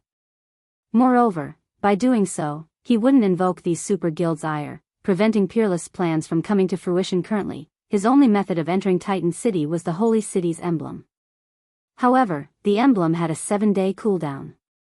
He had used the emblem recently, so if he wanted to enter the Holy City, he'd have to wait. Could use these 7 days to prepare. After all, purchasing lands was a significant expenditure. Even if the Holy City slots were more valuable, he could not trade a single slot for a major city's golden land unless the Super Guild had lost its mind in the past. A single Holy City slot only sold for several hundred gold. Even if it sold for more than that at the moment, the most anyone would pay was roughly 1,000 gold. On the other hand, major cities' golden lands were worth over 10,000 gold. With the slots he had on hand, he could afford, at most, one plot of land. This was not the desired outcome. He planned to trade the Holy City slots for lands in major cities, offering one slot and coins to make up the cost difference. This way, he could purchase 10 plots of lands by selling 10 slots. Hence, collecting enough coins was now a priority. Prepare the main force and both the Dark Gods Legion's official members and reserve members to advance on the Undead Gorge. Halt all other quests and activities temporarily, Feng instructed. Don't forget to collect extra strengthening devices and magic scrolls from Candlelight as well. Although the Undead Gorge is an Azura mode regional dungeon, its monsters are much stronger than in the Stoneclaw Mountains. Don't carelessly lose your lives in there. Feng had never heard of the Undead Gorge before. However, as it was related to the new expansion pack, it was definitely not an ordinary regional dungeon. It should offer an abundance of resources, particularly magic crystals. Currently, there were too many players in the Stoneclaw Mountains. There weren't enough monsters to go around. On the other hand, not only was the Undead Gorge a new regional dungeon, but it also required more to enter than the Stoneclaw Mountains. Guilds wouldn't be able to dispatch as many members to the dungeon. With this, Zero Wing could farm magic crystals far more efficiently. As long as he had enough magic crystals, he could use the teleportation house to turn them into mountains of glittering gold coins. With this, he could earn what he needed to purchase lands during the next 7 days. Understood. Fire Dance nodded after Feng finished issuing his orders. He smiled as he turned back to Quiet Melody. Communication between players could be set to private mode. This way, unrelated parties would not overhear the conversation. Naturally, the surrounding Sacred Temple members had heard nothing Feng had said, so these people assumed that he had been speaking with Black Flame. Temple Master Melody, I have told our guild leader about your offer. Our guild leader has considered this problem, hence, he has already prepared and decided to auction off the slots. In 7 days, the Candlelight trading firm will hold its first auction. Not only will the Holy City slots be available, but many other unimaginable items will also be for sale, Feng said. To participate in the Candlelight auction, you will need to hold at least one deed to a major city's golden land. These lands will be used to bid for the Holy City slots. Of course, Zero Wing will supplement the cost for each land with coins. However, Zero Wing will only announce the auction to the public in 3 days. This is all I can say for the moment. As for who obtains the Holy City slots, that will depend on the strength and capital of the various guilds attending. Updated by Novel Full. Calm. The moment Feng finished talking, Lonely Fantasy, who stood beside Quiet Melody, flew into a rage, growling, "What do you guys take those Holy City slots for? Do you really think our sacred temple can't obtain our own? Fantasy, that's enough." Quiet Melody reproached her subordinate, although Lonely Fantasy tried to continue. When he saw the fury in Quiet Melody's eyes, he snapped his mouth closed. "Since Zero Wing intends to sell the Holy City slots, we are lucky. The Sacred Temple will certainly attend the auction," Quiet Melody said, her eyes carrying a silent apology. She then departed from the shop with Lonely Fantasy and the others. Lonely Fantasy still wanted to say something after leaving the shop, but Quiet Melody's glare silenced him. "Fantasy, you have just officially joined the Sacred Temple, so there is much about God's domain that you do not know. Zero Wing is not as simple as you think. It was bold enough to provoke the super first-rate guild Dragon Phoenix Pavilion and the Super Guild King's return. Do you really think Zero Wing will think much of the Sacred Temple's threats?" Quiet Melody scolded Lonely Fantasy, shaking her head ruefully. "While we wait, rather than following me around, head to the intelligence department and learn about the game's various guilds. God's domain is not the shallow game you think it is." Lonely Fantasy was taken aback by Quiet Melody's words. He had not realized that Zero Wing was powerful enough to provoke King's return. Just what kind of guild was it? As for Feng, after obtaining the monster repellent scrolls, he returned to White River City. As soon as he returned, he headed for his warehouse in the bank. Previously, too many things had demanded his attention. He hadn't yet had a chance to use the damaged god crystal he had obtained during the entrance trial. The Holy Grail already possessed immense power. If he could upgrade it further, the thought alone excited him. Chapter 967, Damaged God Crystal. Hellscythe_Fluffy Goblin. At White River City's bank, before Feng had arrived, a crowd of players had formed in front of the building's entrance selling raw materials in bulk. A stack of frost grass for only 15 silver. A stack of flame flowers for 21 silver. First come, first served. Urgently selling attribute gemstones. Tier 1 gemstones for 7 silver each. Tier 2 for 75 silver each. Limited stock available. Players were selling all sorts of items near the bank's entrance. Level 30 dark gold equipment was even available for purchase. Current mainstream players were only level 33, while elite players were generally level 36. Even guild elite players dreamed of owning level 30 dark gold equipment. Very few people were willing to sell these items on the market. Generally, only players from small but powerful workshops sold equipment of such caliber. After all, ordinary teams could not obtain dark gold equipment. However, rather than sell dark gold equipment for in-game currency, these small-scale workshops generally sold their items to guilds for credits, which they used to maintain their workshops' operations. After all, such workshops usually didn't have the financial support of a corporation. These are so cheap. I want 3 Tier 1 Strength gemstones and 1 Tier 2 Agility gemstone. Get lost. I want 2 Tier 2 Strength gemstones. I want 3 stacks of flame flowers. Aside from the group of peddling players, another crowd fought desperately to purchase the items for sale. A majority of these players were merchant players and guild logistic members. Are these people insane? Feng could not help his surprise when he heard the various prices. Regardless of the herbs and ores, the gemstone prices alone were astounding. The current market value for Tier 1 gemstones was 9 silver, which was slightly lower than its initial price. He could easily turn a profit of 2 silver if he bought them for 7 silver. As for the Tier 2 gemstone, its prices had not fallen, but had risen instead. Currently, each sold for between 95 silver and 1 gold on the market. Moreover, Tier 2 gemstones were still in high demand even after many players had obtained their Tier 2 classes in the past. The majority of their gemstones had been Tier 1. Only guild members or wealthy experts could afford a full set of Tier 2 gemstones at this stage of the game. Moreover, many of the herbs and ores sold were relatively rare. They were still extremely difficult to purchase from the market, yet so many players hawked them here. Feng even wondered if some large guild had lost its mind. Regardless, Feng had no intentions of missing this rare opportunity. He might have just walked away if only the attribute gemstones were available for a low price. After all, he could obtain much cheaper attribute gemstones from the Dark Denver. Moreover, he normally sold these gemstones through the Candlelight trading firm. However, it was a different story for rare herbs and ores. He had no shortcuts to obtain these items. He had to rely on his guild members to collect them gradually.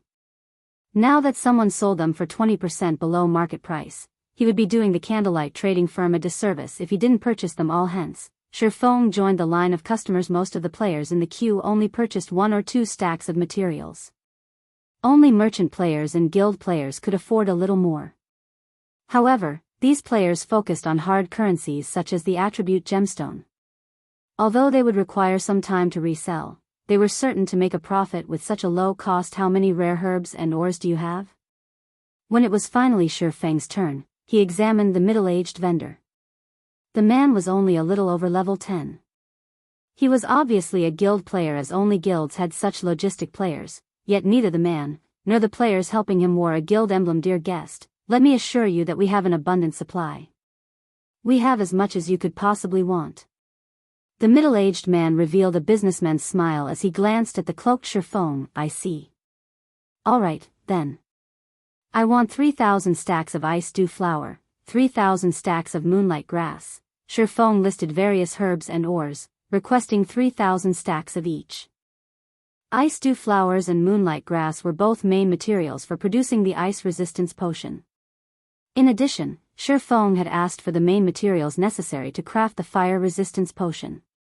As long as he had these materials, he could produce ice resistance and fire resistance potions in bulk. By the time White River City grew and the city's players could travel to the Eclipse Gate, these 2 potions would sell like hotcakes. Feng clearly remembered that, shortly after the flying ship feature launched, these potions' prices had skyrocketed. The raw materials also became incredibly popular. White River City's current development speed far outstripped that of the past. Based on Feng's estimation, it wouldn't be long before the flying ships were available in White River City.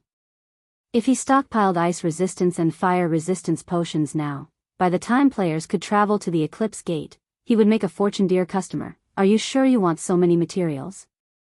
Shock lit up the middle-aged man's face as he listened to Feng's request. The bag space of 1 or 2 people won't be enough to hold so many. If you really want them, we'll need some time to transfer the materials over from other cities. Even if he emptied his warehouse in White River City, he wouldn't come close to fulfilling Feng's order. Sure, I can wait, Feng said, looking nonchalant. In any case, he had something to do in the bank. If there was money to be made, he could be patient. Hearing Feng's confidence, the middle-aged man smiled brightly. Hurriedly, he said in a respectful tone, please wait here for an hour. I'll send my men to fetch the materials. However, we don't have enough stock of some of the materials you have requested. Do you still wish to purchase them? He could make as much money selling Feng these materials as he had made from all of his previous customers. So be it. In any case, bring as many of the materials I listed as you can. I'll buy everything. As a precaution, let's sign a contract. I'll return in an hour to find you. If you prepare the items early, you can meet me in the bank's main hall, Feng said. He then produced a contract and handed it to the middle-aged man. Please rest assured, I'll have my men bring the materials immediately. After the middle-aged man read through the contract, he signed it without hesitation. He then began to contact his subordinates. As for Feng, he entered the bank's main hall. Hello, sir, how may I be of service to you today? The female NPC behind the front counter smiled as she asked Feng politely. I want to enter my personal warehouse. Here is the key, Feng said. He then passed a bronze key to the female NPC. Please follow me, sir. After the NPC received the key, her attitude towards Feng shifted, showing more respect. The key Feng had produced was paired to a large private warehouse. This made him one of the bank's VIP guests. No player could steal information about a private warehouse's contents. This was the reason that Feng had rented one for himself. Upon arrival, Feng carefully opened one of the warehouse's safes. The instant the safe opened, the air in the private warehouse grew heavy as a powerful aura surged from within the safe. The safe contained none other than the legendary ranked Holy Grail. This is, originally, Feng had intended to retrieve the damaged god crystal from his bag. However, as if this god crystal had been summoned, it flew from his bag without his involvement. As the god crystal hovered before Feng, it radiated a faint, golden glow. The god crystal, which should have lost its power, seemed resurrected. It radiated a powerful divine might that prevented Feng from moving. Chapter 968, Evolving the Emblem. Hellscythe_Fluffy Goblin. How is this divine might be so powerful?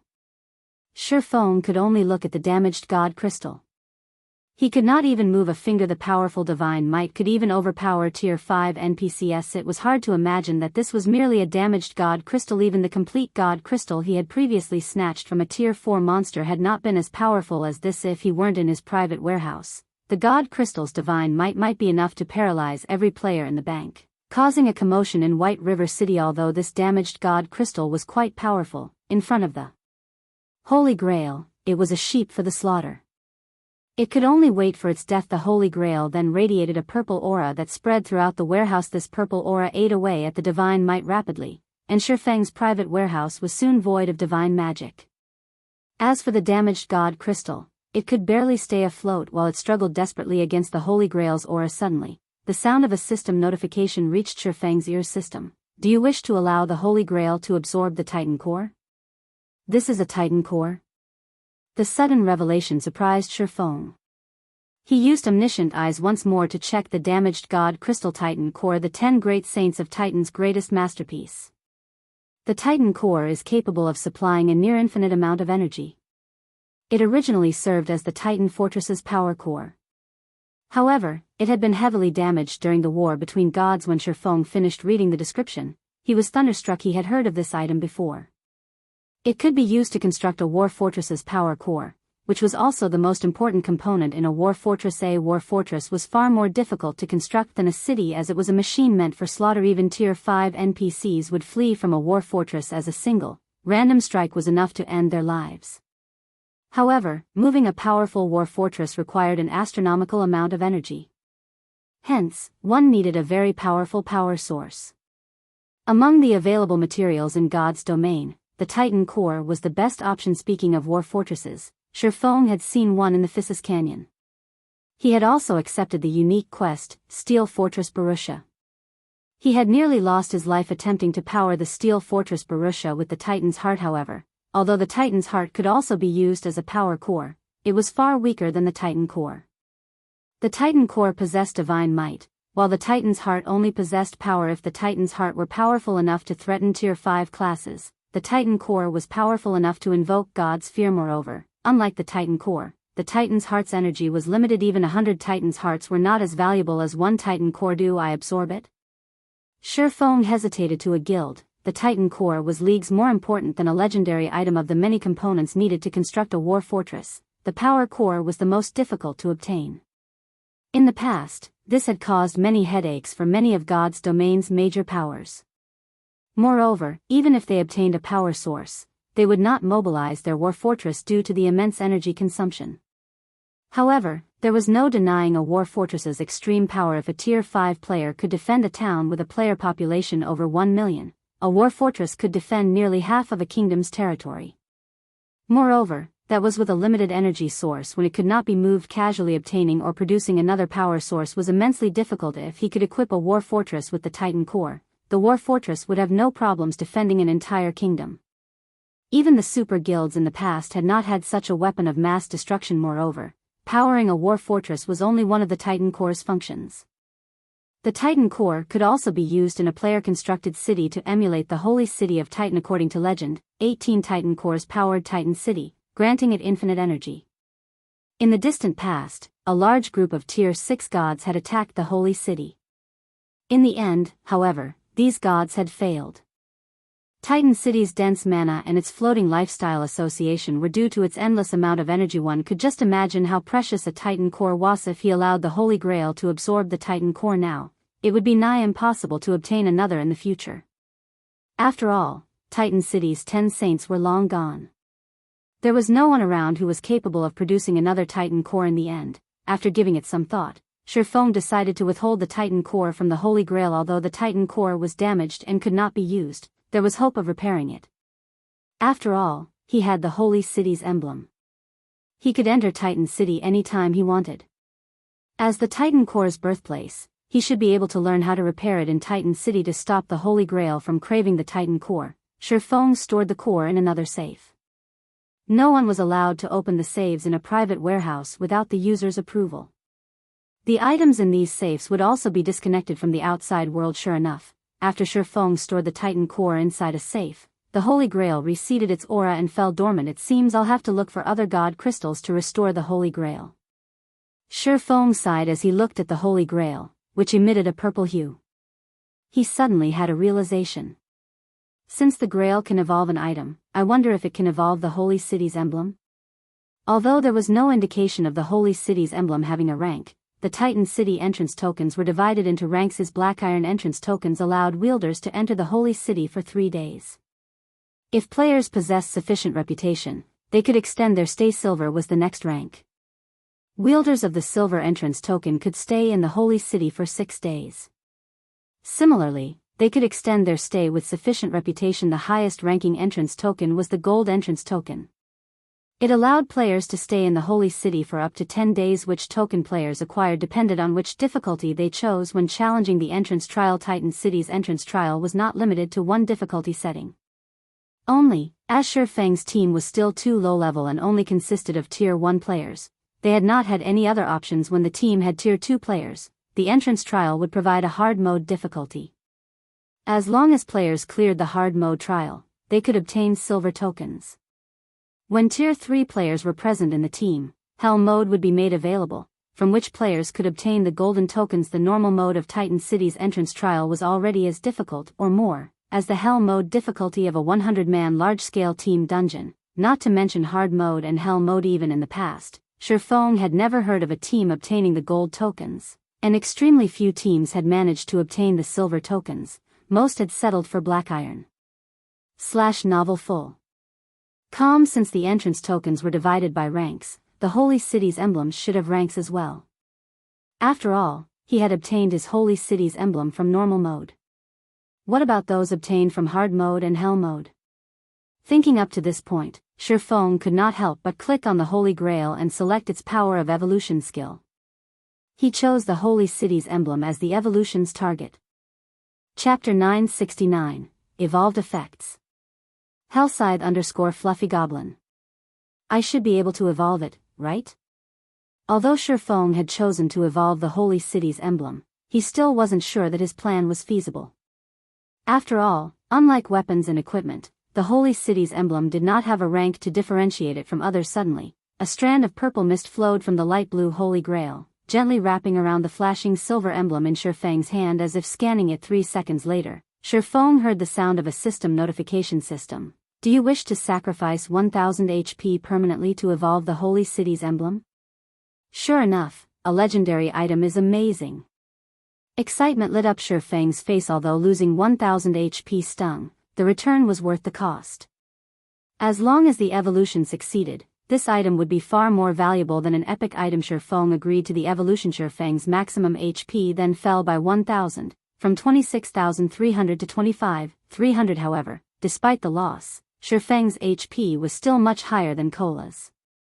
If Feng activated the 7 Luminaries Rings Aura of Earth, he could even become a sturdier MT than Cola. As Feng's HP decreased, streams of green liquid flowed from his body and into the Holy Grail. In turn, the Holy Grail radiated a dazzling purple glow that gradually melded with the Holy City's emblem. Suddenly, the emblem radiated a dazzling golden glow that enveloped the warehouse. Was it a success? Feng stared at the Holy City's emblem, tension tightening his features. If the evolution were a success, the Candlelight trading firm's future would be limitless. While other guilds were expending effort and resources to nurture advanced lifestyle players, he could easily nurture one batch after another, giving the Candlelight trading firm a massive advantage over other trading firms at that time. Even if Candlelight lacked shops, it could easily overwhelm its rivals with a large stock of advanced products. If they could nurture a master rank player, they could earn staggering amounts of money. If the evolution failed, though, he would have to wait another 10 days before he could try again. he would also have to sacrifice another 1000 HP. The thought soured Feng's mood. However, as depressing as it was, he would gladly sacrifice another 1000 HP. After all, Titan City held the key to the Candlelight trading firm's future after the golden glow dissipated. The originally silver holy city's emblem shone a pale gold. Moreover, tiny divine runes had been carved on the emblem, which gathered surrounding mana. It almost seemed like a faint mist had wrapped around the emblem, giving it an aura of mystery following which, Feng inspected the Holy City's emblem statistics. Holy City's emblem opens a transfer gate to Titan City. A maximum of 20 people may pass through the gate. Each time the wielder of the Holy City's emblem enters the Holy City of Titan, they can extend their stay by up to 2 days. Cooldown, 7 days. After Feng finished reading the introduction, he was ecstatic. Although the evolved emblem did not extend a player's stay like the higher-ranked entrance tokens, it now allowed 20 people to enter Titan City rather than 10. Moreover, the wielder could stay in the Holy City 2 days more than everyone else. Now, the Holy City's emblem was practically a permanent residence permit for Feng. Generally, ordinary players could only stay in Titan City for 3 days, while Feng, as one of the city's honorary citizens, could stay up to 5 days. Including the emblem's new effects, he could extend his stay in the Holy City to 7 days, which was exactly how long the cooldown lasted. With this, even if Feng did not raise his reputation, he could stay in Titan City as long as he wanted. Titan City was heavenly for both lifestyle players and combat players. Not bad. With this, I won't have to worry about time constraints when I'm questing in Titan City. Feng smiled at the pale gold emblem in his hand. Titan City was a holy land to both lifestyle players and combat players. Only, as the slots to enter the city were extremely valuable, most guilds that possessed them only used them on lifestyle players who could contribute more to the guild than combat players. However, as more players reached Titan City, combat players would discover the Holy City's benefits. They would also discover that they would enjoy just as many benefits as lifestyle players.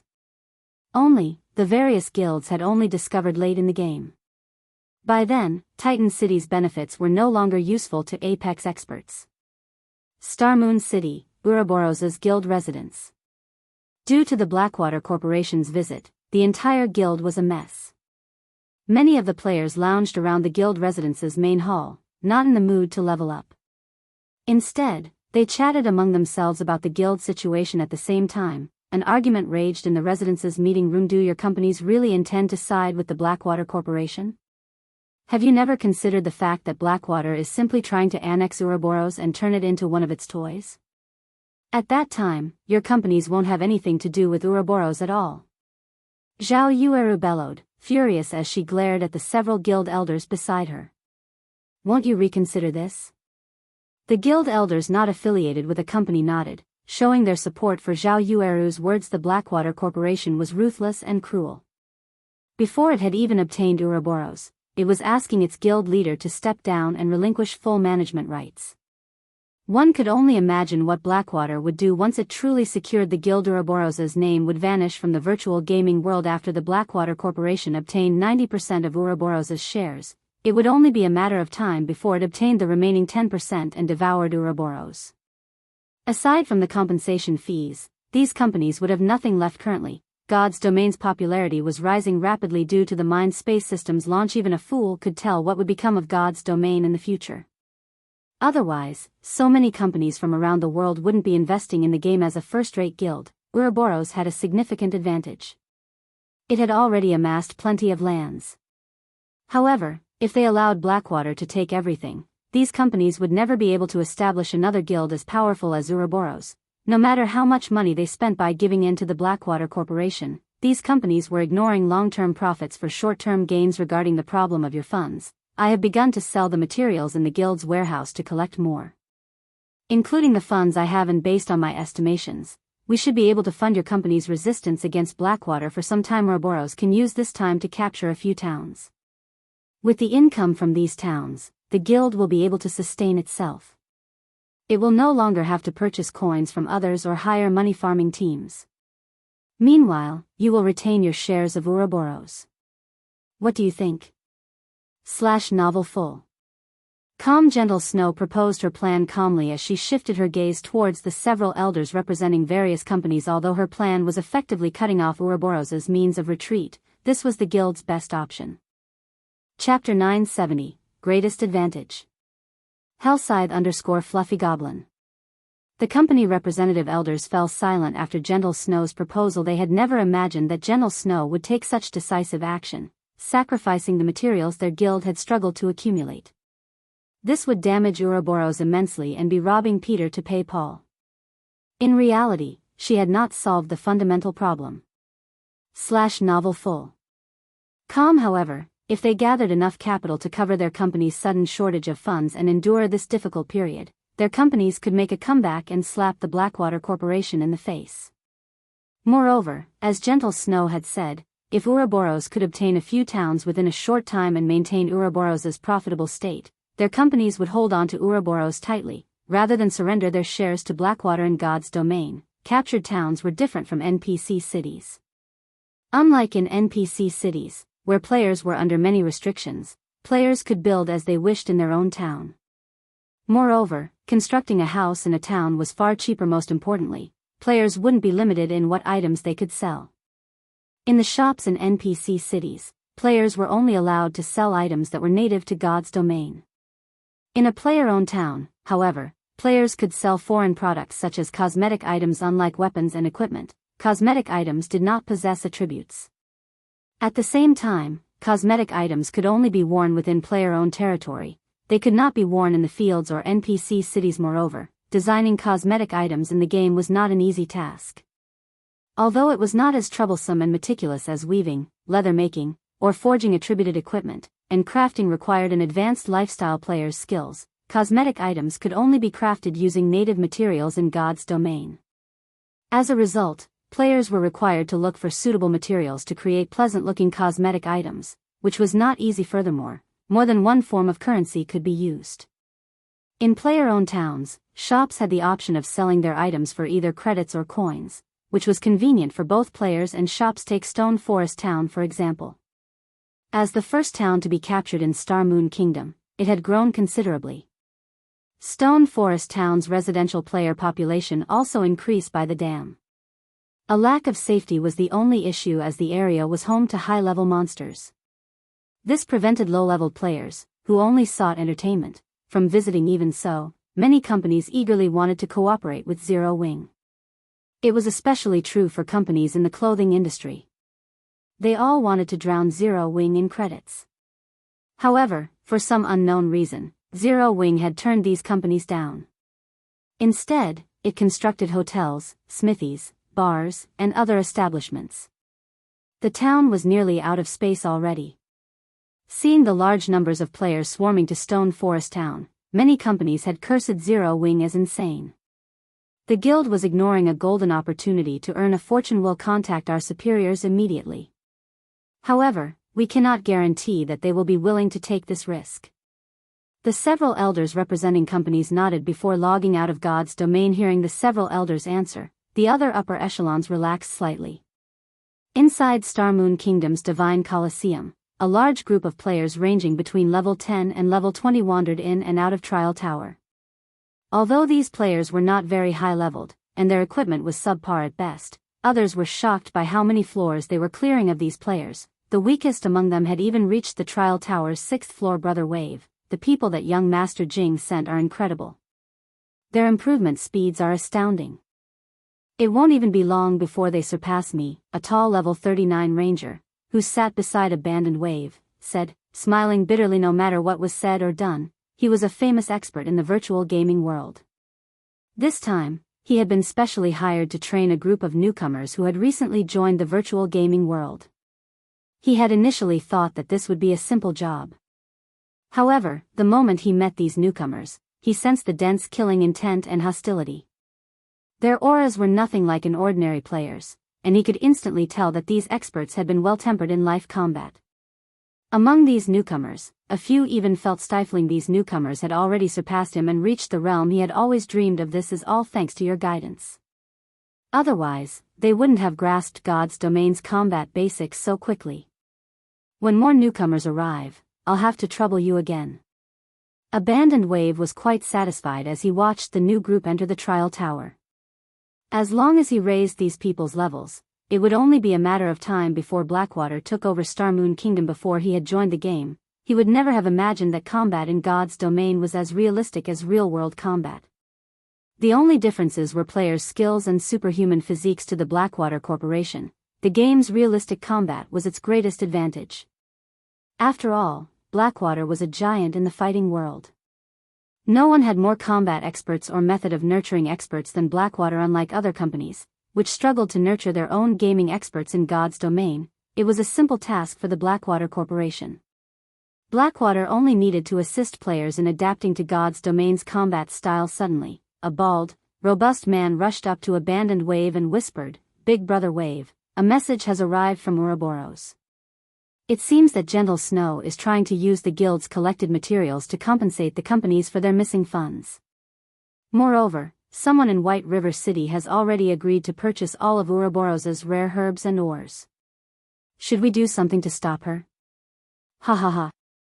Interesting. It seems that Gentle Snow is good for more than just her pretty face. She is a daring beauty. It makes me somewhat reluctant to let her go. Abandoned Wave could not help but roar with laughter. It's a pity that her efforts are pointless. She doesn't understand Blackwater's power. She doesn't know these companies' true intentions. Either Gentle Snow has a considerable amount of Ouroboros' shares. Even if those companies pressure her, they can't stop her from selling the materials. However, I can't let her have her way. Notify Gale and the others and have them warn the buyer. I don't want Ouroboros to have a raw material shortage when I take control. Understood. After Abandoned Wave finished issuing his instructions, the bald man left the Divine Colosseum. Chapter 971, White River City's Transformation. Starmoon City, Ouroboros's guild residence. Bursting into the meeting room, the tall, robust berserker Fierce Snake hurried to Gentle Snow's side and quietly reported, "Guild leader, good news. You've been worried that we wouldn't be able to sell the materials fast enough, right? A while ago, we found someone willing to purchase all of our rare herbs and ores. Moreover, the attribute gemstone sales in the various major cities are going quite well. We'll collect the necessary funds in no time." "All right." Gentle Snow's expression, which had been tense until now, finally relaxed. "Assemble the materials in the various warehouses immediately." Selling all of the materials Ouroboros had, even at 80% market value, in such a short time would be a daunting task. After all, there was a limit to how much the market could digest if they could not gather the required funds in time. Her proposal would have been nothing but talk now that someone wanted to spend the coins to purchase their stock. They had helped her considerably. When Gentle Snow finished instructing Fierce Snake, the several company representative elders came back online. "How did you manage to get an answer so quickly?" Gentle Snow felt something off when she saw the several elders. Such an important decision wasn't easy to make.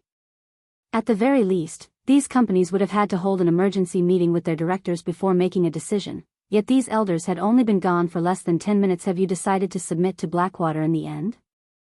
Gentle Snow's expression darkened. She had only recently chased away Chao Chinhua after much difficulty and snatched back control of the guild, which had originally belonged to her elder brother. She had never expected several of Ouroboros's investors to abandon them just as she was starting to push the guild onto the right track with just her family's company. She could not stand against these major companies when they worked together. Update by Novel Full. Guild Leader Snow, please understand that this is a world where the strong eat the weak. Our companies simply cannot stand against the Blackwater Corporation. Please prepare to hand over the position of Ouroboros's guild leader. We also hope that you will support the new guild leader. As for the White Clan Group's shares, we will buy them back in 3 days." After the company representative elders gave their answer, they sighed powerlessly as they logged out of the game. Although they were only the representatives of their respective companies, they knew that their companies had already signed a private agreement with the Blackwater Corporation. They no longer intended to play with the White Clan Group as they had found a new playmate despicable. How could they do something like this? We were blind to think we actually accepted these companies' investments in the guild. The dozen or so elders, who had fought long and hard with Ouroboros, started to bash the investors. To them, Ouroboros was their home. They had worked for Ouroboros for over 20 years. Now that someone else was taking over their guild, why wouldn't they be angry? Snow. Zhao Yueru didn't know how to console her friend. The White Clan group had made its fortune in the virtual gaming world. It had established Ouroboros and gradually developed the guild, taking over a dozen years to elevate it from a third-rate guild to a first-rate guild. Afterward, Ouroboros had dominated over a dozen virtual reality games, yet now it was crumbling in Gentle Snow's hands. Zhao Yueru did not know what to say. I'm fine. Gentle Snow waved her hand. However, she was extremely pale. After a few minutes of silence, she took a deep breath and said, "Those companies and the Blackwater Corporation are underestimating me.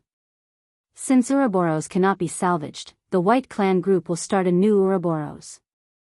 Although the investing companies had secured Ouroboros' management, and thus, the guild's shops, gaming experts were the true key to a guild's power. Due to Chao Qinghua's mutiny, the White Clan group controlled Ouroboros' god-slaying army. It did not belong to the guild. As a preventive measure against Chao Qinghua, Gentle Snow had purchased over a dozen plots of land in Starmoon City and several other high-population cities under her name. However, she hadn't expected those preventative measures to come into play now. Fierce. You don't have to deliver the goods anymore.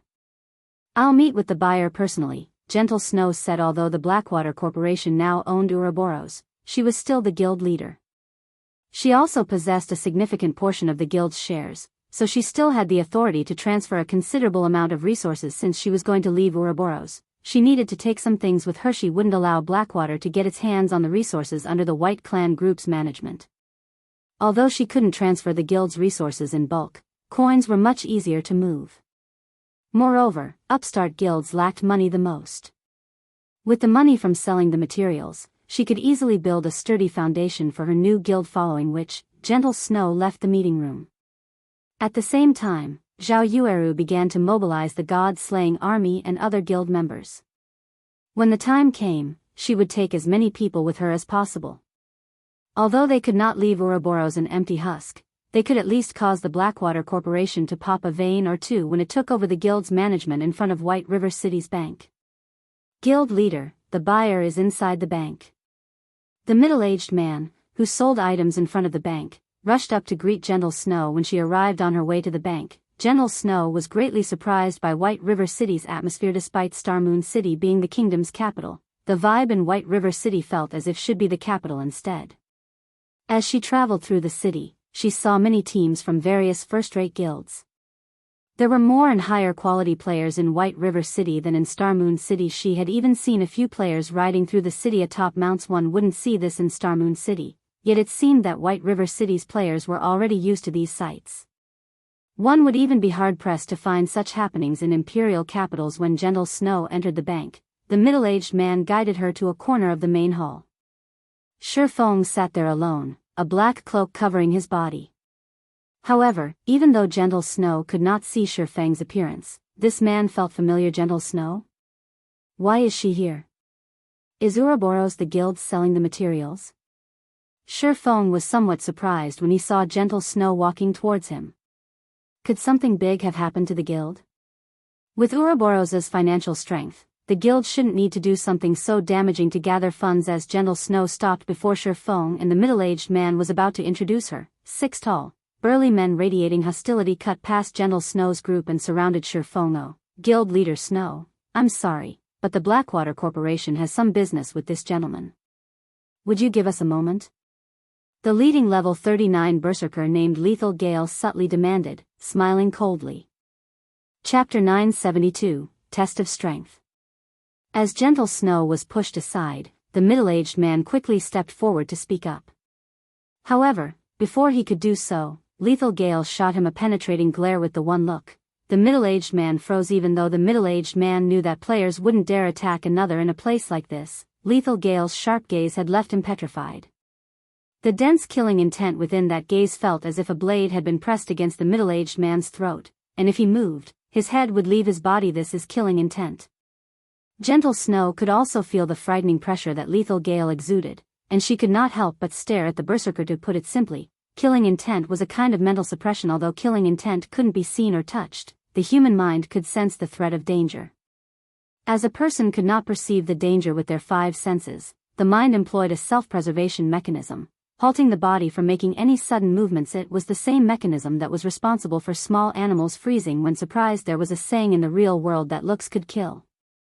Although it sounded like a joke, a person's gaze could indeed transmit certain signals. Take wild animals for example. When two wild animals faced off against one another, if one of the wild animals received a ferocious glare from the other, the former would hesitate. Wild animals were born with much keener senses than humans, so they could pick up on these signals easier. Normally, it was very difficult for ordinary players. However, for experts who had experienced many life or death situations, their will and instincts had already been hardened and sharpened. Hence, they could transmit more powerful signals, which even ordinary people could pick up on. Lethal Gale was one such expert. Update by novel full. However, Gentle Snow had not focused on Lethal Gale due to his killing intent, but rather because his was somewhat different from other gaming experts. His killing intent was much colder and sharper. Unlike the killing intent other experts radiated, which only served as a warning signal, the killing intent Gentle Snow felt from Lethal Gale showed that the berserker truly wanted to murder his target. More importantly, the berserker wore a calm and natural expression while he radiated such killing intent. The fact that Lethal Gale could do this told her that his hands were stained with real-world blood. One should always act on a first-come, first-served basis. Do the Blackwater Corporation's people not respect this rule? Gentle Snow asked as she pulled her subordinate away and glanced at Lethal Gale. Sneering, she continued, or do you need me to teach you a lesson in manners? Although Gentle Snow's tone was soft and not particularly loud, everyone who heard her trembled involuntarily. It seems the rumored snow goddess isn't just a pushover. Lethal Gale thought, surprised by Gentle Snow's aura. In his eyes, virtual gaming experts did not know what it truly meant to fight and kill. These people were nothing to them, people who had seen hell and walked the boundaries of life and death. However, the aura Gentle Snow radiated showed that she was not one bit weaker than him. He had not expected this revelation. Sure. Since Guild Leader Snow made the offer, I'm interested to see just how tough you really are. If you can defeat me, my men and I will leave. If I win, however, you will have to wait for us to finish our chat with this gentleman. Although Gentle Snow's aura had surprised him, that was all. In an actual fight, one could only rely on their own skill. He refused to believe that his skills, which he had honed in true battle, would lose to someone like Gentle Snow, was all style and no substance. Moreover, if he beat Gentle Snow, Abandoned Wave would have an easier time taking over Ouroboros. Lethal Gale's companions wore mocking smiles as they watched Gentle Snow. He was absurdly strong. He had even defeated a famous expert from the Dark Knight Empire, who ranked 354th on the God's Domain experts list. As for Gentle Snow, in the latest update of the experts list, she only ranked within the top 900. Defeating her would be a piece of cake for Lethal Gale. Okay, I want to see just what kind of experts the Blackwater Corporation has nurtured, Gentle Snow said. She then turned to Feng, and in an apologetic tone, she said, "Excuse me, sir, but will you wait for a little while longer? I'll finish this match very quickly. We can proceed with the trade once I'm done." Blackwater's people had not initially been looking to cause Feng any trouble. It was only because of her that these ruffians had done so. Hence, it was only right that she deal with this matter. Trying his best to hold back a chuckle, Feng said in a deep tone, "It's fine. I am more than happy to watch a good show." He had to admit that the black cloak was an excellent item for hiding one's identity. Even as he stood before Gentle Snow, she didn't recognize him at all. Right now, all she could discern was his gender. In reality, Feng could have revealed his identity and put an end to this match. However, he was curious to see how strong Gentle Snow was. Both Gentle Snow and Lethal Gale were level 39 berserkers. Both wore equipment of similar standards, with both wearing level 40 dark gold equipment. It was obvious that they both possessed top-tier equipment that could reduce item level requirements. Their weapons were the only difference between them. Although Feng did not know the quality of Gentle Snow's silver greatsword, seeing the greatsword gather traces of mana from the area, it was definitely stronger than a dark gold weapon. On the other hand, Lethal Gale's greatsword was slightly weaker. Even so, it was a top-tier dark gold weapon with almost a negligible difference between them, This match would come down to their combat technique. Feng had already been observing Lethal Gale. Although he was a berserker, a class famed for violence, his actions felt light and gentle. It was obvious that his physical control had already reached a very high standard. It was highly possible that he had reached the refinement realm. Refinement realm experts were considered apex experts in first-rate guilds. After all, unless one had the benefit of a simulation training system or some miracle, it was extremely difficult to reach the refinement realm. Hence, it was quite impressive if a first-rate guild had a few such experts. As for experts of higher combat standards, that depended on luck. It was similar to some unrated guilds' luck as they saw a refinement realm expert arise from among their members. Unfortunately, the probability of such at this stage of the game was extremely small unless the player was also an extremely powerful martial artist in the real world. As for Gentle Snow, Feng did not notice any sign that she had reached the refinement realm. In that case, where was her confidence coming from? Of course, it was also possible that Gentle Snow intentionally hid the subtle signs. If so, even Feng would not be able to determine her combat standard. He could only confirm his doubts by watching an intense battle. Once Gentle Snow agreed to the match, they all headed for the Divine Coliseum above White River City. Hellscythe _. Chapter 973, Match of the Century. Hellscythe Fluffy Goblin. Inside the Divine Coliseum, players came and went. It was even more lively than White River City's auction house. The Divine Coliseum had become the most populated location in the city. Sitting along the rest bar, many players chatted as they watched battle videos on the screens hovering in the main hall. The drinks here are awesome. It's a pity that they're so expensive. Unlike everywhere else, where we can pay with copper and silver coins, can only buy drinks here with magic crystals or the points we accumulated in the Divine Battlefield. Each bottle costs 100 points. I need to win at least 3 team battles to earn that many. I'll never afford more drinks at this rate. That's nothing. A few days ago, someone spent 3,000 battle points to buy 1 bottle of Icefire Spirit. I heard that not only is it calming, but its effects last for 5 hours. Its calming effects are far better than the Trial Towers. It also tastes magnificent. What? I could drink for half a month with 3,000 points. The Icefire Spirit isn't the best alcohol available. I heard that if one reached the Trial Tower's 8th floor, they can purchase the Witch's Tier. One costs 5,000 points. Some time ago, I heard that a player from another kingdom bought one. I wonder what it tastes like. Stop dreaming.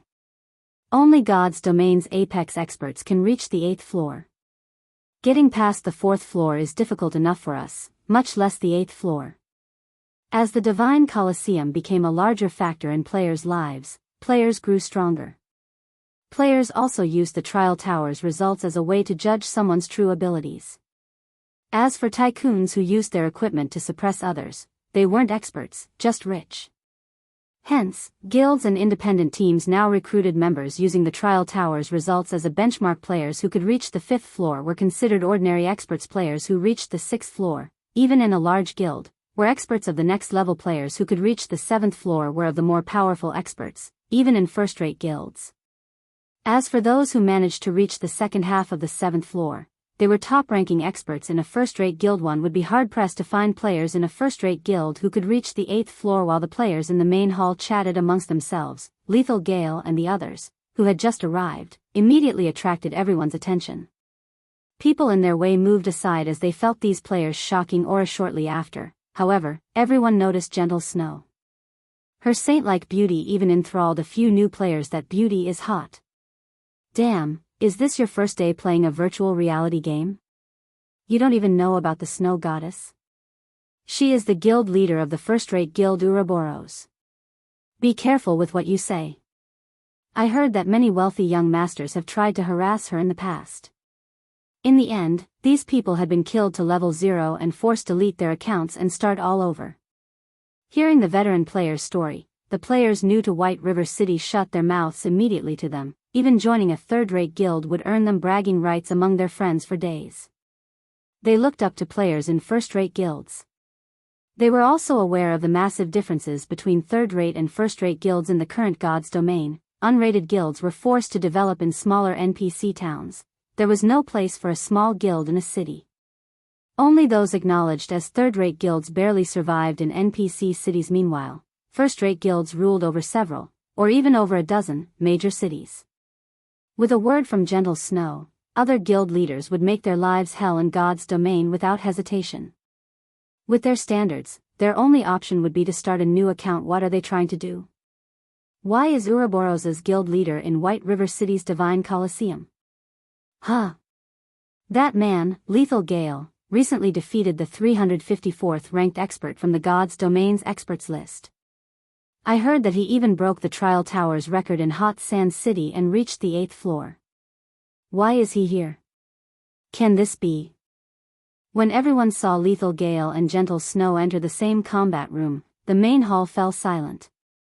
They couldn't help but stare at the combat room's closed door, their skin breaking out in goosebumps. An 8th floor expert was going to fight Ouroboros' guild leader. I need to notify my team leader and the others. This is the match of the century. Hopefully, they'll broadcast the fight. I'll even be willing to pay for this show. Look. They didn't turn private mode on. We can watch the battle on the main screen.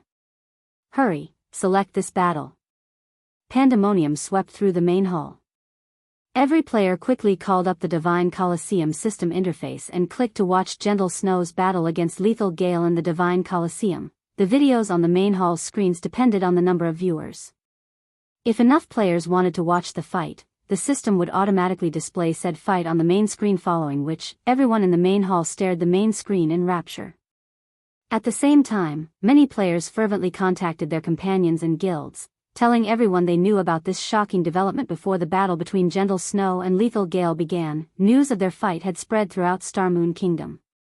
The guild leaders and upper echelons of the kingdom's various guilds received the news at almost the same time. Has Gentle Snow lost her mind? She agreed to such a challenge? The Star Alliance's purple. I was surprised when she heard the news. Lethal Gale is a refinement realm expert. Although Gentle Snow is strong, she had only reached the half-step refinement realm. Doesn't she care about Ouroboros' reputation anymore? Purple. I knew just how powerful refinement realm experts were from her experience in the Secret Pavilion simulation training system.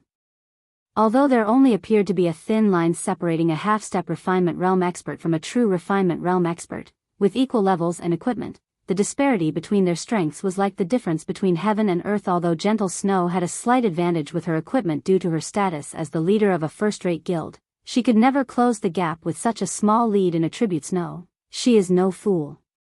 I also heard about Blackwater purchasing Ouroboros. From what I learned from the Secret Pavilion, that Lethal Gale fellow is an expert that Blackwater has secretly nurtured, Galaxy Past said, chuckling. A realization struck Purple Eye. This was no longer a simple competition of strength. It was a competition between Ouroboros and the Blackwater Corporation. Both of their reputations were on the line. Purple, notify our people in White River City immediately and have them record the battle. We must not miss this opportunity, Galaxy Past commanded. Other guilds also burst into action. Gentle Snow and Lethal Gale's battle had attracted the attention of Starmoon Kingdom's various large guilds. Chapter 974, War Goddess. Hellscythe_Vampirecat. Chapter 974, War Goddess. A bald, robust man suddenly burst into an exquisitely decorated room, tension written all over his face. Boss Wave, something has happened with Gale, the bald man reported, hurriedly raising his brows. Abandoned Wave asked, what happened? I don't know what Gale was thinking, but he's about to duel Gentle Snow. News of the fight has already spread throughout the kingdom, the bald man said. Gale is dueling Gentle Snow? The news surprised Abandoned Wave somewhat. A moment later, however, he started laughing before he said, good, very good. Gale's performance this time is excellent. Who would have imagined that, just as I was struggling to think of a way to take over Ouroboros, Gentle Snow delivered herself to my doorstep.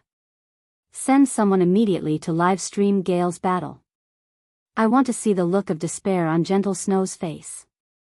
Although he was not certain of Gentle Snow's true strength, he knew how powerful Lethal Gale was. It was common knowledge that, although Lethal Gale had beaten the 354th ranked expert on the God's Domain experts list, it had been a hard-fought battle. Hence, in the public's opinion, that must have been the limit to Lethal Gale's strength. You, dated by novel full. Calm in reality, however, Lethal Gale had held back after all. He was a member of the battle team that the Blackwater Corporation was nurturing. How could he afford to expose his true strength to the public? He needed to save that trump card to deal other battle teams a critical blow. Although Abandoned Wave had no idea how much strength Gentle Snow had hidden, she was 100 years too early if she thought she could defeat Lethal Gale.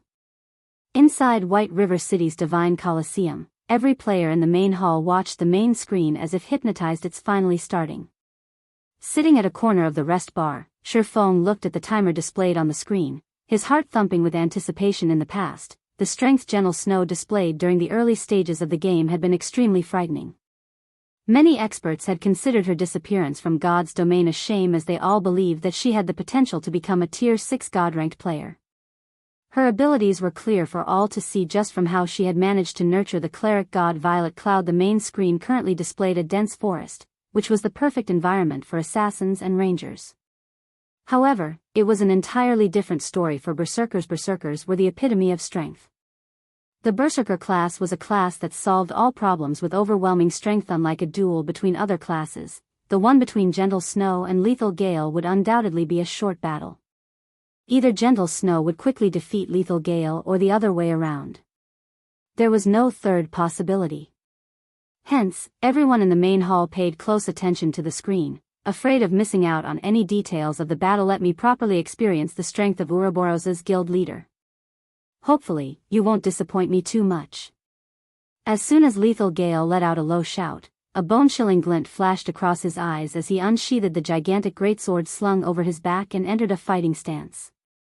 However, contrary to everyone's expectations, he did not use charge straight away and rush at Gentle Snow.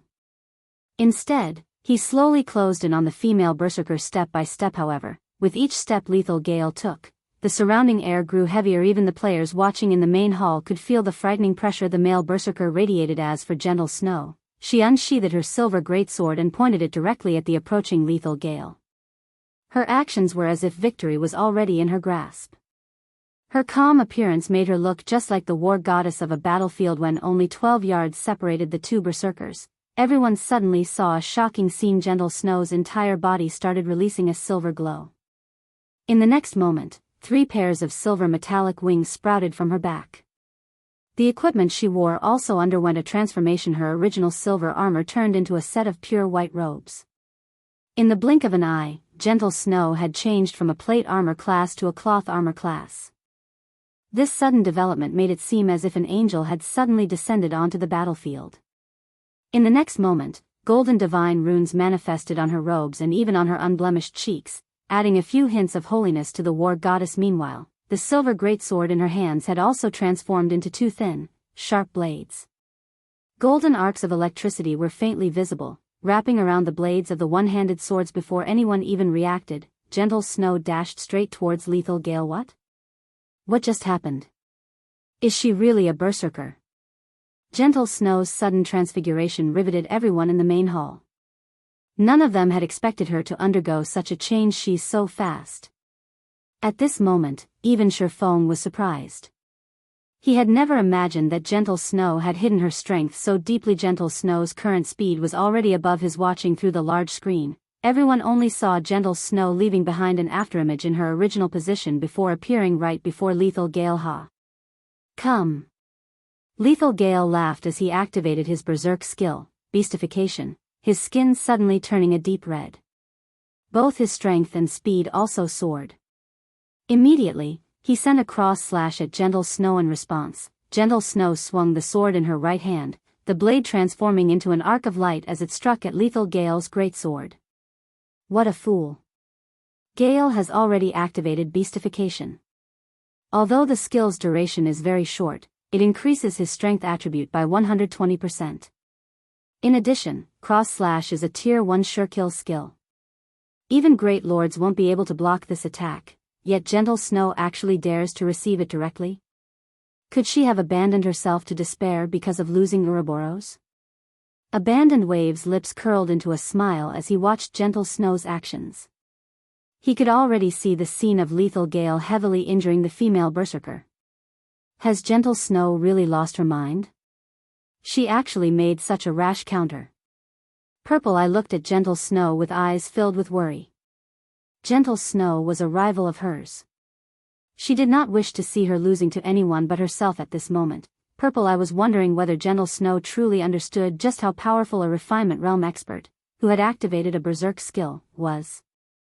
As for Feng, he simply chuckled at this scene among everyone present in the Divine Colosseum. Most likely nobody, aside from himself, knew what kind of state Gentle Snow was in at present. If one were to say that Lethal Gale was in a berserk mode right now, then the current Gentle Snow was in a twofold berserk mode. The reason for Gentle Snow's transfiguration was her obtaining the Holy Warrior class, one of the 5 great legacies of Star Moon Kingdom. The 5 great legacies of Star Moon Kingdom.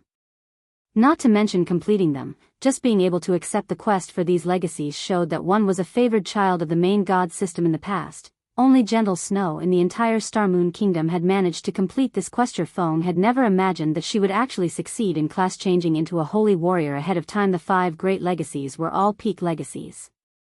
The legacy skills that Gentle Snow learned were naturally extraordinary at this moment. The skill that Gentle Snow had used was one unique to the holy warrior class, the legacy berserk skill Starlight Saint. Not only did the skill increase her attributes significantly, but it also altered the external appearances of her weapons and equipment at the same time. Currently, although it might seem as though Gentle Snow was equipped in cloth armor, in reality, it was holy armor. The soft, white robes she was wearing were tougher than even adamantite. The defensive capabilities of those robes far surpassed those of plate armor. Chapter 975, Taboo Skill Life Return. Hellscythe_VampireCat Chapter 975, Taboo Skill Life Return. Although twofold Berserk could give players the strength to combat existences of a higher tier, it also had a glaring weakness. Legacy Berserk skills all shared the same problem, and that was the side effects. Unlike ordinary Berserk skills, all Legacy Berserk skills would place its user into a weakened state once their durations ended. Moreover, the duration of twofold Berserk was very short. Even Feng, who possessed one of the 10 great saint legacies, could maintain it for only 20 seconds.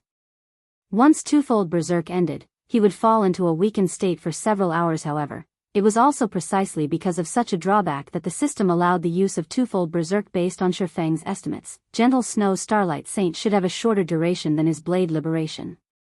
If she could not finish off Lethal Gale within this period, once her Berserk skill ended, she would lose without a doubt. One could say that Gentle Snow was taking a gamble. Boom.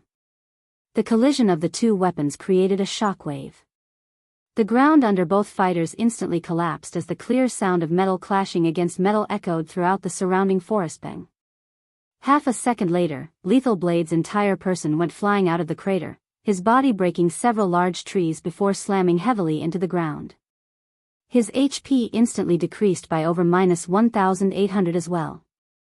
The difference in strength between both sides was clear for all to see.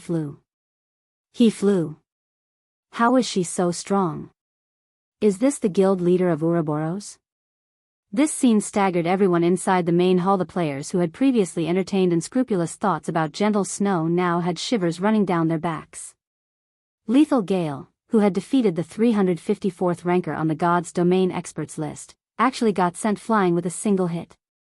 If it were them in the male berserker's place, they would have gotten killed instantly by Gentle Snow's lightning quick attack. Gentle Snow. Abandoned Wave's countenance turned grim when he saw Lethal Gale repulsed to him. Lethal Gale losing in a contest of strength even after activating beastification was simply inconceivable. This was equivalent to Gentle Snow sending a great lord of the same level flying. How is her strength so high? After standing back up, Lethal Gale looked at the rapidly approaching war goddess in shock. After activating beastification, his strength attribute could already rival that of a great lord of the same level. Coupling it with his cross slash, even a great lord would be pushed back, not to mention a player. Despite that, Gentle Snow had managed to send him flying with a single strike, without using any skills. His mind just could not figure out how this was possible. However, Lethal Gale did not have the luxury of pondering this. If he did not cope with Gentle Snow's next attack properly, he might very well lose directly. In a flash, Gentle Snow appeared before Lethal Gale once again.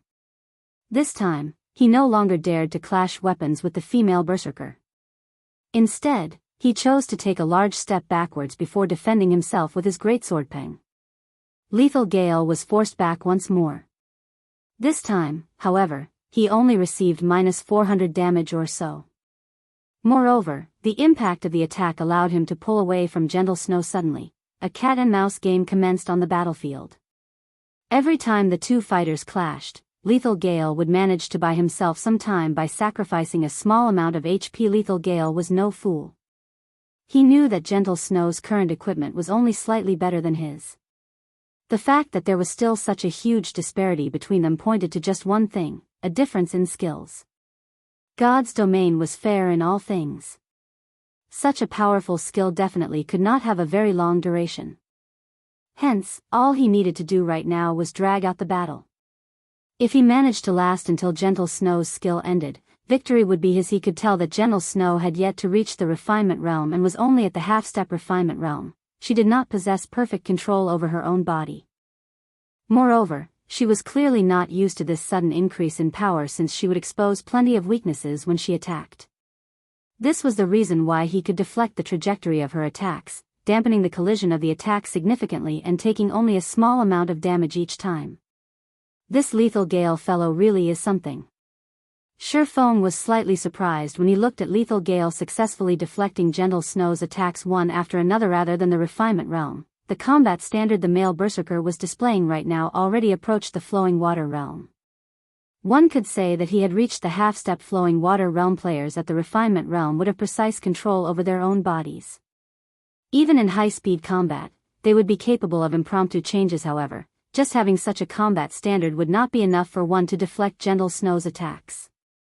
One also needed to understand the Holy Warrior's every action and predict her attack trajectories in advance. Only with this would one be able to keep up with Gentle Snow's superior attack speed and turn aside her attacks. Although it sounded straightforward, experts at the refinement realm would find such a feat extremely difficult to achieve. Had Gentle Snow not activated twofold berserk, she really wouldn't have any chance of victory against Lethal Gale. The seconds ticked by quickly. 10 seconds after the battle began, over half of the terrain of the combat room lay ravaged. At this moment, Lethal Gale was in a very miserable state and only a quarter of his HP remained. Gentle Snow would need just a few more seconds to defeat the male berserker. Dated by novel full. I have to admit, you are by far the strongest opponent I have faced in battle since I entered God's domain. However, I believe your skill's duration should be almost up. Originally, I did not intend to use this move. However, I acknowledge that your strength indeed deserves my going all out. Lethal Gale said excitedly. Lethal Gale's HP began recovering rapidly. At the same time, the aura he exuded also strengthened apace. Not good. That's the Tier 1 Taboo skill Life Return. Feng immediately recognized the skill Lethal Gale used when he noticed a green mist circling the male berserker's body along with his growing aura. As a Tier 1 Taboo skill, Life Return was very powerful. When activated, the skill completely recovered its user's HP within a short period. Moreover, the more HP the user lost previously, the more bonus strength and agility attributes the user would gain, up to a maximum of 600 strength and 600 agility. 600 strength was practically equal to the total strength of a well-equipped level 40 berserker. With such a massive increase in strength, even if Lethal Gale's strength attribute was still not a match for Gentle Snow's, there would no longer be such a great disparity as before. With Lethal Gale's standards, it would be enough for him to defeat Gentle Snow. To make matters worse, Gentle Snow's twofold berserk was already nearing its end. Ha ha ha. Gentle Snow, I admit that you are amazing. Unfortunately, you chose the wrong opponent to go up against. Abandoned Wave could not help but guffaw when he saw the gloomy expression on Gentle Snow's face. Although Lethal Blade had used his final trump card, which would probably impact his future performance in the Dark Arena, being able to thoroughly defeat Gentle Snow now was also a good thing. Immediately, Lethal Gale used charge and took the initiative to dash towards Gentle Snow. Chapter 976, Sudden Kill. Hellscythe_VampireCat Chapter 976, Sudden Kill. After using the Taboo skill, Lethal Gale's attributes and speed both increased by a large margin with the inclusion of the speed boost from charge. Everyone only saw the male berserker leaving behind an afterimage as he crossed over a dozen yards and arrived before Gentle Snow instantly die. Lethal Gale shouted, a bloodthirsty glint flashing across his eyes. Without even waiting for the feinted effect of his charge to settle in, he raised his greatsword and used beheaded. Although he took less than a breath's time to complete this entire process, Gentle Snow still managed to activate a control removal skill and counter the male berserker's attack with Chop Boom. Dazzling sparks flew as the clangor of metal resounded throughout the entire forest. Unlike before, however, Lethal Gale was not sent airborne this time. Instead, he had to retreat just a single step. The impact of the collision also cost him only around 100 HP. To Lethal Gale, who had recovered back to full HP, this loss was barely a scratch. Although his attack had failed to finish off Gentle Snow, Lethal Gale did not mind one little bit.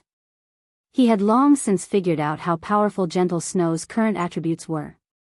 This first attack of his was merely to gauge how much of a difference there remained between their strength attributes. In a quick follow-up to his attack, Lethal Gale's body flashed. Then he appeared beside Gentle Snow and abruptly swung his greatsword upwards, the massive weapon slashing straight at her blind spot. U.P. Dated by Novel Full. Calm as Gentle Snow was still unaccustomed to her greater strength, the clash with Lethal Gale had thrown her stance off. Hence, her defense was full of holes right now. Had Gentle Snow reached the refinement realm, even with the suddenness of the increase in strength, she would have been able to control it skillfully. Unfortunately, that was not the case. Lethal Gale's greatsword suddenly split into 4 afterimages, each one striking at one of Gentle Snow's weak points. Caught off guard, Gentle Snow no longer had the time to adjust her stance to defend against Lethal Gale's attacks. In the end, she forcefully used Whirlwind Slash. In the next moment, a silver whirlwind suddenly formed around her. When the 4 afterimages of Lethal Gale's greatsword collided against the silver whirlwind, they immediately got dispelled into nothingness. Meanwhile, Lethal Gale himself had to take a step back, giving Gentle Snow a chance to catch a breather. What a terrifying expert. After Gentle Snow retreated to a safe distance, she could not help breaking out in a cold sweat when she thought back to Lethal Gale's previous attack. The difference between their combat standards was clear for all to see. Despite her advantage in strength, Lethal Gale always managed to maintain his stance after receiving her attacks. Moreover, even after his attributes had increased significantly, he was still able to receive all her attacks without fail, as well as launch attacks from various positions.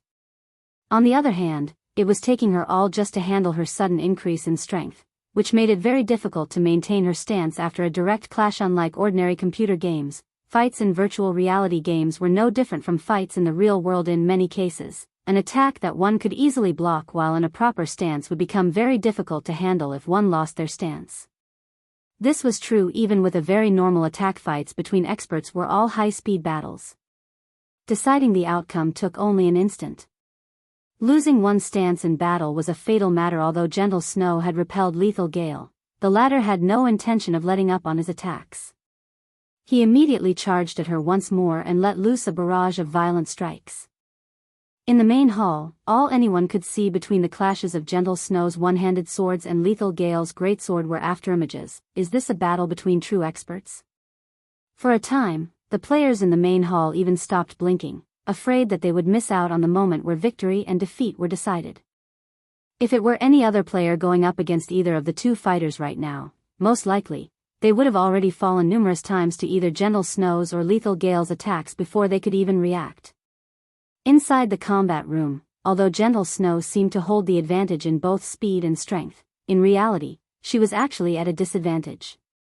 In order to maintain her combat stance, Gentle Snow kept having to retreat. Otherwise, she would create an opening that Lethal Gale could exploit. The seconds ticked by slowly when Lethal Gale noticed the 3 pairs of silver metallic wings behind Gentle Snow starting to fade away, one after another. A triumphant smile appeared on his face. At this moment, he could sense that her strength and speed were both starting to wane. Will I be able to make it? Gentle Snow looked at the last remaining pair of wings on her back. The outcome of this battle was already plenty obvious. With Lethal Gale's combat techniques, even if she did not enter a weakened state after Starlight Saint ended, she would still end up losing the battle. However, she was not willing to simply give up. From the moment Lethal Gale activated the Tier 1 Taboo skill Life Return, She already knew just how powerful the Berserker was. The only reason she had fought desperately up until this point was for this final strike. When the 3 pairs of metallic wings generated by Starlight Saint started disappearing, it was not a warning to the user that their bonus attributes were about to expire. Instead, the moment all 3 pairs of wings disappeared, the skill would at last display its true power, releasing its final brilliance. However, this final power only lasted for 1 attack. If Lethal Gale managed to deflect or dodge her attack, her fate would be sealed. Hence, if Gentle Snow wanted to win, she needed to stay calm like never before. She needed far more precise control over her own body. She also had to push her mental concentration to its very limits. Thus, when her wings began fading, Gentle Snow had deliberately repressed her own strength to the point where she could control it perfectly. Meanwhile, from Lethal Gale's perspective, it seemed as if Gentle Snow's strength was continuously deteriorating. Upon seeing the final pair of metallic wings disappear, Lethal Gale immediately used the Tier 1 skill Energy / not only increased the power of an attack but also extended the attack range by 5 yards. 6 ultimate flashes. Gentle Snow, on the other hand, had forsaken all her excess power and concentrated the remainder into one final attack. The collision of swords and greatsword generated a blinding glare, followed by a thundering boom-ping. Pung! Pung! As the glare dissipated, the shrill of metallic armor being pierced echoed throughout the entire forest, as well as the entire main hall of the Divine Colosseum. 5 penetrating cuts appeared on Lethal Gale's armor. His HP had also instantly fallen to 0. As for the victor of this battle, Gentle Snow, her complexion looked somewhat pale right now. The extraordinary concentration she displayed at the final moment depleted her mental strength, so much so that she was on the brink of collapse. With the side effects of the Starlight Saint kicking in, she appeared extremely frail. The players in the main hall of the Divine Colosseum, however, clamored at this. "It's over? What happened in that instant? I didn't even manage to see anything. Gentle Snow won, just like that? This is a lie, right? All hail the goddess." Everyone simply could not figure out what had happened in that final moment. Lethal Gale clearly had the upper hand just then and was about to finish her off, yet such a shocking reversal had actually taken place. The tables had turned so suddenly that even Lethal Gale himself did not know how she had defeated him. With the end of the duel, Gentle Snow and Lethal Gale both walked out of the combat room. Due to their previous agreement, even if Lethal Gale was reluctant, he no longer had the face to look for trouble with Feng at the moment. He could only watch as Gentle Snow slowly walked over to Feng. Defeated? Gale was actually defeated?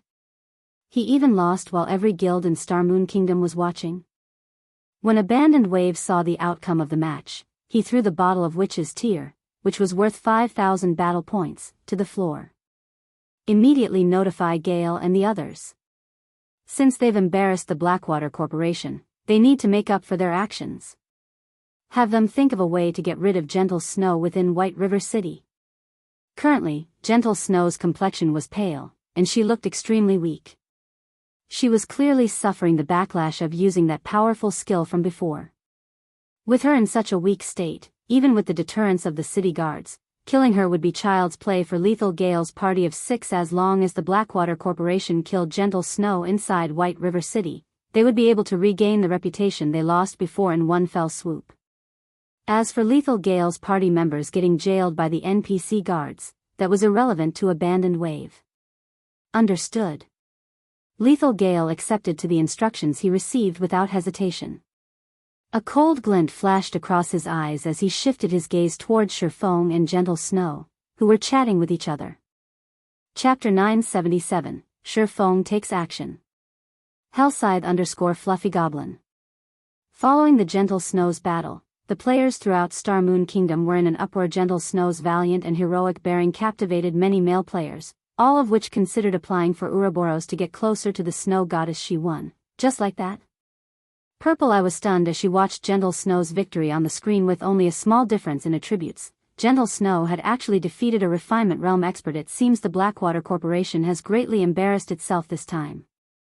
If the news of Blackwater chasing Gentle Snow away in order to annex Ouroboros spreads, it will be very hard for Blackwater to mingle in Starmoon Kingdom. Although Gentle Snow is an enemy, I have to thank her. The strength Gentle Snow had displayed had also surprised Galaxy Past. things will be more interesting in the kingdom for a time. Ouroboros and the Star Alliance were old rivals. Galaxy Past had initially thought that Chao Chinghua's mutiny would have been the straw that broke the camel's back, allowing the Star Alliance to surpass Ouroboros once and for all. Yet, due to Ouroboros' alliance with Zero Wing, not only did the Star Alliance fail to surpass Ouroboros, but it had also been left in the dust with the Blackwater Corporation purchasing Ouroboros. He had not expected Gentle Snow to make such a daring play. It might be possible that they would see a new Ouroboros emerge sometime soon. Star Moon Kingdom was more lively than ever. Aside from the Blackwater Corporation, the recently flourishing Heaven's Burial showed faint signs of stealing the position of Star Moon City's #1 guild. If not for the Star Alliance having agreed to the Secret Pavilion's investment, surviving in Star Moon City would have been impossible. Boss Gale, are we going to attack here? A level 39 ranger beside Lethal Gale asked worriedly as he surveyed their surroundings. Even the weakest NPC guards in the Divine Coliseum were level 200, Tier 2 classes, not to mention the roaming Tier 3 NPCs. If they made a move among so many NPC guards, these NPCs would kill them instantly. Although someone had successfully killed one of King's Return's upper echelons in the Divine Coliseum, not just anyone could replicate that. Even now, that person was a legend among players and had the nickname Frost Eye. Quite a few super guilds had attempted to contact this Frost Eye to hire him to assassinate other major powers' upper echelons. God's Domain super guilds had no lack of experts. Theoretically, they should be capable of dispatching their own men for such assassinations, yet in the end, they wanted to hire Frost Eye. Why? It was precisely because these super guilds weren't capable of doing so, which was why they were willing to pay such a high price. Although they, Blackwater's people, were experts, they could not contend with God's Domain's apex experts. If they attempted to kill another player in the Divine Coliseum, there was over an 80% chance that the guards would kill them before they could finish off Gentle Snow. We can't make a move here. Fortunately, it won't be too late for us to take care of her after they leave the Divine Coliseum. Lethal Gale immediately dismissed the notion of attacking now after noticing the party of guards stationed a short distance away from Gentle Snow. When we strike later, Stone and Tooth, you two coordinate with me to take Gentle Snow down. The rest will hold the NPCs off as long as possible. With Gentle Snow's current state, the three of us should be able to finish her off in 1 or 2 moves. Lethal Gale's party members nodded. They then began to simulate the assassination in their minds. Stone and Shattered Tooth were both level 39 assassins. The assassin class specialized in ambush. If an assassin successfully ambushed a berserker, there was over a 60% chance that said berserker would lose over half of their HP instantly. If 2 assassins worked together, a berserker of the same level would die instantly. With this lineup and a berserker like Lethal Gale acting as a distraction, Gentle Snow's fate was sealed. Furthermore, both Stone and Shattered Tooth were relatively powerful assassins, even in the Blackwater Corporation. Both had already reached the refinement realm. Only, they had slightly fewer achievements than Lethal Gale. They could even defeat Gentle Snow in a one-on-one fight if they had the same weakened attributes that she did right now. Killing Gentle Snow would be child's play if these 3 worked together. Guild Leader Snow is as amazing as expected. I had not expected you to reveal such a trump card in the end. Lethal Gale has defeated the 354th ranking expert on God's Domain's experts list. With this, your rank will rise significantly, Feng praised the woman as he watched the snow goddess approach. Now, he more or less understood why so many experts had suffered defeat against Gentle Snow in the past. Others might not have seen what had happened in that last moment, but he had. In the final moment, Gentle Snow displayed the physical control of a refinement realm expert. Hence, she had managed to control the 6 vicious sword strikes perfectly, finishing Lethal Gale off. Otherwise, with Lethal Gale's skills, he would have been dodged at least half of the strikes. Had that happened, the battle's victor would have been rewritten. Gentle Snow had only joined God's Domain a short time ago. Moreover, she even had to manage the massive guild that was Ouroboros. Yet, without any guidance, Gentle Snow had reached the refinement realm. She was devilishly talented. Feng had only reached his current realm after experiencing 10 years of fights in God's Domain and the many miraculous encounters he had chanced upon. Even Violet Cloud, whom he had taught carefully, had only recently reached the refinement realm. Meanwhile, Aqua Rose still had not done. Soy was just lucky. Gentle Snow shook her head. There was not a hint of joy on her face. Rather, more worry than before gripped her heart. The Blackwater Corporation had yet to join God's domain officially, yet it had already dispatched an expert like Lethal Gale to take her out. Now that she had confirmed that the corporation would start its conquest in Starmoon Kingdom, it would not be as easy for her and her companions to start a new guild as she had expected. I assume that guild leader Snow hasn't sought me out just to trade the small stock of herbs and ores, right? Feng asked, chuckling. Indeed, as you say, I would like to discuss some other with you. However, this is not a place for such a conversation. Why don't we continue our chat in the high-class restaurant below? Gentle Snow nodded. She did not try to hide the reason for her visit. She had many more resources on hand that she could sell. Unfortunately, it was impossible to find someone who could afford so many resources in a short time. In her opinion, if Feng could afford her stock of herbs and ores, he should be able to purchase her other resources as well. Let's go, then. Feng agreed with Gentle Snow's sentiment. With so many eyes on them right now, this was an inappropriate place for their chat, following which, as Feng and Gentle Snow left the Divine Coliseum, Lethal Gale's party followed closely behind. Although guards patrolled White River City streets, the patrols were sparse.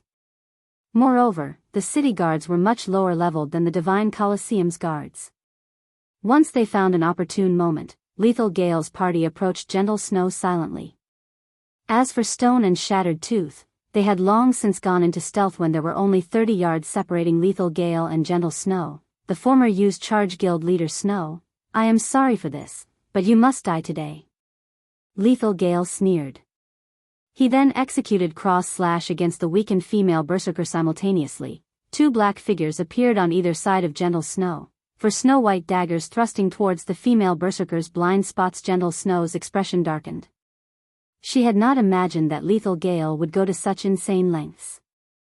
The punishment for attacking another player in the city was no laughing matter. Unfortunately, even though Gentle Snow could see Lethal Gale rapidly approach, she could do nothing about it. In her weakened state, all her attributes had dropped by 80%. Moreover, the debuff lasted 5 hours. With only 20% of her attributes, she could not survive against Lethal Gale. Not to mention, she had just sensed 2 assassin experts as the great sword and the 4 daggers were about to plunge into Gentle Snow's body. A low voice suddenly entered everyone's ears. The almighty Blackwater Corporation is really a sore loser. Are you in such a hurry to restore your wounded reputation? As his voice faded, 5 streaks of blue light surrounded Gentle Snowpeng. Pung! Pung! The clang of metal colliding echoed down the street 5 times. Lethal Gale and the 2 assassins were then thrown over 5 yards back. Who are you? You dare to stick your nose in Blackwater's business? Lethal Gale glared at the cloaked swordsman. However, his eyes contained a hint of fear. When experts fought, one clash was enough to gauge the opponent's strength. Lethal Gale could tell that the swordsman was stronger than him. The fact that the swordsman had repelled all 3 of their attacks told him that this man was more than an ordinary expert. Who am I? This is White River City. You dare to make a move in my territory and still ask who I am? Feng sneered as he glanced at Lethal Gale and the 2 assassins. Chuckling, he took off his black cloak. Feng. Gentle Snow was shocked when she saw who had hidden beneath the black cloak. Although the man had felt familiar, that did not help her to identify him. After all, he could be any random person she had met before. Now that she knew her mysterious buyer's identity, her previous questions had been answered. Who could possibly be richer than Zero Wing in Starmoon Kingdom? Oh, you're Zero Wing Feng. This is between the Blackwater Corporation and Ouroboros. I advise you to stay out of it. If you don't, you will regret it. Lethal Gale's face twisted into an ugly expression when he heard this man's name. To the Dark Arena's participants, Feng was a familiar name. Even with Stone and Shattered Tooth's help, beating Feng was impossible. He had no choice but to use the Blackwater Corporation as a threat. With this, he might still have a chance to finish off Gentle Snow. Chapter 978, Great Trees Are Good for Shade. After Lethal Gale's group launched their attack, a commotion erupted among the players on the street. Have they lost their minds? They are attacking someone in White River City. Are they not aware of the severe punishments for assaulting people inside a city? Amazing. Who are they? How long has it been since someone tried to kill another player in a Star Moon Kingdom city? The players stopped to watch the show. NPC cities were different from NPC towns. In cities, even if one only attacked another player, not killing them, the NPC guards would attack. Afterward, they would be imprisoned in the city's jail for 1 or 2 days. For successful murders, however, that punishment was more severe. Every second in God's domain counted for expert players and the various large guilds. If an expert player were imprisoned for several days, they would fall behind. Because of that, very few player attacks, beyond newbies to NPC cities, occurred. After issuing his threat, the Berserker's 3 other party members joined the ambush on Gentle Snow. Their task was one of no return. Moreover, the nearby NPC guards had discovered their transgression and were heading their way. If they could not kill Gentle Snow before these NPC guards arrived, it would be much harder to kill her later. Ivy already stated that this is Zero Wings territory. Guild leader Snow is an ally. Do you really believe that I'll just sit by while you kill my ally? Feng rolled his eyes at Lethal Gale. Or do you think you can use the Blackwater Corporation's name to frighten Zero Wing? Do you really intend to make Blackwater an enemy? Feng's response caught Lethal Gale off guard. Feng acted as if he had never heard of the Blackwater Corporation. However, time waited for no one. With no other choice, Lethal Gale ground his teeth as he growled in the party chat, "I'll deal with you, Feng. Stone and Tooth, assist me. Everyone else, kill Gentle Snow as quickly as possible. Leave it to us, boss." We had just been a little careless. Stone and Shattered Tooth promptly used their vanish skills and circled to Feng's sides. The most powerful aspect about assassins was their ability to appear and disappear like ghosts to deal lethal blows to their enemy. Previously, they had focused on attacking Gentle Snow. Even after they had exposed themselves, they paid no attention to Feng, and this, in turn, gave the swordsman an opportunity to exploit. If they were in stealth, however, they were confident that even Apex experts wouldn't detect their presence. "I'll create an opening for you. Don't worry about hitting me in the process." After Lethal Gale calmed himself, he lifted his greatsword and charged toward Feng. He was very familiar with Stone and Shattered Tooth's strengths. He had also watched Feng's fight in the Dark Arena. In terms of combat techniques, he was weaker than Feng. However, live combat was different from a competition. Many factors could affect a battle's outcome. The cooperation of several experts, in particular, would raise their combat power exponentially. Even he would find himself in trouble when Stone and Shattered Tooth worked together. Their psychedelic footwork allowed them to move silent, only revealing themselves, barely, as they struck. Although Feng was strong, if 2 assassins that he could not perceive attacked him, his mental state would suffer an immense pressure. Even if he tried to ignore it, his subconscious would constantly search for the sudden appearance of enemies, and this would affect his focus. He could use this opportunity to kill Feng. If he killed both Ouroboros's guild leader and Zero Wings Feng, even if the NPC guards imprisoned him, the fight would be worth the loss. Feng, you need to be careful. Those 2 assassins are strong. Gentle Snow warned the swordsman as Stone and Shattered Tooth disappeared. Although she was in a weakened state, her perception had not dulled. On the contrary, her duel with Lethal Gale had heightened her senses. Even so, she had only detected the 2 assassins after they had exposed themselves. As Gentle Snow finished speaking, Lethal Gale's 3 other party members moved into range and began to launch their ranged attacks. Over a dozen arrows and fireballs rushed at Gentle Snow, sealing her paths of retreat. If the Snow Goddess were at her peak, dodging and blocking these attacks wouldn't be difficult. She could even afford to be hit. However, with her attributes reduced by 80%, one of these players' normal attacks was unbearable. At the same time, Lethal Gale slashed at Feng with precise timing. "You dare to look down on the Blackwater Corporation? Do you really believe that you can protect Gentle Snow?" If Feng blocked his attack, the swordsman would not be able to protect Gentle Snow.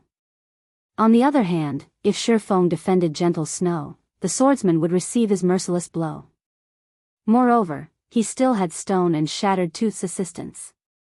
If Feng slipped up, they could very well take his life in one fell swoop. Once the hindrance was gone, it would be much easier to kill Gentle Snow. Suddenly, Feng madly brandished his sword, tracing one trajectory after another in the air. This move was none other than the combat technique he had inadvertently learned in the Titan Library. Swords orbit by tracing the 32 sword trajectories with his blades. Feng formed an impenetrable defense around him, although a swordsman did not have a long attack range. His attacks could cover a 5-yard stretch in front of him, which just so happened to envelop Gentle Snow, who stood roughly 3 yards from him. While Feng had yet to master the sophisticated sword's orbit, his combat techniques were more than enough to block Lethal Gale and his people's attacks as the incoming arrows, fireballs, and Lethal Gale's beheaded skill came within 5 yards of Feng. He blocked them. None of the attacks struck Gentle Snow or Feng's skill. Lethal Gale's heart pounded as he watched Feng block all of the attacks from his prior attack. He knew when his greatsword was within 5 yards of Feng, and it felt as if he had struck a protective barrier. He hadn't been able to push his greatsword an inch further. On the contrary, a powerful force had repelled his blade, preventing him from launching further attacks. As for Gentle Snow, who had stood, frozen, this entire time, she stared at Feng with an odd gaze. Unlike Lethal Gale, however, she did not think Feng had used a skill. When she stood within Sword's orbit's protective field, she could feel that Feng's every swing was a normal attack, yet this combination of strikes looked like an in-game skill. The technique was divine. How did he do it? Gentle Snow was baffled. Despite only executing normal sword attacks, as if following some sort of rule, he managed to block the attacks that came at him from all directions. As Feng fended off a wave of attacks, Stone and Shattered Tooth took the opportunity when he withdrew his swords to use shadow steps.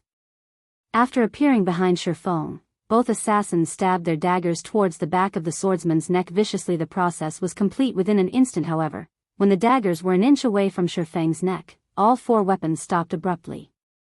No matter how much strength the 2 assassins employed, they were unable to push their daggers any further. Your footwork is impressive. Feng glanced at the 2 assassins in admiration. Unfortunately, you tried to take me on. Due to their footwork technique, even Feng found it hard to notice them. If not for omniscient eyes, he might have fallen prey to their sneak attack. He would not have had the time to activate Defensive Blade to defend himself. Knowing that Feng had activated a life-saving skill, Stone and Shattered Tooth began to launch rapid attacks in hopes of depleting his Defensive Blade's block counts quickly. However, Feng did not give them the chance as he used Sword's orbit once more. Suddenly, with Feng as the center, a storm raged.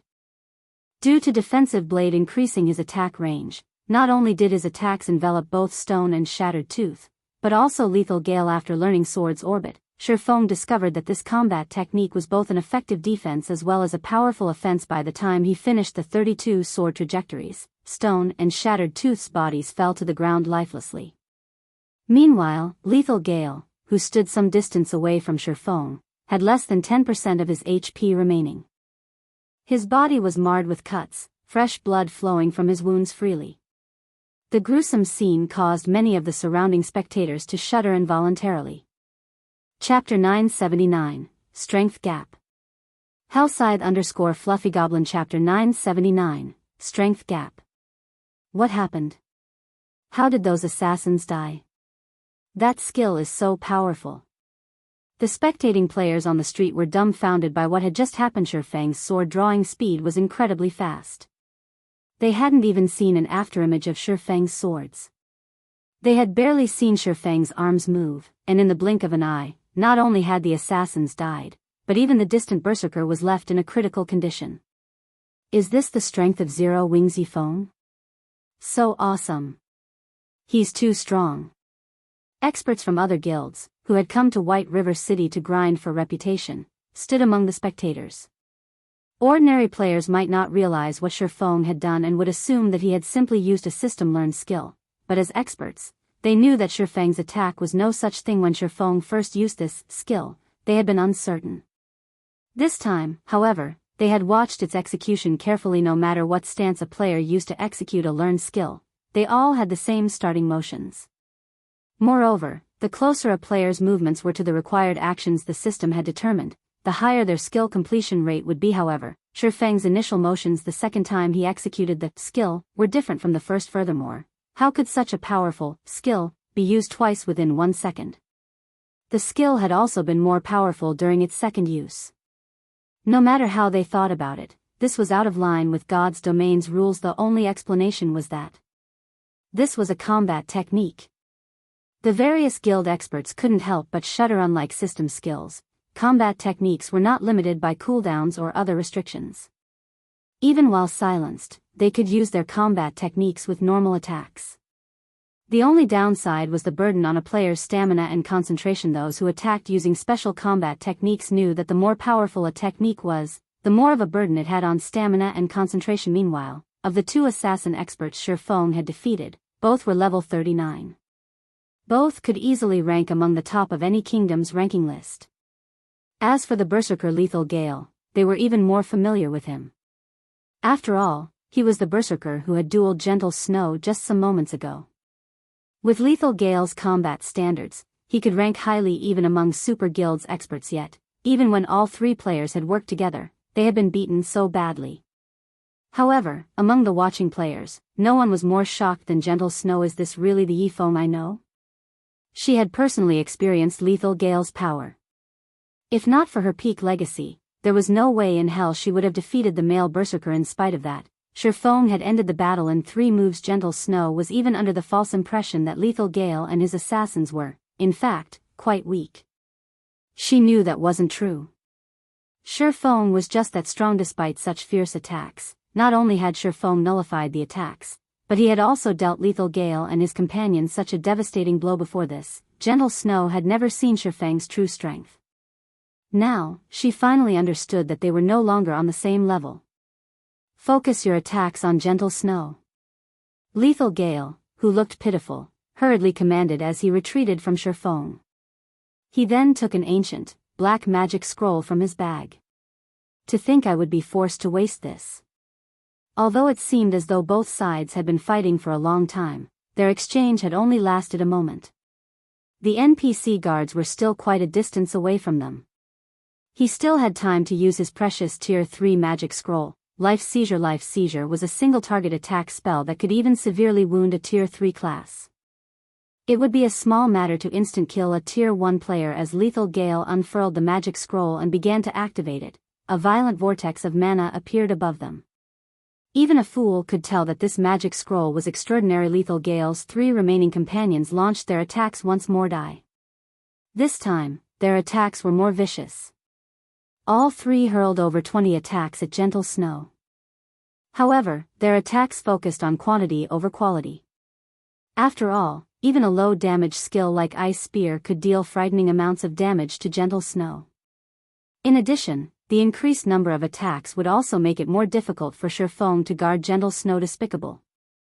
The bystanders cursed at Lethal Gale's group as they watched. If this were a fair and proper battle, Lethal Gale's group would be no match for Feng. However, if Feng were forced to remain by Gentle Snow's side, the incoming Tier 3 spell would no doubt kill him suddenly. However, Feng appeared beside Lethal Gale, arcs of blue electricity circling his body faintly. Feng then sent a slash at the berserker, who was invoking the magic scroll. What's going on? Lethal Gale had not predicted that Feng would leave Gentle Snow to the wolves to come for him. However, as he glanced at Gentle Snow, he discovered Feng standing beside the female berserker. Lethal Gale wasn't the only one seeing this. Every other player on the street stared in wonder as well. There are 2 of him? How can there be 2 of him?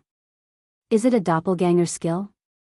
As everyone tried to figure out what was going on, Lethal Gale's vision started to fade to gray. Before the shocked berserker realized it, his HP had fallen to 0. Such a fast attack. When Feng had appeared beside him, Lethal Gale saw a blue flash leave the swordsman's hand just before he activated Whirlwind Slash to fend off the attack. In the next moment, his body stopped responding to his commands. As his vision dimmed into darkness, he noticed the Feng before him dissipate into nothing. It was as if the attack hadn't happened, as if this had all been a bad dream. Meanwhile, before anyone realized it, another Feng had appeared behind Gentle Snow. Even more surprisingly, this new version of Feng blocked all 20+ attacks aimed at the Snow Goddess. Moreover, when he executed Sword's Orbit again, it was even more powerful than before. He struck down every spell and arrow before they had come within 10 yards of Gentle Snow. How did he do that? Everyone was shocked. Even the guild experts from other kingdoms and empires were speechless. Feng was like a ghost, appearing wherever he wanted. In reality, however, Feng had pushed himself to his very limits to execute this phantasmal attack. First, he had used Instant Strike to finish off Lethal Gale. He then activated Silent Steps to appear behind Gentle Snow. He had completed these two moves almost at the same time. Later, he executed Sword's Orbit. Although Feng appeared calm, he had exhausted most of his concentration. His head was starting to ache. You guys have had your fun. It's my turn now. Looking at the three ranged members of Lethal Gale's party, Feng raised Killing Ray high before swinging it forward violently. Lightning Edge. Suddenly, streaks of blue lightning arced across the 50 yards ahead of him. Not only did the arcs of lightning devour the players' attacks, but the lightning also devoured the players. All three players transformed into particles of light, leaving behind only 3 items. Not even their corpses remained. Chapter 980, Yi Feng's Deterrent Force. Chapter 980, Yi Feng's Deterrent Force. Every spectator was shocked as they watched Feng instantly kill 3 level 39 expert players. What a powerful AoE attack skill. Is this Zero Wing strength?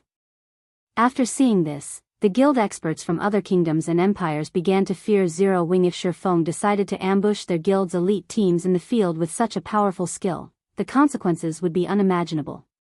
He was practically a human cannon. Although he didn't wield as many AoE skills as elementalists, his versatility and mobility surpassed the latter by leaps and bounds. Currently, due to the emergence of the new class, many guilds had dispatched their top teams to grind for merits as the top combatants of large guilds. They had their own pride.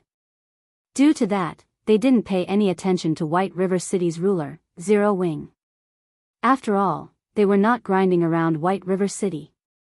They were simply using the teleportation array within the city. Once they reached the Twin Towers Kingdom, Zero Wing would lose its home ground advantage. If Zero Wing wanted any level of authority in the Twin Towers Kingdom, it would have to rely on its team's strength. However, the strength Feng displayed a moment ago was beyond terrifying. He was fully capable of threatening their progress in the Twin Towers Kingdom.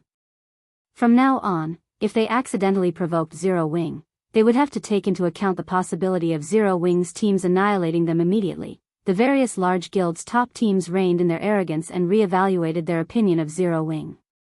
They had notified their teams in the Twin Towers Kingdom, warning them to avoid conflict with Zero Wing's teams as much as possible. Although they had their own experts, fighting Zero Wing would gain them nothing. Moreover, Zero Wing had another major advantage over the other large guilds. The teleportation house was located in White River City. Their foreign guilds did not have a residence here. They had to foot the additional fee of teleporting from their respective cities to White River City. Of course, it was a different story for wealthy tyrants like super guilds and super first-rate guilds. Super guilds and super first-rate guilds had far more powerful backgrounds than first-rate guilds. It was especially true for their connections. These guilds could set up a residence in any city in God's domain. After which, they could dispatch their guild members en masse. Unlike first-rate guilds, these superpowers didn't need to struggle to obtain land. This was why the various large guilds feared super guilds and super first-rate guilds. Not only could these major powers dispatch apex experts to assassinate their guild's upper echelons, but they could also send swarms of elite players to obliterate the guild members. After Lethal Gale's party had been annihilated, the NPC guards, who had been rushing to the scene, stopped and resumed their patrols. It was as if the surprise attack had never happened. As for Lethal Gale's party, who had initiated an attack within the city limits, they would not escape the system's punishment just because Feng had killed them. Once they revived in half an hour, the NPCs would arrest them in the Resurrection Temple. After taking care of Lethal Gale's party, Feng collected his spoils of war. Although the weapons and equipment Lethal Gale's party had dropped were useless to him, they could still enrich Zero Wing's guild warehouse. After Feng finished with the loot, he caught an advanced horse carriage with Gentle Snow and proceeded towards a high-class restaurant in the Nobles District. From beginning to end, not a single player had dared to step forward to snatch Feng's loot. Only after Feng was truly out of sight did these players launch into heated discussions. What? Zero Wing's Yi Feng wiped out Gale's party? How is that possible? Abandoned Wave was dumbfounded as he listened to his subordinate's report. He could not believe his ears. He then asked, "What about Gentle Snow? Did she die?" Lethal Gale's people were one of the top-ranking parties among those under his control. Usually, he tasked the party with assassinations and dealing with experts that made themselves a hindrance. Until now, they had never failed a job. They had always triumphed, even against a Void Realm expert. Field battles were different from PvP competitions. There were many factors that could affect a player's combat power, not to mention the combat power of a group. Thus, it had been easier to send Lethal Gale to warn away Gentle Snow's mysterious buyer. If words could not sway the buyer, Lethal Gale's party would convince the buyer to submit by force. However, after giving it some thought, this task had been quite dangerous. If he had help from the NPC guards, it wouldn't be impossible for Feng to annihilate Lethal Gale and his companions. Gentle Snow did not die. Gale's party couldn't even lay a finger on her before Feng slaughtered them, the bald, middle-aged man said as he nervously played a recording for Abandoned Wave. The video clip showed the entire process of Feng wiping out Lethal Gale's party. Many curious spectators had recorded the entire battle. This video was already a popular topic on Star Moon Kingdom's official forums. Not only had this incident boosted the fame of Zero Wings Feng, but it also made a mockery of the Blackwater Corporation. Abandoned Wave's expression darkened as he watched the video. The dense killing intent he radiated could be felt over 30 yards away. Sensing this killing intent, several strong and talented youths rushed over, asking, "Big Brother Wave, what happened? What has you so riled up?" Although these youths' levels were not high, they were greatly admired by the Divine Colosseum's regulars. It's nothing. Abandoned Wave closed the video, enraged. A cold glint flashed in his eyes as he said, "I've had to make some minor adjustments to my plans. Although young Master Jing has told me that there is no need to bother with Zero Wing, if I don't teach the guild a lesson, be it Black Flame or Feng, neither will acknowledge the Blackwater Corporation's power. I've heard that the Heavenly Dragon Pavilion's Pavilion Master, Nine Dragons Emperor, has quite a grudge against Zero Wing and has been eager to teach Zero Wing a lesson. You travel to the Black Dragon Empire and tell Qin Muyun this. If Nine Dragons Emperor wants to deal with Zero Wing, I will lend him a hand. Also, dispatch 3 parties to trail Gentle Snow. If there is an opportunity, kill her." Understood. After receiving his instructions, the bald man rushed out of the VIP room. Inside a high-class restaurant in White River City's Nobles District, Zero Wing's elite members filled the restaurant. Furthermore, several of Zero Wing's core members surveyed the area from the establishment's main hall. The high-class restaurant had become an impenetrable fortress. Meanwhile, Feng and Gentle Snow chatted with each other on the top floor. "The Blackwater Corporation is quite eager to take your life," Feng commented as he gazed out the French windows. From his position, he could see at least 8 people stalking the restaurant. While there was a chance that he had earned his own stalkers, it was far easier to believe that these players were hunting Gentle Snow. After all, the Blackwater Corporation had ambushed her once before. Moreover, Gentle Snow was still weakened. He wouldn't be surprised if they tried another 3 or 4 assaults. Chapter 981, Difference Between Guilds. As expected of the Blackwater Corporation. Despite paying so little attention to God's domain when it launched, it has so many powerful experts, Feng commented, prompted by Feng's remark. Gentle Snow followed his gaze out the window. What she saw, however, surprised her. U.P. Dated by novel full. Calm White River City was even more prosperous than Star Moon City. Even in the costly Nobles District, she could see plenty of players going about their business. From her vantage point, she had a clear view of what these players were doing, and very quickly, several players caught her attention. Although these players seemed to be chatting among themselves, they occasionally turned to look at the room she and Feng occupied.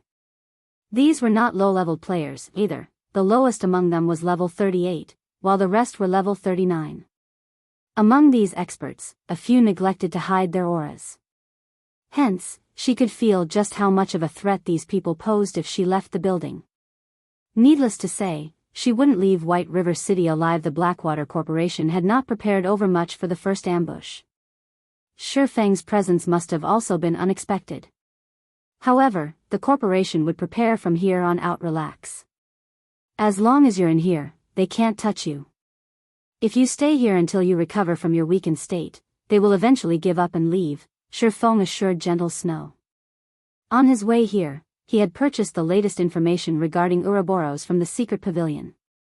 Although the purchase had cost him a pretty penny, he had learned both bad and good news. He discovered that the Blackwater Corporation now focused fully on God's domain. In fact, it had already dealt with the companies that had backed Ouroboros. To put it simply, Blackwater now owned Ouroboros. Although it had not yet declared so publicly, the good news was that he could finally recruit Gentle Snow. The bad news was that the Blackwater Corporation was not to be trifled with. Among the various international corporations, Blackwater was relatively overbearing. Moreover, the corporation had a powerful affinity for a game like God's Domain compared to veteran gamers, fighting experts a much higher starting point when they joined God's Domain. Their lack of familiarity with God's Domain's superhuman combat style was the only thing that held them back. However, once they were comfortable with this combat style, they would quickly become experts in God's Domain with the combat techniques they had learned in the real world. The Blackwater Corporation had a perfected system to nurture fighting experts. Moreover, after many years of development, it had various dojos around the globe. Given enough time, even super guilds would be no match for the Blackwater Corporation. Even in the past, shortly after the Mind Space system had launched, the Blackwater Corporation had forced itself into God's Domain. Although Blackwater had started later than everyone else, it was one of the first corporations to upgrade its own established guild into a super guild. In contrast, corporations like Open Source could only invest in super guilds and super first-rate guilds to establish themselves in God's Domain. It was simply too difficult to nurture their own expert players, much less apex experts. By the time they did so, their competition would have left them in the dust. When Blackwater had begun to focus on developing in God's Domain, the game had been operating for over a year. After all, nobody would have imagined that the game would be more popular than fighting competitions, so much so that it had ushered in a new era. In reality, God's Domain had not only impacted the fighting industry. The various other industries had been affected as well. By then, God's Domain had become irreplaceable in people's lives. It was similar to humanity's introduction to the internet several hundred years ago.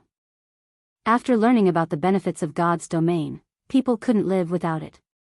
Dated by novel full. Meanwhile, among the affected industries, the fighting industry had suffered the most. When the Blackwater Corporation had officially shifted its focus to God's Domain, it had been significantly weakened. It wasn't even half as powerful as it has been during its peak. Even so, it lorded over God's Domain a decade later. Currently, Blackwater was still at its peak, yet it had already shifted its gaze to God's Domain. With its frightening financial strength and many experts, the corporation was akin to a natural disaster for Star Moon Kingdom's Zero Wing. If Zero Wing failed to cope with this disaster properly, it would be nothing more than a stepping stone for the Blackwater Corporation. I roughly understand Ouroboros' current situation. May I ask what you have planned? Is there anything I can with? Feng asked quietly as he turned to the somewhat dispirited Gentle Snow. Blackwater has already obtained the majority of Ouroboros' shares. Even my white clan group cannot change that fact. The only thing I can do now is take as many people with me as I leave Ouroboros and start all over again elsewhere. Would Zero Wing be interested in purchasing any other materials? I can sell them to you at a 40% discount, Gentle Snow offered as she smiled bitterly. I also have a few plots of land in Star Moon Kingdom that I want to sell, although I am not sure if Zero Wing can stomach so much at once. She still intended to continue her development in another city in Star Moon Kingdom. After all, she understood Star Moon Kingdom's situation. However, after witnessing the Blackwater Corporation's strength, once it secured Ouroboros, she would seal her fate if she remained in this kingdom. Her only choice was to restart somewhere far from here. As for the shops and lands she owned in Star Moon Kingdom, there was no point in keeping them. The Blackwater Corporation would see to it that these lands became worthless. Hence, she might as well sell them to fund her relocation. Which lands you are trying to sell?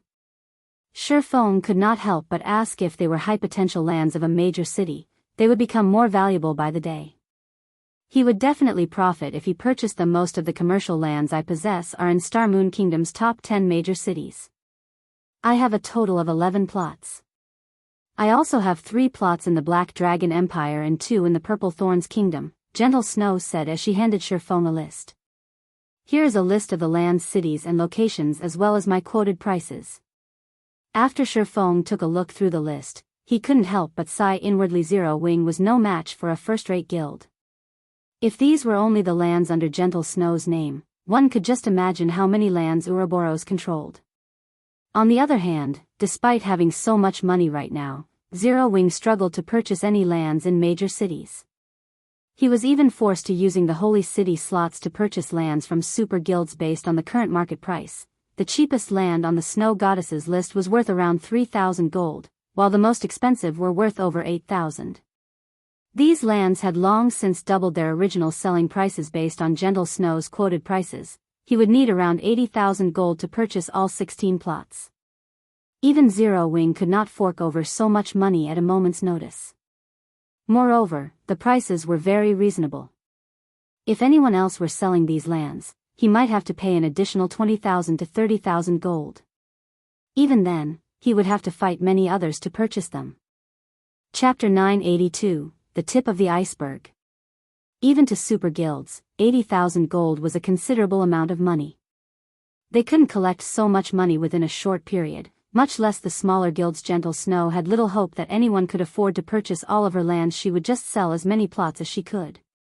Once she collected enough coins, she could proceed with the next part of her plan more smoothly. While Feng carefully inspected the commercial lands, Gentle Snow received a call from Zhao Yueru Snow. The guild has called an emergency elder meeting and has officially announced that Abandoned Wave will be replacing you as the guild leader. Aside from the raw materials you have, Abandoned Wave has frozen the guild's assets. Furthermore, many of the God-slaying army's members have reported ambushes in the fields and outside of dungeons.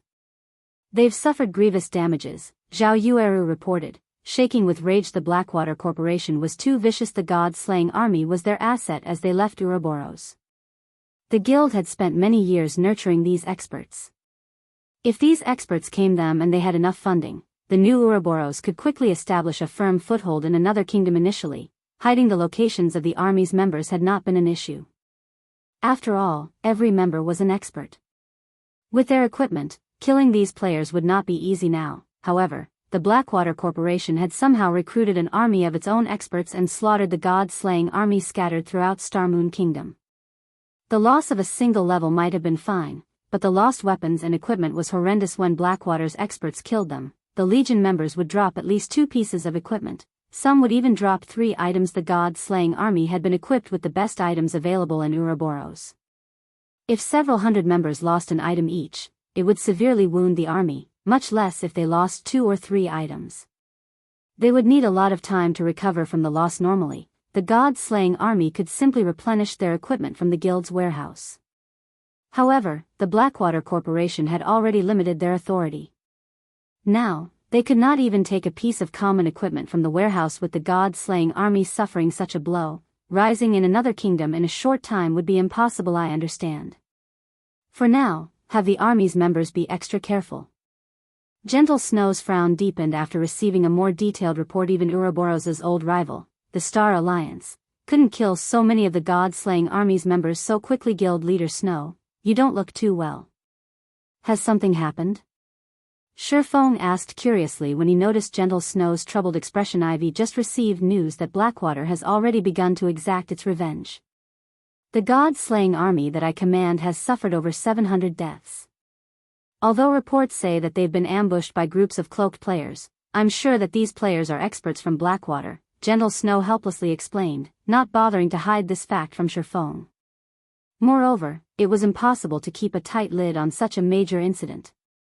It was only a matter of time before the truth revealed itself. It seems that your victory over Lethal Gale has made the Blackwater Corporation anxious. Otherwise, they'd have no reason to make such an excessive move. The news surprised Feng. No matter what was said or done, the Blackwater Corporation had already purchased Ouroboros. One could even go so far as to say that Ouroboros was the Blackwater Corporation. If news spread of mysterious players slaughtering Ouroboros' strongest legion on its own turf, it would damage the guild's reputation. Since Blackwater has already gone to such lengths, I'm betting that even if you leave Starmoon Kingdom, they will find some way to crush you, Feng said seriously. How about this? Invest in Zero Wing and become one of its shareholders. With Zero Wing's prestige in Starmoon Kingdom, the fledgling Blackwater Corporation should hesitate before declaring all-out war. This, Gentle Snow was taken aback upon hearing Feng's proposal. The symbol of Ouroboros, which the White Clan group had created, was incredibly important to her. If possible, she wanted to establish a new Ouroboros. However, if she joined Zero Wing with Ouroboros's top players, the Blackwater Corporation would shift its focus to Zero Wing. If you're worried about the percentage of shares that you'd control or how your subordinates would be treated, relax. I can give you 15% of Zero Wing's shares. I'll also give you 50 core member slots and the power to form the Ouroboros Legion, which will be under your full control. What do you think? Feng suggested. Are you not afraid of the backlash from Blackwater? Gentle Snow asked Feng seriously. With Zero Wing's strength and potential, don't you think that you'd be suffering a loss by offering me 15% of the guild's shares for the little manpower and resources in my possession? Zero Wing was no longer the upstart guild it had been. Not only did Zero Wing control Stone Forest Town, but it also owned Star Moon Kingdom's #1 trading firm. Zero Wing was the publicly acknowledged #1 guild in Star Moon Kingdom. Even first-rate guilds were no match for it. There were also many companies and corporations chomping at the bit to invest in Zero Wing. Some major corporations were offering enough to tempt super guilds for as little as 50% of Zero Wing's shares. Unfortunately, Zero Wing had declined every offer, yet Feng had offered 15% of the guild's shares to recruit her and her people. No one would believe this if she told them. In response to Gentle Snow's query, Feng shook his head and confidently stated, "No. You are worth it." Feng's answer confused Gentle Snow. Even she didn't believe that she was worth this price, yet Feng sounded strangely confident. Moreover, the look in Feng's eyes told her that he was not lying. Gentle Snow also felt a little moved. After so many years in Ouroboros, her trust had long since ceased to exist, yet she trusted Feng, despite so few meetings with him. Yet, despite only coming into contact with Feng several times before, the man had somehow managed to fill her with trust. She didn't know what to say. If Feng were a fool, Zero Wing wouldn't have had so much success. An indistinct feeling made Gentle Snow even more curious about the guild known as Zero Wing. After taking a deep breath, Gentle Snow looked at Feng and replied, "All right, then. I agree to your conditions. However, you have to promise me one thing." Chapter 983, Gentle Snow's Condition. Hellscythe_Fluffy Goblin. Chapter 983, Gentle Snow's Condition. Guild Leader Snow, feel free to state any concerns, Feng said, chuckling. Many of Ouroboros's elite and expert players followed Gentle Snow. If he recruited all of them, it would raise Zero Wing's overall strength by a large margin. Although Zero Wing's member count still wouldn't compare to a first-rate guild's, it would have far more elites than its competition. There was also Gentle Snow's potential to consider if he could give Gentle Snow access to the secret pavilion simulation training system. With her talent and his other training resources, it wouldn't be long before she became a true Apex expert. It wouldn't be long before she surpassed him. Either what guild wouldn't want such an expert? Moreover, Gentle Snow was different from Fire Dance and Violet Cloud, who lacked management experience. Regarding management capabilities, only Aqua Rose might be a match for Gentle Snow. Before joining Zero Wing, Aqua Rose had only managed her own subordinates in Twilight Echo. Gentle Snow, on the other hand, had managed Ouroboros.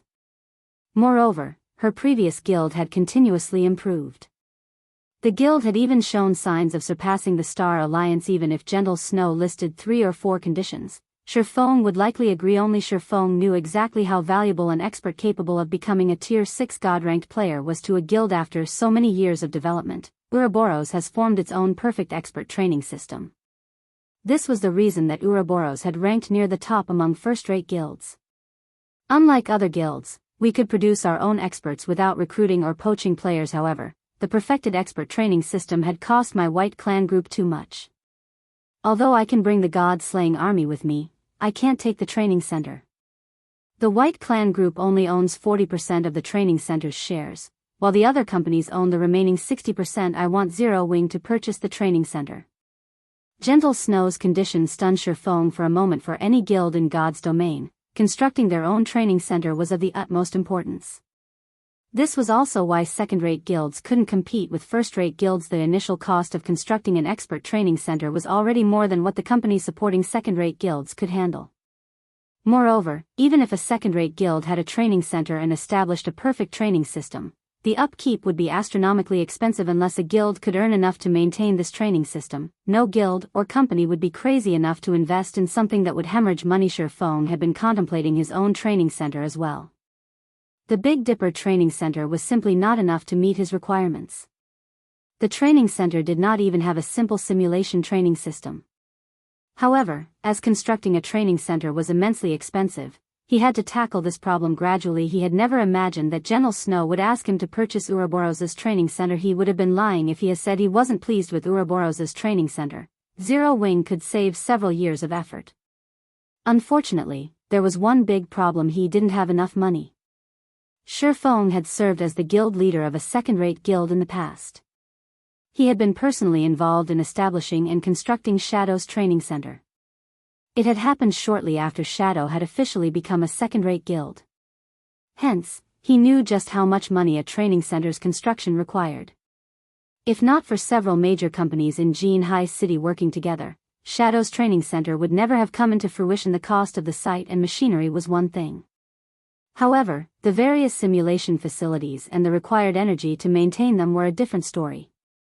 Take the fruit of the Secret Pavilion's research, their simulation training system, for example. Only energy of the highest grade could power this kind of system. Even an inferior simulation system's daily maintenance cost was enough to quickly bankrupt multiple large companies. With Zero Wing's current financial strength, affording its maintenance was impossible, not to mention purchasing it. Guild leader Snow, you must be joking. Zero Wing can't even afford to operate a training center, not to mention purchasing a perfected one. Even if we could afford it, I doubt that the other companies would willingly sell it. After all, that is Ouroboros's foundation. As long as the training center exists, the guild can produce more experts, Feng said, smiling bitterly. Zero Wing had started with nothing. It didn't have the support of any companies. The Zero Wing workshop in the real world relied on the guild's daily income. Moreover, Feng also did not dare to convert in-game resources into credits casually. More major companies were joining God's domain by the day, and the competition was becoming more intense. The resources in God's domain were also becoming more valuable. Converting coins into credits would be a devastatingly foolish move. I understand that I am being somewhat unreasonable, but now is the best opportunity to buy it. Gentle Snow was also aware of how expensive it was to purchase a training center.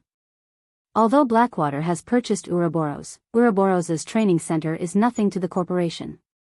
Meanwhile, the training center's daily operation is a huge burden to those companies. They will try to get rid of it as quickly as possible. If we don't buy it now, another corporation, that wants to nurture its own experts, will. If Zero Wing is willing to buy it, I can try to lower the price as much as possible. I understand. Please wait a moment.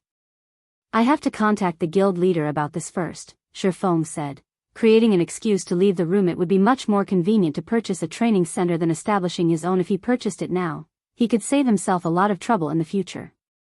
Zero Wing would not have to risk stagnation as Shadow had in the past due to a lack of experts. With the training center, he could nurture a large number of experts rapidly, sending them out afterward to capture and defend towns. He could then use the money and resources these towns generated to sustain the training center. However, Zero Wing couldn't gather so much money in such a short time span. Forget it. Let's give it a try. After Feng left the room, he contacted Aqua Rose. Chapter 984, Qualifications for Cooperation. Hellscythe_Fluffy Goblin. Chapter 984, Qualifications for Cooperation. Although Aqua Rose was Zero Wing's vice guild leader, her family owned its own large business. Twilight Echo was a first-rate guild with an even longer history than Ouroboros. Aqua Rose's family was one of Twilight Echo's major shareholders in the past. Feng had learned that Aqua Rose's family owned the Sun and Moon Group. In 10 years' time, the Sun and Moon Group would join the Fortune 500 list. Of course, Aqua Rose had been the main contributor to the company's success. The Sun and Moon Group and the Open Source Corporation were both involved in the energy industry. Hence, Aqua Rose's family had been afraid of the Open Source Corporation when they had threatened the family to persuade Aqua Rose. Open Source was one of the industry's giants. On the other hand, Sun and Moon struggled within the middle ranks. If the Open Source Corporation wanted to, it could easily squash the Sun and Moon Group. However, although the Sun and Moon Group only ranked in the mid-range in the energy industry, it wielded an extraordinary amount of funds. After all, the most profitable resource in the world was energy, as it was used in nearly every aspect of life. It was also precisely this reason that Twilight Echo's members had treated Aqua Rose like a treasure, even making her the guild's honorary elder. Not only was the Sun and Moon Group one of Twilight Echo's major shareholders, but it was also the guild's biggest shareholder.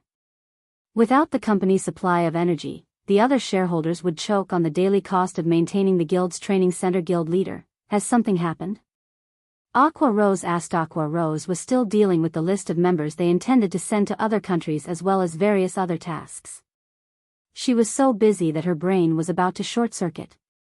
Her helpers also rushed about the office, contacting guild members and dealing with the letters of intent from guild members who were willing to move to the branch guild now that Zero Wing planned to expand to other countries. Many players wanted to apply to the branch guilds, although the branch guilds were as safe as the headquarters in White River City, where they didn't have to worry about other guilds provoking Zero Wing. They would have more opportunities for promotion in the branch guilds. In White River City, there were only so many slots available for the guild's main force. Becoming a reserve member was nearly impossible, not to mention becoming an official member of the main force.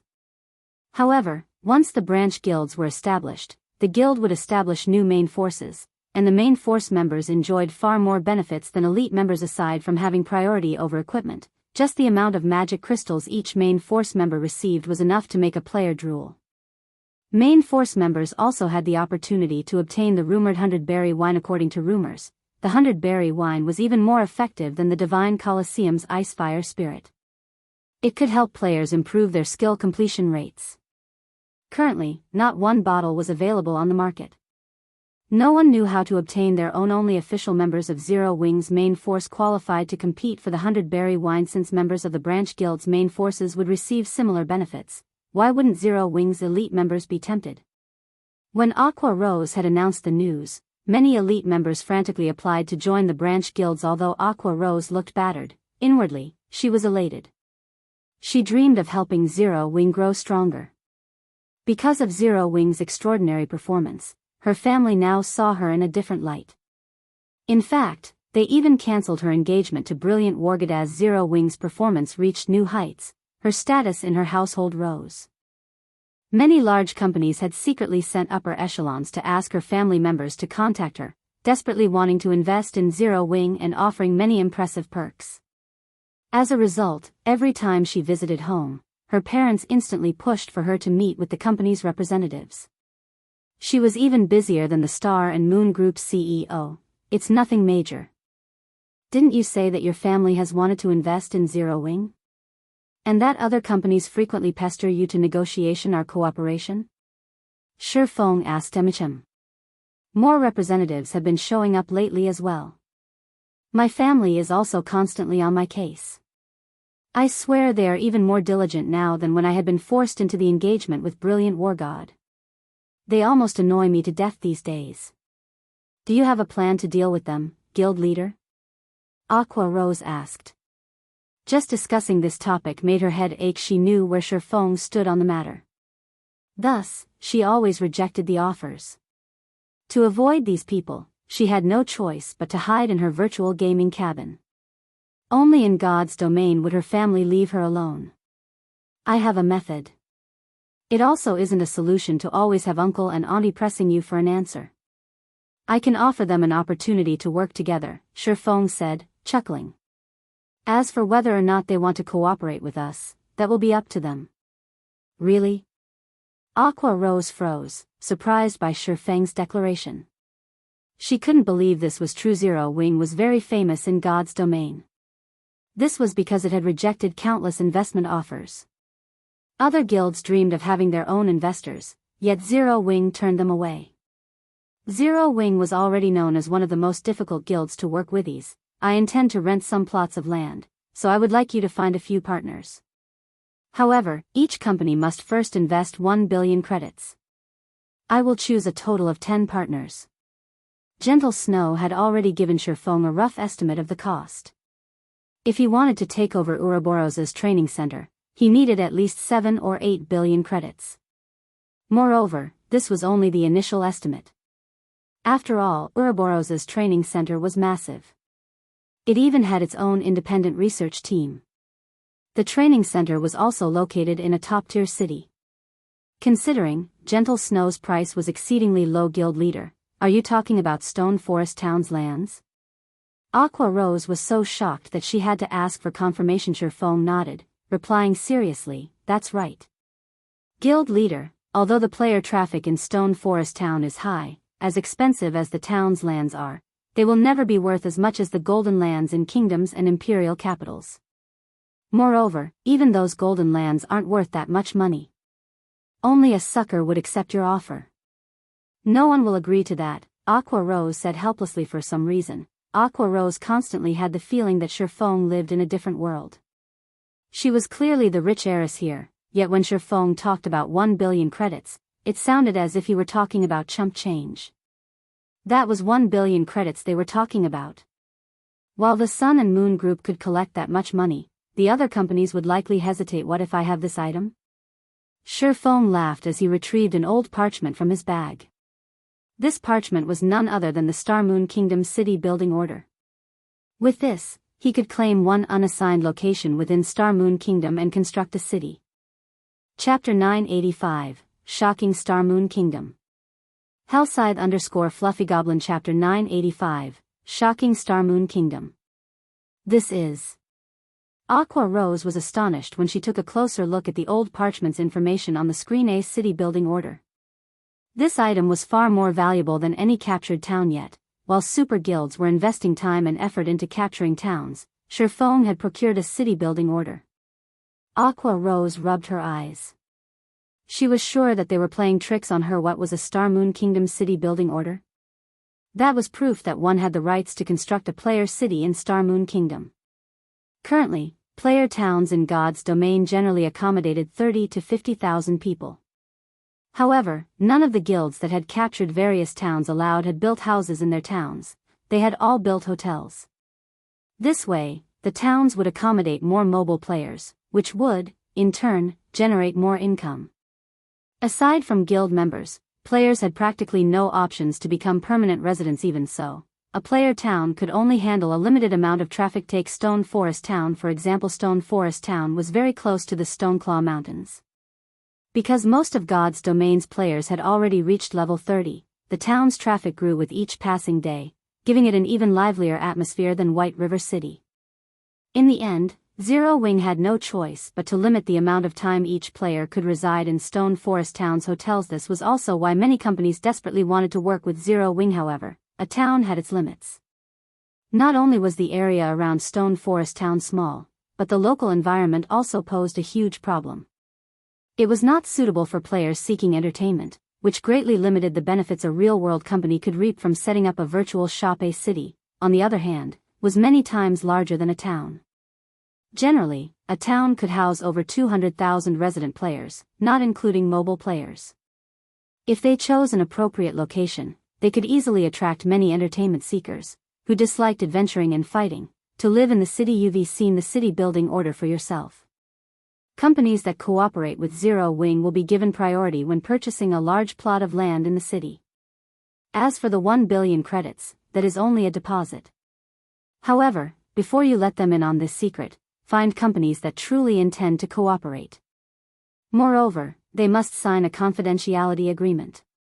I don't want news of this to leak, attracting everyone's attention, Feng explained. In truth, he did not want to sell any of the city's lands because of how much more valuable they would become in the future. If he nurtured his city to have a population in the millions, he could drown Zero Wing in money each day with the profits from renting the city's lands. Unfortunately, he had no avenues to earn so much money in such a short time. I understand. I will see to the necessary arrangements right away. Aqua Rose nodded excitedly. Currently, the value of Stone Forest Town's lands could rival those with high potential in major cities. However, if they chose a strategic location to set up their city, the city's lands would easily surpass Stone Forest Town's by several, or even over 10 times. If she advertised this news, many corporations would be eager to work with them. How many days do you need to get this done? Feng asked. I'm in somewhat of a hurry for the money right now. Roughly 3 to 5 days. After all, most major companies would be hard-pressed to collect so much money on such short notice. After giving it some thought, Aqua Rose suggested, if you are in a rush for money, I can have my family pay for you first, or offer them a few more plots of land in the new city. I believe they will be more than willing. Although the new city had yet to be built, if a company could enter the city and construct its own virtual shop immediately, it would massively benefit the company's development in God's domain. After all, once the new city was complete, plenty of entertainment seekers were bound to visit the city. If a company could leave a deep impression on these players, more people would recognize them as they started shops in other cities. This would create brand awareness. All right. I await your good news, Feng said. As long as he gathered the necessary 10 billion credits, he was satisfied, following which, Aqua Rose logged out of the game and hastened to make the necessary arrangements. As for Feng, he went back into the room. Guild leader Snow, Zero Wing agrees to your conditions. However, we'll need some time to collect the required credits. It is unlikely that we can do so in 1 or 2 days, Feng explained. That won't be a problem. In any case, the training center won't sell quickly. That will also give me more time to drive down the price, Gentle Snow said, smiling. Initially, she had expected Zero Wing to reject her condition. Either that, or the guild would need a very long time to gather the required funds. She hadn't expected the guild to raise the money so quickly. As she experienced more, she realized how little she truly knew about the guild, following which, Feng and Gentle Snow discussed the details of their contract. First, Gentle Snow would join Zero Wing with the elites and experts under her command. At the same time, Gentle Snow would transfer all lands in her control to Zero Wing. In return, Gentle Snow would receive 15% of Zero Wing's shares and become one of Zero Wing's vice guild leaders. Simultaneously, she would serve as the captain of the Ouroboros Legion and manage all of the Legion's affairs. After both parties signed the contract, Gentle Snow logged out of the game and to initiate her plan to purchase Ouroboros. Feng, on the other hand, headed to White River City's City Hall and took ownership of the 16 plots of land Gentle Snow had owned. Afterward, he simply needed to construct the Candlelight trading firm on these 16 commercial lands. With the additional coverage, the Candlelight trading firm's income would increase significantly. Gentle Snow's insight is impressive. Of the 3 lands in the Black Dragon Empire, one is in Emerald City. I won't have to hunt for an emerald source. After Feng visited the 11 plots of land in Starmoon Kingdom, he could not stifle his grin as he looked at the deeds for the 3 lands in the Black Dragon Empire. Emerald City was one of the Empire's top 10 major cities. It was in no way less prosperous than White River City. Players could find many ores around Emerald City, and emeralds were the most common, hence the name Emerald City. Emeralds were generally used as raw materials to produce ornaments, as the ore possessed relatively good mana-storing capabilities.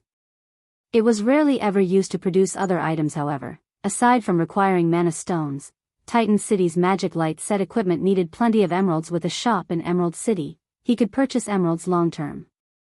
His guild members wouldn't need to travel back and forth from the city constantly, following which, Feng traveled to the Black Dragon Empire via Starmoon City's teleportation hall. Shortly after Feng left, a shock tore through Starmoon Kingdom's various guilds. What did you say? Zero Wing now owns Gentle Snow's lands? How can this be? Abandoned Wave was flabbergasted when he received the news. Chapter 986, War of First-Rate Guilds. _Boss Wave, there's no mistaking it. If you don't believe me, take a look at these pictures. Our shops in these locations are now owned by the Candlelight trading firm, the bald, middle-aged man reported as he displayed the pictures his subordinates had taken. Abandoned Wave's expression darkened as he looked through the images. Gentle Snow. Abandoned Wave slammed his palm on the wooden table. The impact shook the wine glass and bottle of Witch's Tear, nearly sending them to the ground. He had never imagined that, as soon as he forced Gentle Snow out of her position and killed her subordinates, the woman would counter with such a move.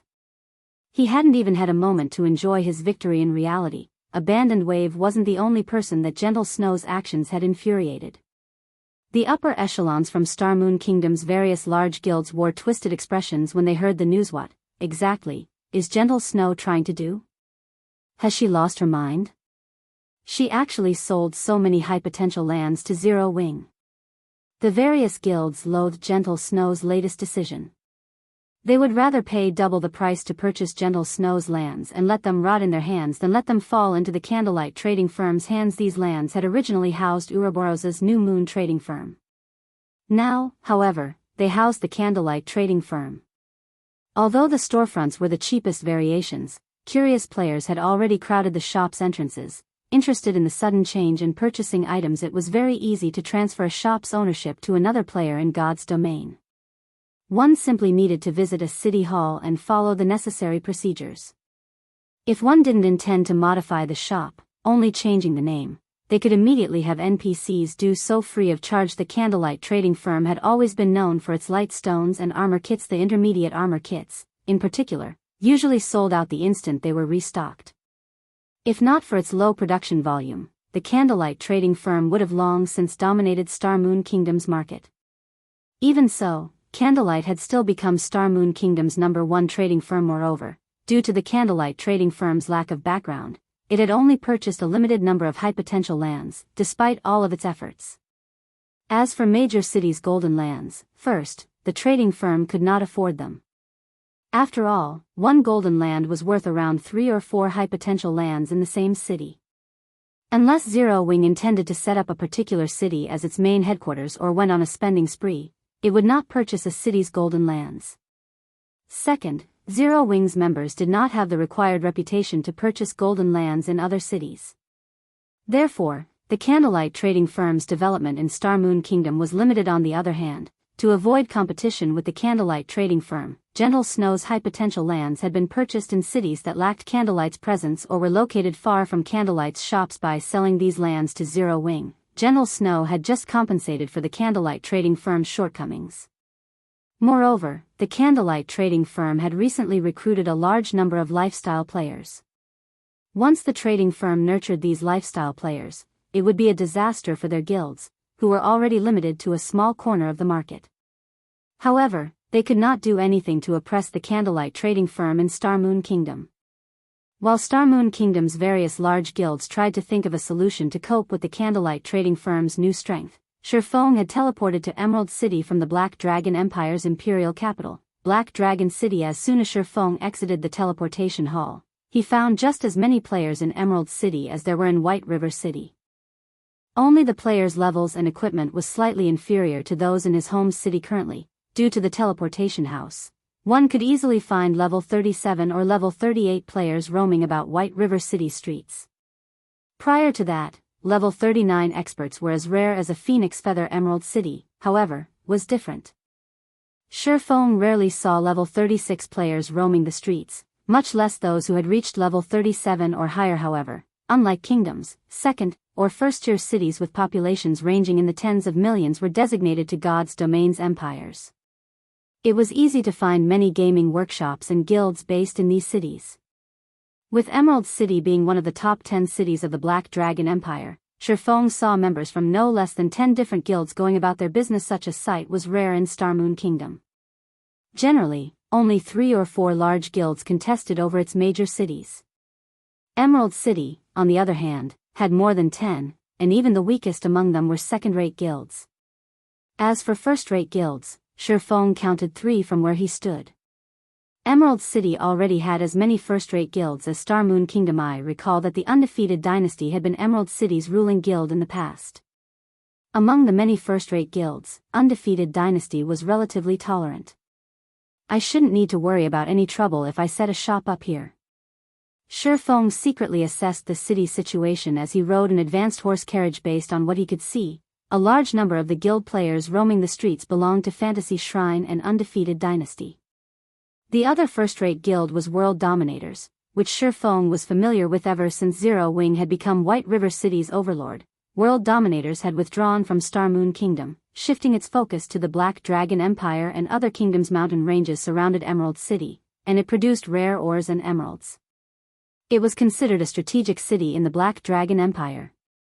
There were only so many guilds in the city right now because the Dragon Phoenix Pavilion paid little attention to them. After Feng alighted from the horse carriage, he saw over a dozen independent players leaving the New Moon trading firm.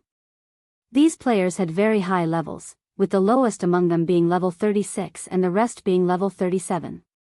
In a large guild, they would be elite members. As for their combat standards, at this stage of the game, it was very difficult for independent players who hadn't reached the Trial Tower's 5th floor to reach level 37. Moreover, these players were well equipped. Even the most inferior piece of equipment they wore was a level 35 secret silver rank. In the eyes of ordinary players, they would definitely be considered experts. Damn it, to think that intermediate regeneration potions and intermediate mana recovery potions would sell out so quickly. If I had known that something like this would happen, I would have stockpiled. Now, I won't be able to earn a little bounty reward no matter how much I try. There's nothing we can do. Who would have expected Fantasy Shrine and Undefeated Dynasty to start a war against each other in Emerald City? They are even placing bounties on each other's members. Really, though, what is up with these guilds? Why did they suddenly declare war on each other? Haven't they tolerated each other pretty well until now?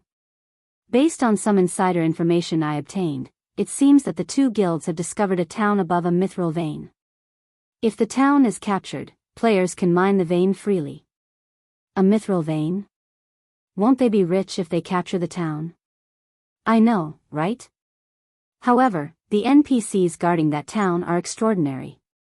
Capturing the town will be very difficult. If one guild ambushes the other, the latter's efforts will go to waste. That's why both sides are trying to chase each other out of Emerald City. Large guild members sure have it easy.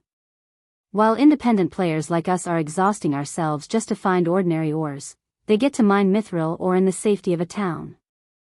As these players spoke of the mithril vein, they nearly drooled. Although mithril ore was not particularly valuable, it was frequently used to forge weapons and equipment. Generally, selling the mithril ore one had was very easy. If they could harvest a steady supply of the ore, they could earn more money than they could imagine a mithril vein. Feng's lips curled into a smile as he watched the departing independent players. Chapter 987, Branch Residence. Hellscythe_FluffyGoblin Chapter 987, Branch Residence. After the dozen or so independent players left the New Moon trading firm, Feng entered the shop. Mithril veins were one of the more common mineral veins in God's domain. Large guilds also fought over them fiercely. As the producer of ores and emeralds in the Black Dragon Empire, there was more than one mineral vein in Emerald City's vicinity. This was also why Undefeated Dynasty, Emerald City's ruler in the past, had amassed a fortune. Meanwhile, the only mithril vein Emerald City's players knew of was beneath Whitebone Town. Whitebone Town had been relatively famous in the past because the mineral vein beneath it was a rich vein, and players could reach it easily to mine mithril ore. Although one could not make as much money as they could from the manatite vein under Raven's control, if developed, the profits would still be considerably shocking. However, current players were not yet strong enough to capture Whitebone Town. The NPCs guarding Whitebone Town were not humans, but undead. Their levels were all above 50. Moreover, any player that entered the mine would be cursed, causing them to lose 10% of their HP every 3 seconds. The curse also lasted for an hour. In addition, several level 70 Grand Lords lurked within the mine's depths. With players' current strength, even an army of several 100,000 elites would not be enough to defeat these monsters. However, this reminded Feng of something: the basic Holy Spirit potion. This item would give players temporary immunity to curses. However, as the potion was only basic rank, its effects were limited. Fortunately, the potion could offer immunity to Whitebone Town's curse. Due to the richness of Whitebone Town's mithril vein, many players would take the risk to mine there. The money these players earned from a single day of mining the mithril ore and its byproducts was even more than those who grinded monsters in the fields or raided team dungeons. Because of that, the basic Holy Spirit potion had been extremely popular in Emerald City in the past. The potion had not been particularly expensive. Initially, each bottle only sold for 2 silver. Even ordinary players could afford that. The potion's effects only lasted for half an hour. In that time, one could easily earn more than 2 silver while mining underneath the town. Although Whitebone Town's monsters were very high-leveled, the mine's entrance was located in the town's outskirts. Not many monsters ventured there, so as long as one lured the monsters away, other players could enter the mine freely. The mine was massive, and its terrain was complicated. Very few monsters patrolled the mine, as well.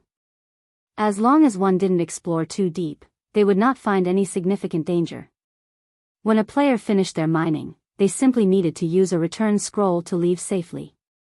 Hence, many players had taken the risk to mine there. As more players headed to the mithril mine, the basic Holy Spirit potion's price quickly rose to 5 silver. Later, it had even reached 10 silver per bottle. Alchemist players had been overjoyed. The basic Holy Spirit potions recipe was not particularly difficult to obtain. Level 30 and above team dungeons had a chance of dropping it. Unfortunately, the drop rate was very low, which resulted in few copies on the market. The potion's materials were also relatively common. Crafting the potion's main requirement was a Holy Spirit flower, which was considered a rare herb.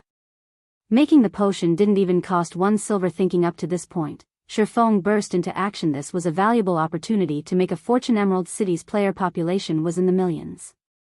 Once players discovered the method of mining in Whitebone Town, swarms of players would flock to the mithril vein. One could just imagine how large the market would be for the basic Holy Spirit potion, following which, Feng changed the New Moon trading firm's name to the Candlelight trading firm and removed the lifestyle players and products in the shop. He then made a trip to the city hall and spent 1,000 gold to upgrade the shopfront to the highest ranking available. He also hired NPCs to purchase various kinds of ores, herbs, and emeralds. As for the Candlelight products that would be sold in this shop and the shop's personnel, Feng passed the responsibility to the Candlelight trading firm's management team. Meanwhile, he visited the auction houses in the Black Dragon Empire's various cities to purchase the basic Holy Spirit potion recipe and Holy Spirit flowers. After spending most of the day like this, Feng finally bought all the recipes on the Black Dragon Empire's market. He had managed to collect a total of 776 recipes. Although the method to obtain the recipe was easy, its drop rate was painfully low. The recipe's current market price wasn't high. Feng only spent around 35 to 40 silver coins for each copy. Overall, he had not even spent 300 gold to buy all of the copies. The low price was mainly due to players not having a major use for the basic Holy Spirit potion. It simply wasn't one of Alchemist's hot items. If he were looking for the intermediate regeneration potion and the intermediate mana recovery potions recipes, however, they would be much more expensive. With so many recipes, even after every alchemist in the Candlelight trading firm learned it, he would still have plenty to spare. Feng had also bought over 6,500 stacks of Holy Spirit flowers, with 20 flowers per stack. Currently, each stack sold for around 12 to 13 silver. In total, Feng had spent over 800 gold on the Holy Spirit flowers. For a while, I'll have Candlelight purchase Holy Spirit flowers. Feng was mostly satisfied with how many Holy Spirit flowers he had procured. At the end of the day, the Holy Spirit flower was a rare herb. Rather than sell it, most guilds usually opted to store the flowers in their guild warehouses. Only independent players sold the herb, thus the limited supply on the market. If he turned these 6,500 plus stacks of Holy Spirit flower into basic Holy Spirit potions, he would have enough to last Emerald City's players for quite some time. As long as the Candlelight trading firm's acquisition of Holy Spirit flowers could keep up with the potion's demand, Emerald City would become a stable source of income for the trading firm for a relatively long time. Feng had also spent 3,000 gold to construct an advanced guild hall in Lakeheart City. Although the land he bought from Phoenix Rain could not compare to Zero Wing's main guild residence, the towering advanced guild hall was still impressive enough to shock Lakeheart City's players. Wow! This guild has style. I wonder which guild this is. To think that anyone would want to develop in this backwater city. It shouldn't be a large guild, right? Maybe it's some third-rate guild. I guess you're right. There is no way a large guild would fancy our Lakeheart City. There were not many players residing in Lakeheart City due to its location on an island. There were not many good leveling spots around, either. The city's current population was slightly over 100,000. No first-rate guild would waste their efforts on a desolate city like this. As a result, only a second-rate guild ruled over Lakeheart City. Moreover, its main headquarters wasn't located in the city. Rather, it was based in a major city with a player population of over 500,000. Furthermore, the guild residences in Lakeheart City. They were a far cry from Zero Wing's magnificent advanced guild hall. Huh? Wait a minute. Look at the emblem on that guild flag. Doesn't that look like Zero Wing's six-winged emblem? Chapter 988, The Seven Treasures First Appearance. Hellscythe_Fluffy Goblin. Chapter 988, The Seven Treasures First Appearance.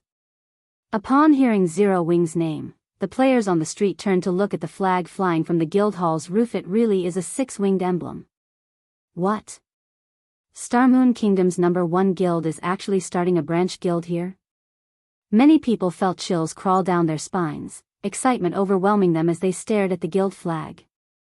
None of them could believe their eyes. Although Lakeheart City was in the Black Dragon Empire, the empire neighbored Starmoon Kingdom. They were up to date about the nearby kingdoms. They also frequently purchased a copy of the God's Domain Experts list. Everybody knew about Zero Wing's guild leader, Black Flame. Moreover, the ruler of the Black Dragon Empire's imperial capital, the Dragon Phoenix Pavilion, had suffered at Zero Wing's hands. With such a powerful guild appearing in Lakeheart City, how could they contain their excitement? Since Zero Wing is coming here, does this mean we'll have a chance to join Zero Wing? I guess so. When a guild develops in a new city, it normally recruits some of the local players to expand gradually. I heard that the benefits Zero Wing offers are awesome. They are even better than what first-rate guilds offer. In other guilds, I heard that only core members get to use the guild hall's private rooms. On the other hand, one only needs to be an elite member in Zero Wing to rent a private room and accumulate the double EXP buff. I've always wanted to join Zero Wing. Unfortunately, it costs too much to teleport from the Black Dragon Empire to White River City. Now, though, I don't have to worry about teleportation fees. Anticipation filled these independent players' hearts as they ogled Zero Wing's new guild residence. To ordinary players, traveling to other countries was too expensive. Even if they spent their entire fortune traveling to White River City, there was no guarantee that they would be accepted into the guild. Furthermore, they had long since familiarized themselves with Lakeheart City and its surroundings. If they started developing in an unknown city, their leveling speed and daily income would decrease drastically. In addition, unlike in Lakeheart City, they wouldn't have companions to rely on in White River City now. However, times had changed shortly after Zero Wing's branch guild had appeared. News of this matter quickly spread throughout the city. Some rejoiced, while others grew worried. To independent players, Zero Wing's appearance was good news. To the local guilds, however, nothing was good about this development. When the Crimson Castle Guild, the second-rate guild ruling over Lakeheart City, received the news, it had held an emergency meeting among its upper echelons. Why has Zero Wing suddenly shown up in a backwater city like Lakeheart City? If Zero Wing really intends on developing here, they will target the high-resource areas we usually occupy. What's there to be afraid of? Even if Zero Wing is powerful in Starmoon Kingdom, this is Lakeheart City. This is our territory. We are far more familiar with the city's surroundings than Zero Wing. Even if a war breaks out between our guilds, the winner isn't set in stone.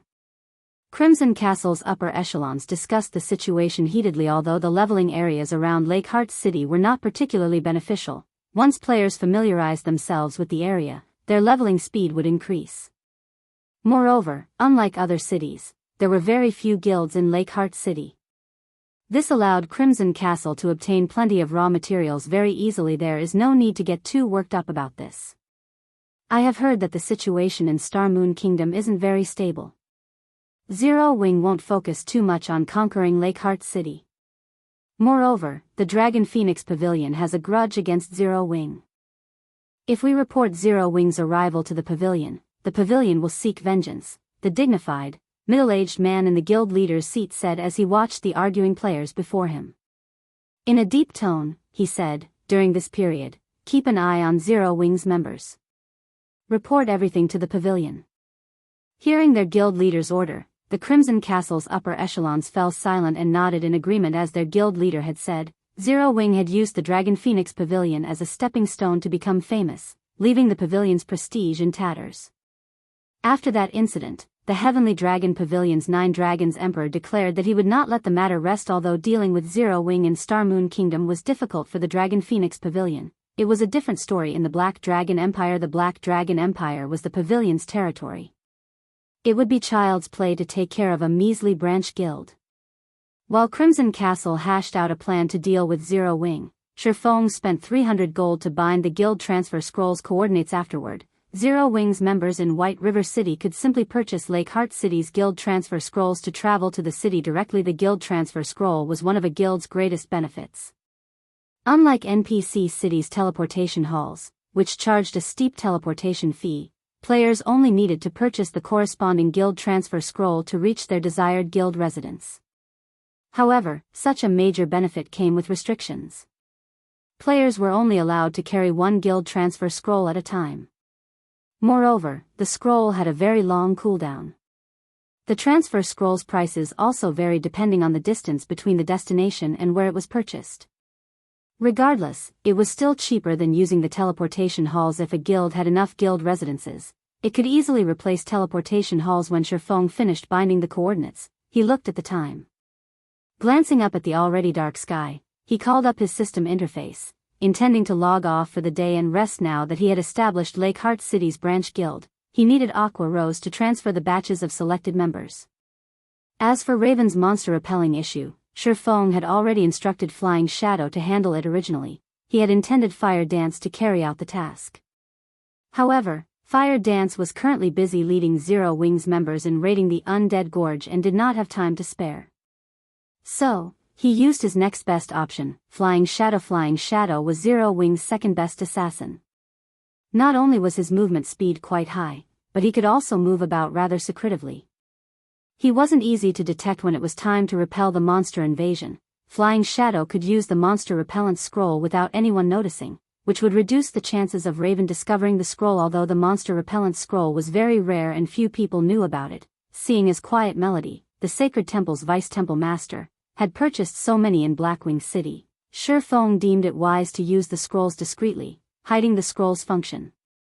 In any case, Zero Wing only needed to repel the invasions. It was not obligated to reveal its means of doing so after clicking the Logout button. While Feng waited on the logout timer, he habitually used the golden stigmata's detect skill. The quest to find the 7 treasures was truly sinister. With God's domain being so massive, how was he supposed to locate them? Fortunately, he had been given a very long time limit to complete the quest. Hence, Feng routinely used the detect skill once a day. If not for the skill's one-day cooldown, his search for the 7 treasures would have proceeded much faster. After using the detect skill, Feng heard the sound of a system notification system. The golden stigmata has detected the 7 treasures' energy waves. Do you wish to track the energy waves? Why would the 7 treasures be here? Feng instantly tensed. He had never imagined that he would come across the 7 treasures' energy waves in Lakeheart City. Chapter 989, Special Set Equipment. Hellscythe _Fluffy Chapter 989, Special Set Equipment. Upon hearing the system notification, Feng immediately stopped the logout process and chose to track the energy waves the golden stigmatas detect at a 50,000-yard range, which was not particularly large. The skill just managed to cover Lakeheart City as well as the surrounding forest and fields. There should not be any monsters within that range, and it was even less likely for there to be any relics. Otherwise, someone would have long since discovered them. After all, it was impossible for an NPC city to be constructed above a relic. Yet the 7 treasures, which had been lost for many years, had appeared in the middle of nowhere. It was inconceivable. As expected, it is inside the city. Feng could not help his surprise when he saw the perceived location on his map. This should be in the Nobles District. Although Feng knew that the 7 treasures could be anywhere, who could have thought that he would find the legendary 7 treasures in Lakeheart City's Nobles District? If the War God's Temple knew that the 7 treasures were in the Black Dragon Empire, they would have turned the Empire over in their search, not to mention the insignificant Lakeheart City. After checking the general location, Feng summoned the demonic flame tiger and charged towards the Nobles District. A monster has appeared in the city. Crap, that's a mount. What kind of mount is that? It's so cool.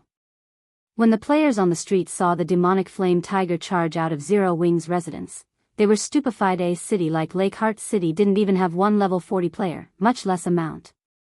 Hence, when these players saw the majestic, towering demonic flame tiger, they grew more enthusiastic to join Zero Wing. Black Dragon Empire, Dragon Phoenix Pavilion's guild residence. Entering the guild leader's office, a beautiful, tall female summoner reported respectfully, "Vice Guild Leader, the Crimson Castle's guild leader requests a meeting with you. He claims that it is related to Zero Wing." I understand. It seems that quite a few people are displeased with Zero Wing today. Blood Dragon, the guild leader of the Dragon Phoenix Pavilion's Black Dragon Empire Branch Guild, said, chuckling. Ghost, bring him in. The female summoner, Beautiful Ghost, nodded. She left the office to guide Crimson Castle's guild leader. Inside the Dragon Phoenix Pavilion's reception room, a robust man, standing about 2 meters tall, waited patiently. This man was none other than the Crimson Castle's guild leader. Crimson Fox. Why haven't they met with me yet? Crimson Fox was frustrated as he stared beyond the window pane at the Dragon Phoenix Pavilion's members going about their business. Sure enough, the pavilion deserved to be called a super first-rate guild. Despite only being a branch guild's residence, he saw plenty of experts moving about the hall, with many of them radiating a significant pressure. Among these experts, he envied a few players' equipment. The Crimson Castle could never compare to a guild like the Dragon Phoenix Pavilion. Crimson Fox had originally intended to send one of the guild's upper echelons to the pavilion. However, when he thought about the violent and arrogant temper of the pavilion's vice-guild leader, Blood Dragon, he felt that it would be safer if he visited the guild personally. Once he reached the pavilion's guild residence, he firmly believed that he had made the right decision. His guild's representative would never have been allowed through the pavilion's gates. Moreover, not long ago, he received another message from his subordinate stating that Zero Wing's demonic flame tiger had appeared in Lakeheart City. The upper echelons of God's domain's various guilds were no strangers to the demonic tiger. After all, the demonic tiger was known as the best mount in God's domain. Many even suspected that it might be a fine gold mount. Besides, this powerful mount's owner was none other than Zero Wing's Yifeng. Those who understood Zero Wing knew that Yifeng's position in the guild was definitely among the top 3. He might even be second only to Zero Wing's guild leader, Black Flame. Such an important figure in Lakeheart City stressed Crimson Fox. Anyone capable of leading a large guild was no idiot. With a figure like Yifeng visiting the city, it was clear how important Lakeheart City was to Zero Wing. If they did not remove Zero Wing as soon as possible, it would only be a matter of time before Crimson Castle fell from the position of the city's ruler. While Crimson Fox occupied himself with these thoughts, the reception room's wooden doors swung open. A tall beauty then entered the room. This woman was the female summoner Beautiful Ghost, who had reported to Blood Dragon. When Crimson Fox's eyes met Beautiful Ghost's, he shuddered. Alarm bells rang in his mind, warning him to be careful of the woman standing before him. Yuri. Crimson Fox. Follow me, Beautiful Ghost said. After sparing Crimson Fox a glance, she turned and left the reception room with an air of indifference. Her eyes hadn't contained a hint of respect when she looked at Crimson Fox. Rather, they held contempt, as if she had been watching an ant. If not for Blood Dragon's orders, she would not have paid any attention to the man at all. Although Crimson Fox wanted to respond, after a moment of hesitation, he chose to shut his mouth. Aside from the fact that he was on foreign soil, this female summoner was already stronger than him. Not only was she level 39, but her equipment also radiated the unique glow of dark gold items. Moreover, the red-blue robes, headwear, and other equipment were clearly pieces of a set. In other words, Beautiful Ghost wore a dark gold set equipment. In comparison, he only had individual pieces of level 35 dark gold equipment. A level 35 dark gold set equipment? As expected of a super first-rate guild. Crimson Fox smiled bitterly. He had no choice but to endure this woman's contemptuous look. After all, she had more than earned her arrogance. However, Crimson Fox did not know that Beautiful Ghost's dark gold set equipment was not a level 35 set. If Feng were present, he would have instantly recognized the equipment. This was the level 40 dark gold set equipment, Life Summons. Only level 40 and above field great lords had a chance of dropping these set pieces initially. Only level 40 summoners could equip the Life Summon set. However, this equipment was somewhat special. If one had all 5 pieces of the set, the level requirement would drop by 5 levels. Under Beautiful Ghost's lead, Crimson Fox quickly arrived before the guild leader's office on the 3rd floor. On his way, Crimson Fox had seen many level 50 NPC guards. Without someone of relevance as a guide, even the guild's elite members would not be allowed near the guild leader's office. Upon entering the office, Crimson Fox involuntarily shuddered. He felt an immense pressure, almost as if a boss monster were in the room with him. Moreover, it didn't feel like any ordinary boss monster. At the very least, it felt like a lord boss or stronger. How is this possible? Crimson Fox stared at Blood Dragon, who leaned against his office chair while enjoying a glass of wine, shock filling his heart. Is this the Dragon Phoenix Pavilion's vice guild leader? At this moment, Crimson Fox struggled to breathe. Compared to Blood Dragon, the pressure he felt from Beautiful Ghost before was a joke against Beautiful Ghost. He could, more or less, move unaffected. However, when faced with Blood Dragon, his movements were somewhat sluggish. In battle, this pressure would greatly impact his combat power. However, the scene inside the office was even more shocking. Seated opposite of Blood Dragon was a gorgeous woman who, despite the powerful mental oppression in the room, seemed utterly unaffected.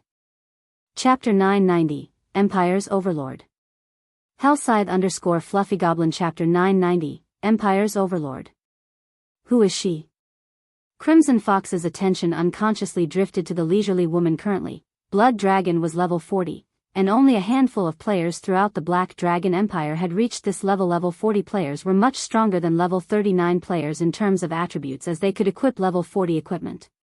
If even he, someone who wore a full collection of level 35 dark gold equipment, felt such immense pressure from Blood Dragon, one could just imagine how intense of a pressure a level 20 player would feel in Blood Dragon's aura. Yet the mysterious woman before him treated Blood Dragon's undisguised aura as if it were a spring breeze. In addition, the mysterious woman herself exuded a noble and graceful aura that coaxed one into submission. Sit, Blood Dragon told Crimson Fox as he pointed to one of the wooden chairs on the other side of his desk. Let me introduce you. This beauty is the Blackwater Corporation's representative, Qin Muyun. Like you, she is here for Zero Wing. The Blackwater Corporation? Crimson Fox was taken aback. Everyone had heard of the Blackwater Corporation. It was a Fortune 500 company. Meanwhile, the young woman before him had been chosen to represent such a major corporation. Guild leader Crimson, if you have any information regarding Zero Wing that you wish to share, please tell us. I believe that Miss Muyun is also interested to hear it, Blood Dragon said, chuckling. Crimson Fox nodded nervously. He then relayed everything about Zero Wing's development in Lakeheart City. Vice Guild leader Blood, you've seen Zero Wing's ambition for yourself. If we let Zero Wing develop any further, no one will be able to guarantee that Zero Wing won't set its sights on the Black Dragon Empire. If we don't take measures to contain the guild, with its development speed thus far, it won't be long before it grows so big that even you will be helpless against it, Qin Muyun said, smiling. You should consider my earlier proposal. Qin Muyun had the voice of a siren. Her words were intoxicating. Even an expert like Crimson Fox was not completely unaffected initially. Qin Muyun had worried that the Dragon Phoenix Pavilion would reject their offer of cooperation. Now, however, her worries had been resolved. Before this, Zero Wing's operations had been limited to Star Moon Kingdom. No matter how strong it became, it wouldn't impact the pavilion's operations in the Black Dragon Empire. However, she had never imagined that, of all places, Zero Wing would choose to expand into the Black Dragon Empire. The Black Dragon Empire was the Dragon Phoenix Pavilion's territory. For the sake of its reputation, the pavilion couldn't let Zero Wing enjoy itself here. Otherwise, Nine Dragons Emperor's prior declaration would be nothing more than his own disgrace. Since Miss Muyun has already said as much, I agree to provide support in resources, products, coins, and experts to help you defeat Zero Wing. Once the deed is done, however, the pavilion wants full authority over Stone Forest Town.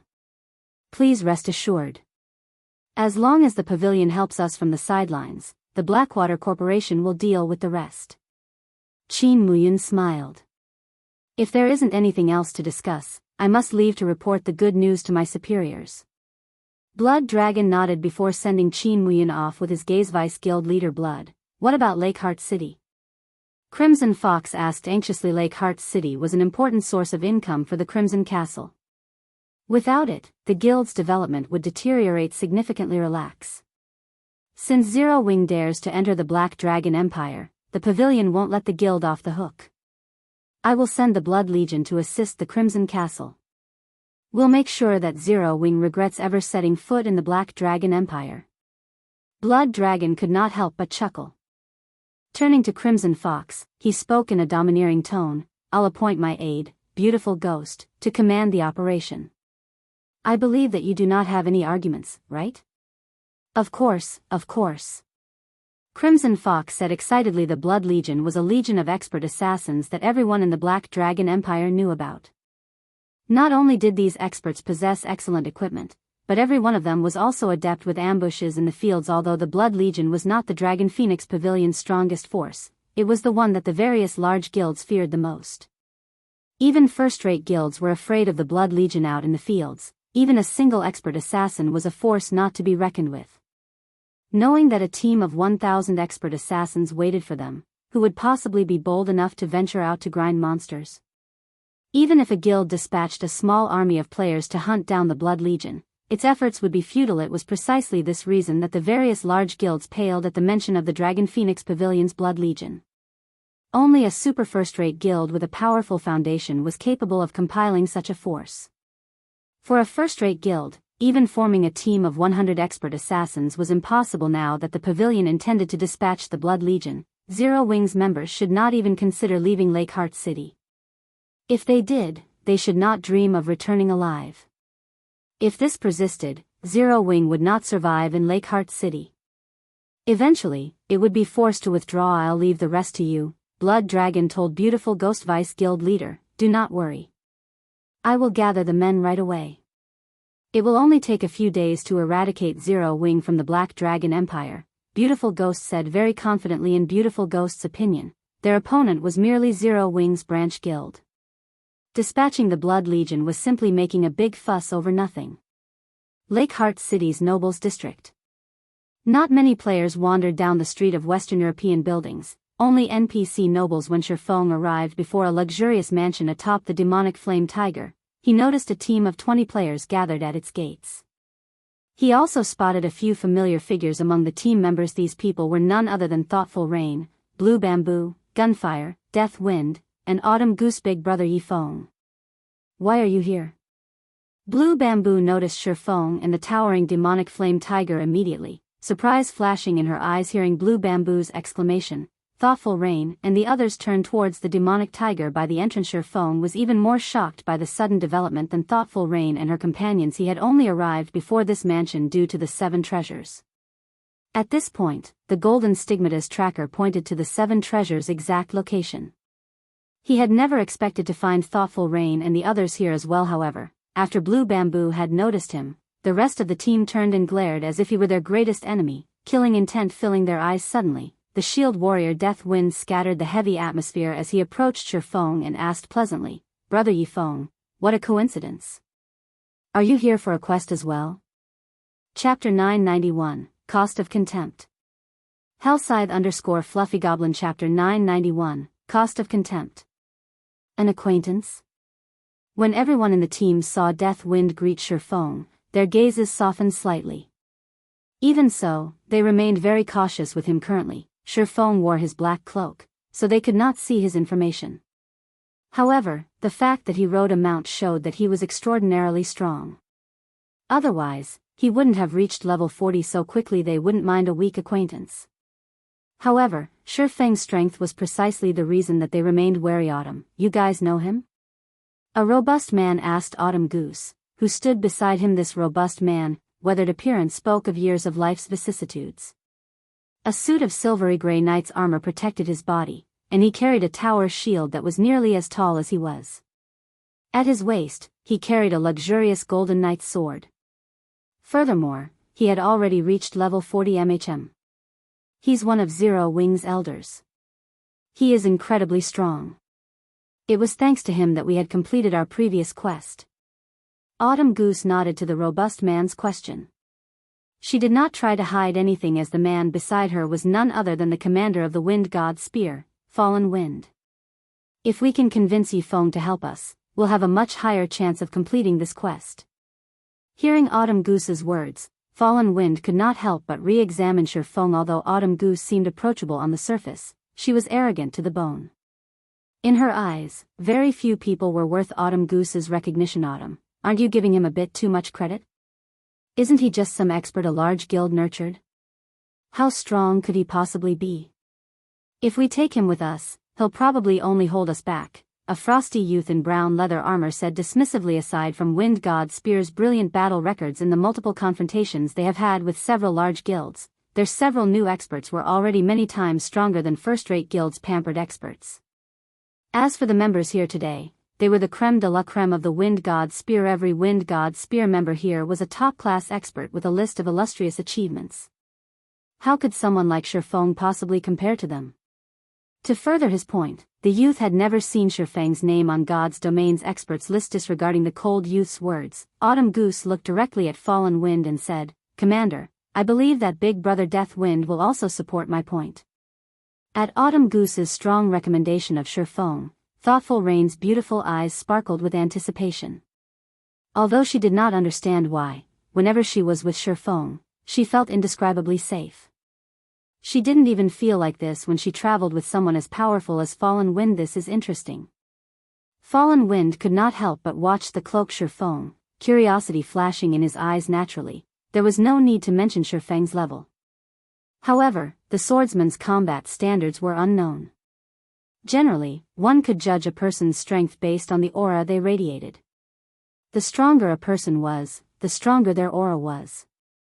Such a phenomenon was due to the confidence they gained from experiencing countless battles. Yet, even after observing Feng for a long moment, Fallen Wind could not sense any aura that hinted at Feng's strength. As to whether or not Feng concealed his aura, this was unlikely. After all, even experts would find it extremely difficult to conceal their aura completely unless their mental fortitude had reached a certain level. However, experts capable of doing so were generally in their 30s or 40s. Some only reached this refinement in their 50s. To put it simply, it was impossible for a youth to have enough control to hide their aura. However, both Autumn Goose and Death Wind seemed to admire Feng. This was strange indeed. Autumn, let's pass on asking him this time. If the opportunity presents itself, we can invite him in the future. We've already determined our team's roster. Sudden adjustments to the team will increase our chances of failure, Fallen Wind said after giving it some thought. We cannot afford to fail this quest. If we complete this quest, the Wind God Spear's strength will climb to a new level.